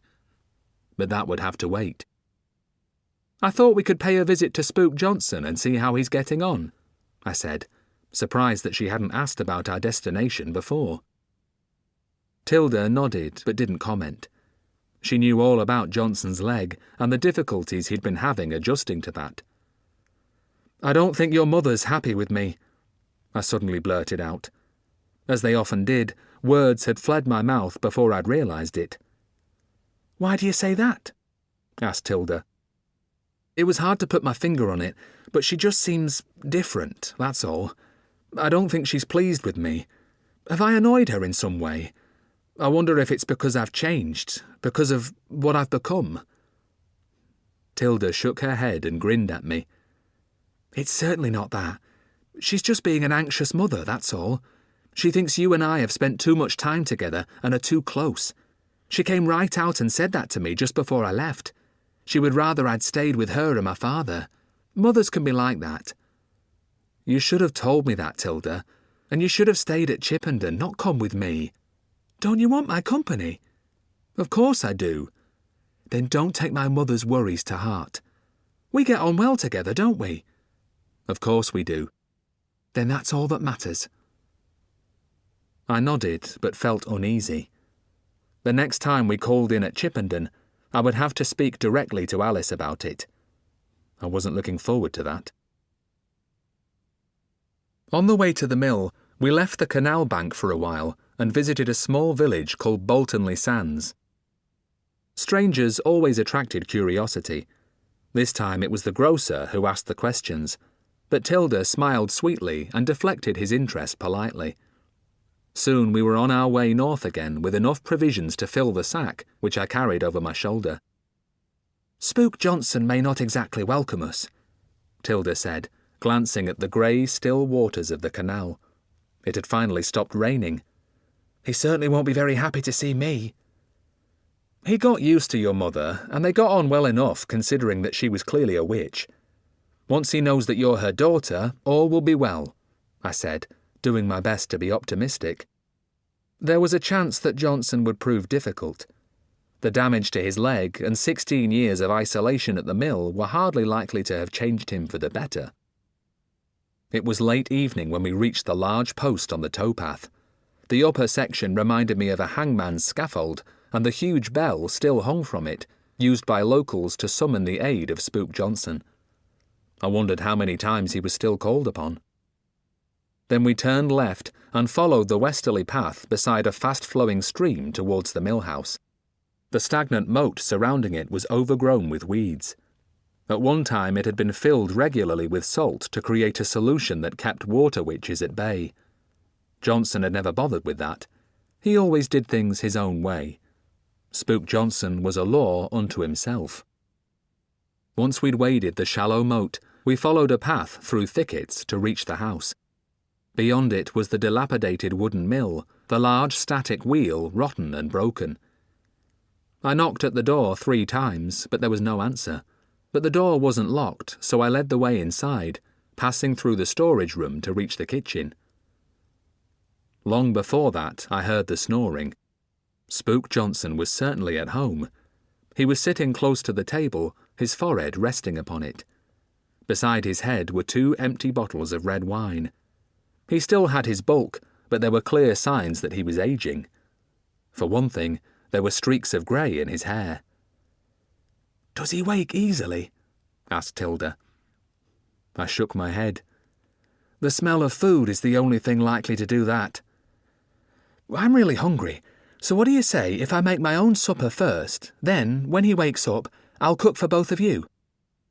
I nodded and lit the stove for Tilda. Soon she was frying sausages, bacon, mushrooms and tomatoes. When she'd finished, she brought her plate over to the table and started eating. I sat next to her, waiting for the smell of sausages to wake Johnson. It didn't take more than 5 minutes. Suddenly Spook Johnson groaned, lifted his head from the table and opened one bleary, bloodshot eye. Now the snoring had stopped. All that could be heard was the clatter of Tilda's knife and fork as she ate her supper. Johnson gazed at me with an expression somewhere between bewilderment and astonishment. I grinned at him. "Wulf," he cried. "Is it really you? We searched for so long. I never expected to see you again." Both his eyes were wide open, but now he stared at Tilda. "What's that girl doing eating my sausages?" Spook Johnson exclaimed truculently. They're not your sausages, I told him. We bought them, and there are plenty more ready to be cooked for your supper when you're hungry. I'm hungry now, exclaimed Johnson. Then I'll cook your supper now, said Tilda mildly, rising to her feet and carrying her empty plate away. Do I know that girl? Johnson asked. I feel that I've met her before. Tilda looks a lot like her mother, and you did meet her mother, whose name is Alice. Do you remember her? The witch who lives with Spook Ward? Yes, Alice is a witch, but she helped us a lot. Do you recall how she rescued you from the clutches of Circe? Johnson nodded. Yes, I remember it well. When they went missing, I searched for her as well as Tom. I did my best, but they were gone for years, and when they came back, things were different. I'm not the man I used to be. I don't take kindly to company. Tom Ward came a-calling to tell me they were both safe, but he didn't stay long. When he started trying to interfere in my business, I lost all patience with him. I didn't want to be bothered, so I sent him on his way with a flea in his ear. So I didn't get a full account of what had happened. Is Alice's daughter a witch too? She is, but she's also my close friend, and she could be a friend of yours too, if you'll allow it. Spook Johnson grunted. I wasn't sure whether he meant yes or no. Tilda brought in 2 steaming plates heaped with eggs, sausages, tomatoes and bacon.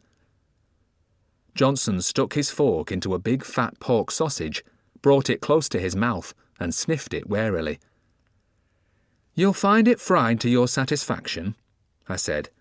Tilda is a far better cook than I am. That's not saying much, he growled before stuffing the whole sausage into his mouth. But within moments he was tucking in, and it was a sight to behold. He chewed with gusto, his cheeks bulging with sausage and his forehead beading with sweat. We both ate without speaking whilst Tilda watched us. At last, Spook Johnson finished his meal, belched, pushed away his plate, and muttered a thanks to Tilda. Then he fixed his bloodshot eyes on me again. "Tell me all about it," he said. "Tell me what you've been up to, and why you don't look a day older than when I last clapped eyes on you." I explained what had happened to me in great detail. He didn't comment, even when I told him about Hrothgar and how my abduction had been planned by Circe, but he raised his eyebrows when I told him about my new abilities and what I had become.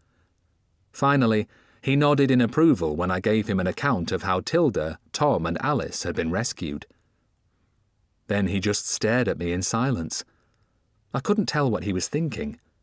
The silence lengthened. Under the table, to my surprise, Tilda found my hand and gave it a squeeze. I almost jumped from my chair. It was the first time she'd held my hand like that, and I liked it. Her hand was warm. It made me feel really close to her. But my training as a monk made me feel guilty.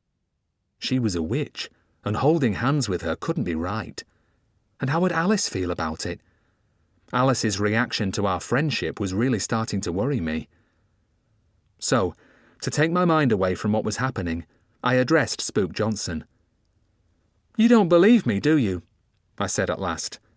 "You're finding it hard to accept that I am what I say I am. Shall I prove it to you?" The spook shook his head. "There's no need for that, boy. I've always found you to be truthful and honest. It's just hard to keep up with so many changes." He came to his feet and started to walk backwards and forwards behind the table, crossing from wall to wall again and again. He had a bad limp, and his face was twitching with pain. "Can't sit in one position for too long. My leg starts to seize up." "We came here to see how you were getting on," I said to him. "But also for another reason. It's time to go east to sort out the Pendle witches. And, with you being an expert on witches, we'd like your help to do it." He stopped limping and stared towards me. Years ago, he'd suggested that very same thing, and it had been necessary to divert him from that foolish enterprise. There were too many to fight. Taking on the hundreds of witches from the Pendle clans could only end one way. But what I was going to propose was a very limited operation, one that would help Tom and give Spook Johnson a challenge and an incentive to get him back to what he'd once been. Spook Johnson carried on staring, but made no reply. More recently, he had foolishly tried to deal with those witches alone, and only survived that encounter when Grimalkin had rescued him. What might that have done to his pride? He considered himself a witch specialist, and would find it hard to deal with such a failure, and that on top of his problems with his leg. To my surprise, he referred to it immediately. I tried to deal with them myself some time ago, Spook Johnson said, hanging his head. It went badly, and I was lucky to escape with my life. I was surprised that he'd admitted his failure, but I noticed that he had not mentioned the part played by Grimalkin. Of course, I don't mean we can put an end to all of them, I continued hastily, because there are far too many for that, but I think we should deal with the witch assassin of the Malkin clan and her closest supporters. What do you think? Will you help us? Spook Johnson straightened his back, and a new gleam came into his eyes. He grinned, then he belched. We'll set off at dawn, he said, after young Tilda has cooked breakfast for us. I was pleased that he still had fire in his belly, but some aspects of him hadn't changed at all. He was still full of self-importance and took other people for granted. Tilda smiled at him sweetly. He didn't know her well enough to recognize the slight but dangerous tightening of her face in what was suppressed anger. But she had changed like us all. She'd come a long way from the day that she'd insulted the butcher. Her venom was delivered with a subtle smile. "I'll do the cooking," Tilda said, "but you'll wash the dishes." We hope you have enjoyed this Penguin audio production of Wulf's Bane by Joseph Delaney, read by Thomas Judd. It was produced by Chris Thompson, and the post-production was by Ish Iskander.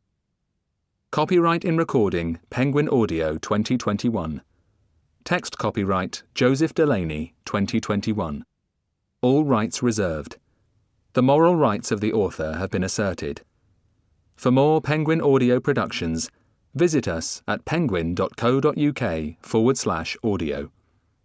Thanks for listening. Audible hopes you've enjoyed this program.